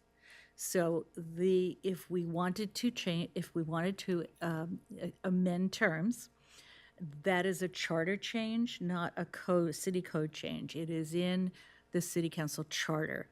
And the charter words are very quick, very short. There's only a few specific changes, but the process is fairly long and proscribed, which I think is a good thing. So this is one of the two sections that would change if we were to consider this. Next slide, please. Other direction. That one, 606. And because, and then we would also need to change this section about how often we have elections to accompany, to match up with the change in terms. So what's the process for changing, for a charter change? Next slide, please. So 7 boxes, keep your eye on that third one.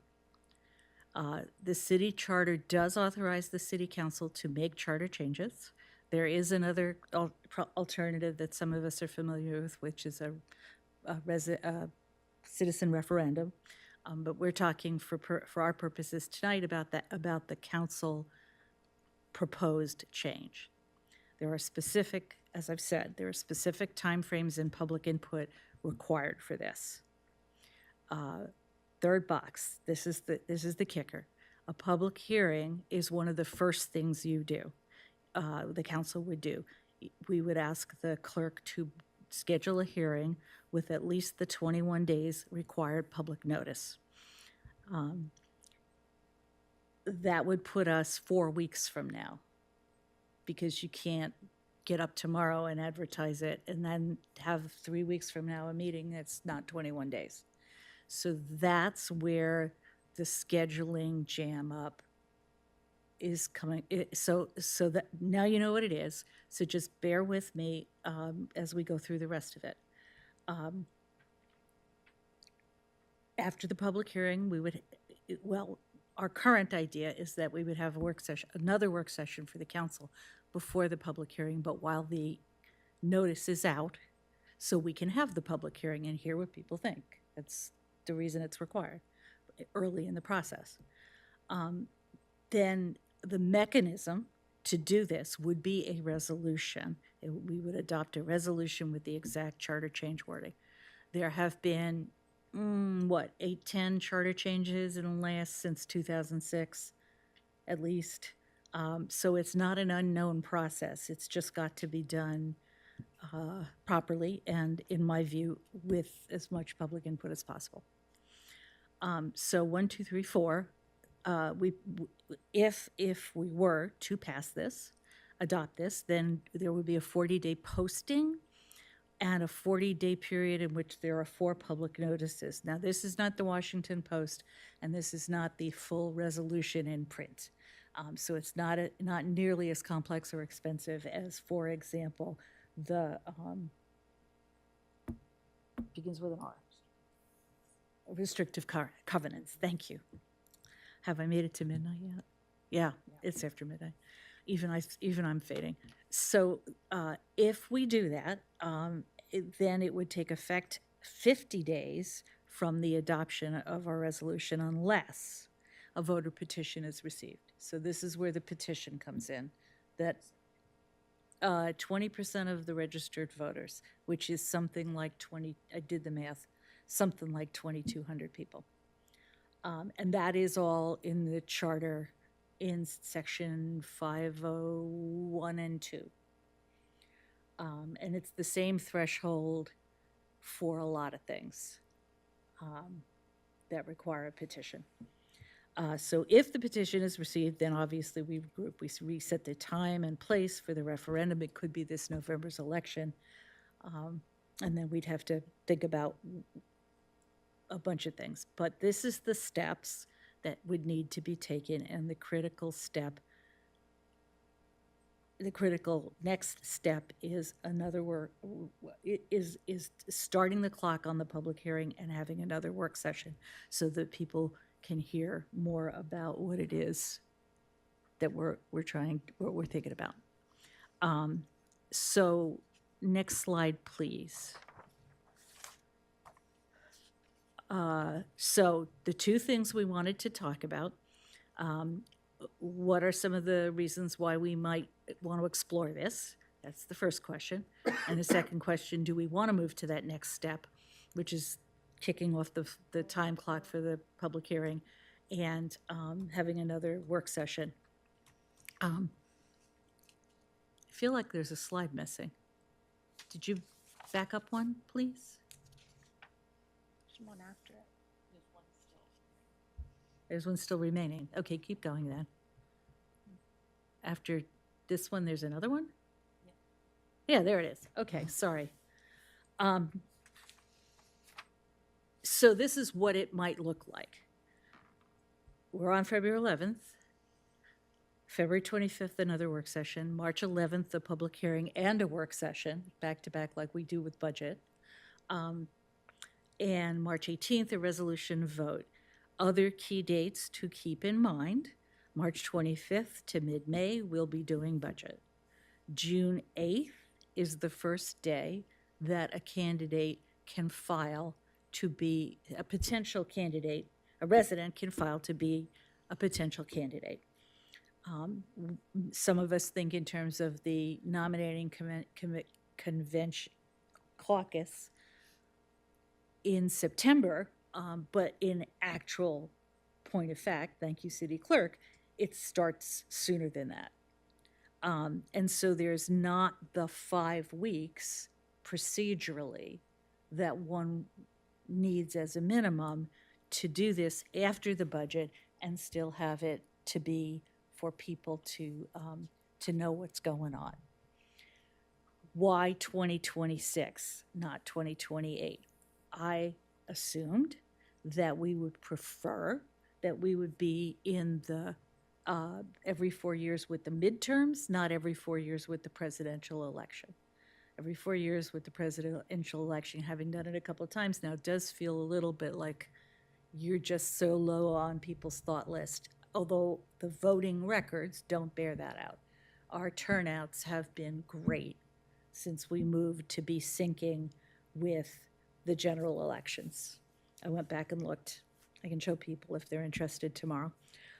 So if we can back up one slide to the discussion, I'm going to kick it over to the mayor and let you figure out how you best want to approach this now. Questions? Does anybody have any questions of detail or fact? I see a couple of lights. So I'm being mindful of the time as well. So forgive me if I move us along quite quickly towards a hand vote, just so that we get the idea of whether or not folks want to move forward with the next step. But I'll do this first round. Councilmember Wesselek. Thank you. Thank you so much, Councilmember DeBala, for putting this all together. I would definitely be in favor of us talking about it again and more, because there's a lot to think about. One thing that jumped out to me that I think might be important to be a part of this process is whether or not council members can be impeached. And if they could, what does that process look like? Because I think a key part of the 2-year term is that if you're unhappy with your representative, it's only 2 years, but a 4-year term is longer. But I'll leave it at that. Thanks. There is a recall process. Yep. It has also a pretty high bar. I didn't look it up. I meant to before I came in, but there is a repeal process for a council member. It's done by, recall process. It's done by petition. And some of us remember that it was recently, 2-3 years ago, it was put out there. Yeah. There's also ethics rules about finance, and an ethics commission that we have where residents can go confidentially if they want to challenge or question a council member on a point of finance or conflict of interest. So there are some other built-in checks that exist. Thank you, Councilmember DeBala. Councilmember Schlegel. Thank you for putting this together, Councilmember DeBala. I understand these are just preliminary clarifying questions. Just a couple, that question was wonderful, Councilmember Westlake.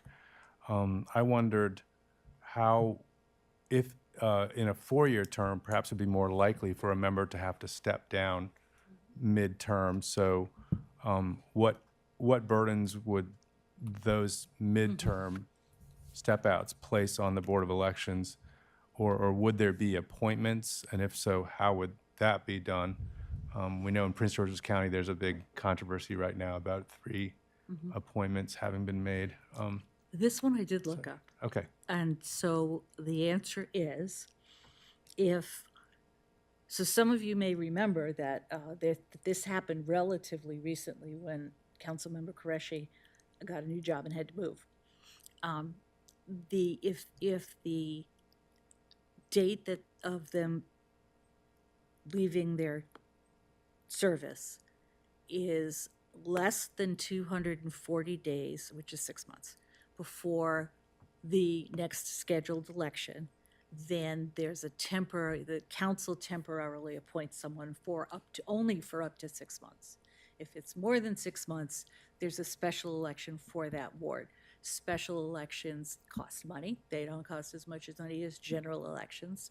The election board has done them, so they know how to do them, and there's a process, again, in the charter, in the code,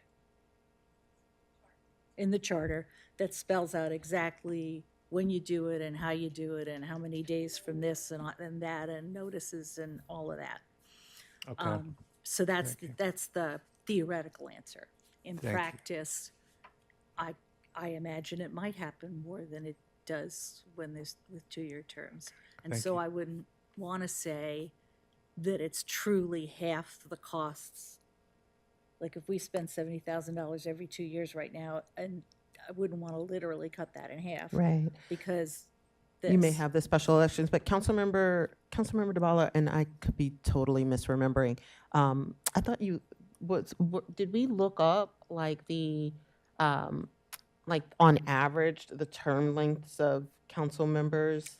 I was working on it and I didn't get through it. And there have been Arthur David Olson may also know the answer to this, how many special elections there actually have been. I remember the one that was fairly recent, but before that, it might have been the 80s. You don't know either. Arthur, you know the answer? I can look that up. I know, but Yes. Thank you. Thank you. Yeah, and Jesse found yeah, and a I can list. tell you off the top of my head, when Heather Mazur had to resign because she moved out of the ward, That's the one. there was, Before because Rizzi. it was a short time, there was an appointment. When Kay when Daniels Cohen. Mark Elrich finally was elected to the county council, we had a special election to fill that seat. And then when Reuben Snipper, who was the Ward 5 council member, moved to Italy for a period of time, we had a special election, and that's when Jarrett Smith was elected. And Roger will remember the Rizzi Qureshi, Kate Stewart election. Filling that seat. So it's been a handful of times. Yes, we're familiar with special elections. But it's not, so it's not a ironclad 4 years, but It's relatively rare. I just wanted to point out that if the Board of Election has stated that it's very tricky to put on these elections, we are keeping it tricky and just saying is less often that it's tricky. I'm getting into discussion here though, so I'll hold off that. But did you, would these terms be staggered when you go to 4 years? I know some places that have 4-year terms have staggered terms. And also, why did you pick 4 instead of 3? Just curious. I picked 4 instead of 3 because a few years ago, the then sitting city council actively chose to get out of the 3-year cycle to be with the general election. And since I was not on the council then, this was before our time. But we were in, well, doesn't matter. And the important part of that to me is the switch to the mail-in balloting and the doing it at the general election, which doubled turnout and has consistently kept it high in the several elections since then. So I thought, I personally am not going to go back and think about 3 years for that very good reason. It's up to what you guys want to do. And your first question was Staggered terms. Staggered terms, then you're still doing an election every 2 years. So I did not, personally, I didn't see that. Okay. Okay, so given that people are starting to pack up. I do have one more thing. Okay. About staggered terms. So with MML, this is just a point that more of the 4-year communities, by quite a bit, are not staggered. And so the question that I would like to call a hand vote on right now is, does the council want to move forward to the next steps, which is scheduling a public hearing and the work sessions? May I ask, I think it's a point of order, but I'm not sure. It's a scheduling misunderstanding. Is this the discussion, or are we having a discussion? Is this a substantive discussion before we vote, or are we planning to have a substantive discussion about whether we support this before agreeing that we want to take it forward? Correct. I thought we were not ready. Can we go back? Can we go to the last slide?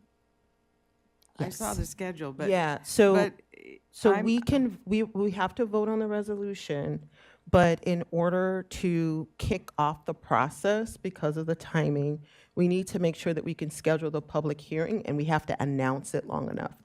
Well, So what we're voting. I just want to clarify that if we are agreeing to move forward to have a work session to discuss it, I don't think we've had an opportunity to discuss the substance of it yet. So agreeing to a work session to discuss the substance of it, to my mind, ought to come before. I understand that we would then have to agree on the public hearing after that discussion. Right, so the public hearing, we need 21 days out. And so what we're talking about tonight is proceeding with scheduling the public hearing, but we would still have to debate we'll have 2 work sessions to discuss the resolution. We'll have 2 work sessions to figure out language, and then we will have a vote that you can vote against. But the kicker for us right now in terms of the timing is making sure that we have enough advertisement time for the public hearing. So I think I think this is awkward. I think it's the alternatives would be to be having this conversation and the public hearing during the budget season, where we're already meeting this is why I started in January. Where we're already meeting twice a week and we're having budget hearings, 2 budget hearings. So that would be the alternative if you wanted to wait. I don't see that as a viable alternative myself personally, which is why I'm suggesting this schedule, that if there is interest in this, not a commitment that you're going to vote for it. I just want to make that very clear. This is an expression of there's enough interest that we want to have the work session, and then most importantly to me, and we want to have the public hearing. In order to have the public hearing before the budget season, we need to decide that tonight. And I am sorry that the schedule is that way. I want to, may I comment on this? Because I'm really, I feel as though I appreciate all the work that went into this, and you have been extremely thorough. At the same time, there are some presuppositions built into this, including the fact that this needs to be completed in order to carry it forward in 2026, which will give, basically, if we complete our work, voters will be, who might object, who might want to do a petition, will be literally pushed up against the absolute deadline of the 2026 elections. And it feels to me that the assumption that it needs to fall on a off year versus a general election year, I'm not sure. I mean, that's that's a key underlying proposition for why we have to hurry this through right now. We will I mean, I feel as though we are being rushed, but the key thing is that voters are being rushed if we force ourselves to reach a decision on this. And I think there's a fundamental discussion question that wasn't listed here of that you listed too. To me, the third missing one is, would adopting a 4-year term actually make it more difficult to recruit good new candidates or not? And that's not even on your list. Maybe you have data on that, but so I'm happy to debate this, but I do feel as though this is, and I'm even willing to have a work session that would be a preliminary requirement to schedule a public hearing, but not going into it with the assumption that that we're already agreeing to the public hearing, only that we are agreeing to have the discussion that would enable us to vote for going forward with the public hearing, if you see what I mean. I Or maybe appreciate- you're saying that we have to vote on the public hearing tonight in order to have the work session. I'm not clear on that. If you could clarify that, I would appreciate it. I think that we need a hand vote on the public hearing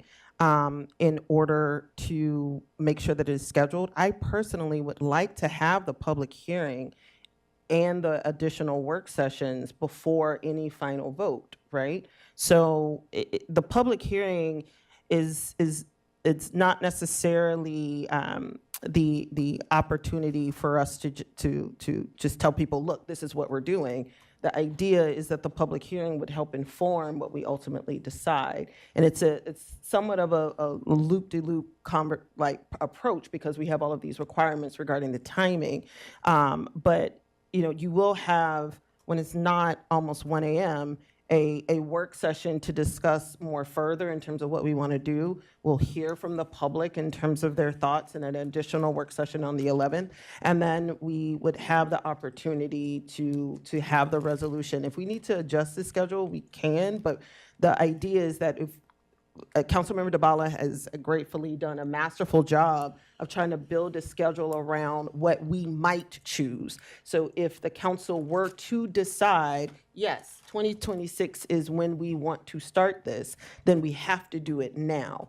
If the council were to decide, you know what, let's do another 2-year and then we'll start it in 2028, then that would be a council decision, but it wouldn't necessarily put 2026 completely off the table because we started it so late. Council member. Can I respond to a couple sure. things? I did think that how difficult would it be to recruit would be included in the effectiveness of council members. So that's my hurry, perhaps, in not listing it as a separate question. I did get some information on it.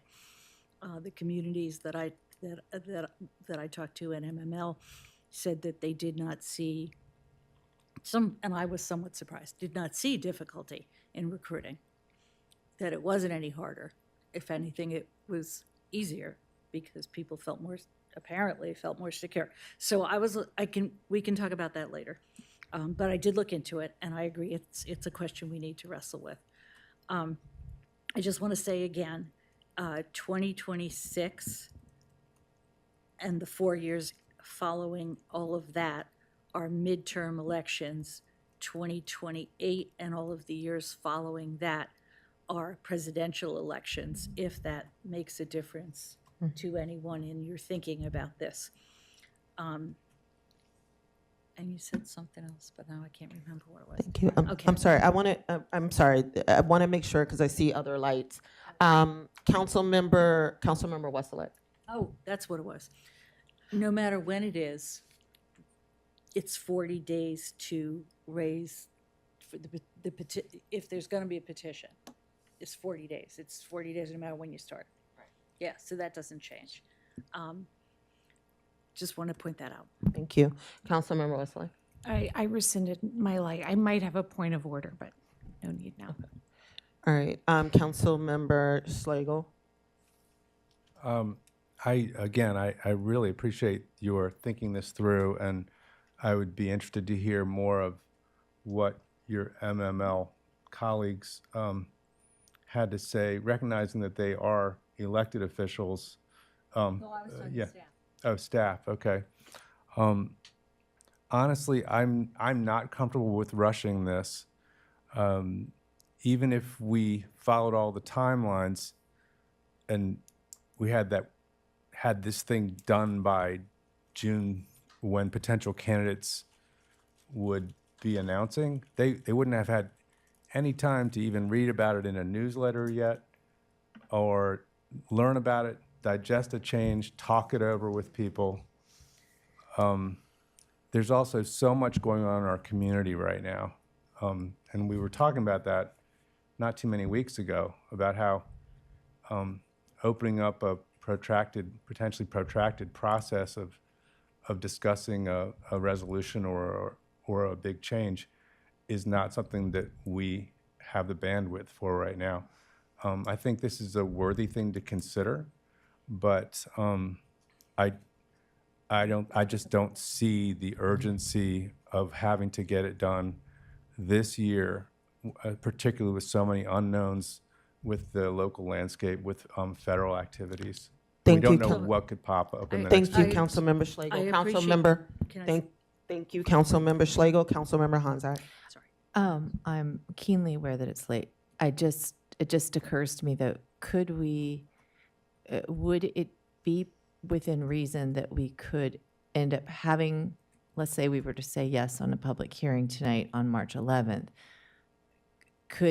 and then we were to ponder some, next steps, would it be this council that could even vote on, let's say that the consensus sounded very strong within the community to move forward at some point? Would it ever make sense for this council to put that in FY '28, or that would be on the next council to vote on that, as the way you would see that? You see what I'm saying? If we go, In other words, we start the dialogue in the community, but either we vote for 2028, or we just have started the dialogue and then we wait for the next council to actually take it up again. The city attorney has said that you can advertise the public hearing for 2026, and then you can decide based on your own conversations and/or your own feedback and/or the feedback from the meeting, that you can make it 2028 without having to redo the process. And so this council has the So we do have that authority power. to do that, to put it out a couple of years. Do you, Yes. as incumbents, feel like that is a decision that any prior council that you've been on has taken a decision of that magnitude that would affect the next council? yes. Yeah, I mean, okay, I was brought assume yes. on I during just- a I'm just three-year asking. term That's what I thought. because they Okay. wanted to readjust the schedule. So Okay. my And then first there's term the- on council was for 3 years. Okay, And I there's just the wanted to voting, be 16-year-old reassured voting. that that's a standard operate. Okay, Right. so So I'm thinking similarly, just Councilmember Schlegel and Councilmember Landman, like I really like this idea. I also want to have a robust discussion, and I'm not sure about the rushing. On the other hand, I would hate to miss this opportunity to advance the dialogue, because perhaps it will be, I don't know. I really don't know where it will land us. I definitely don't want to talk about this during budget season. And Thank you. and for whatever it is worth, the city charter allows for the 40 days precisely so that people can hear about it. That after the resolution is passed, unlike any other resolution, there's 40 days waiting period. and there's public notice, and there's having it posted in public places But the so that timing people wise, can. though, that, I'm Madam sorry, Mayor, there can we are please a call the vote? number of other lights. At this point, it is now almost 12:40.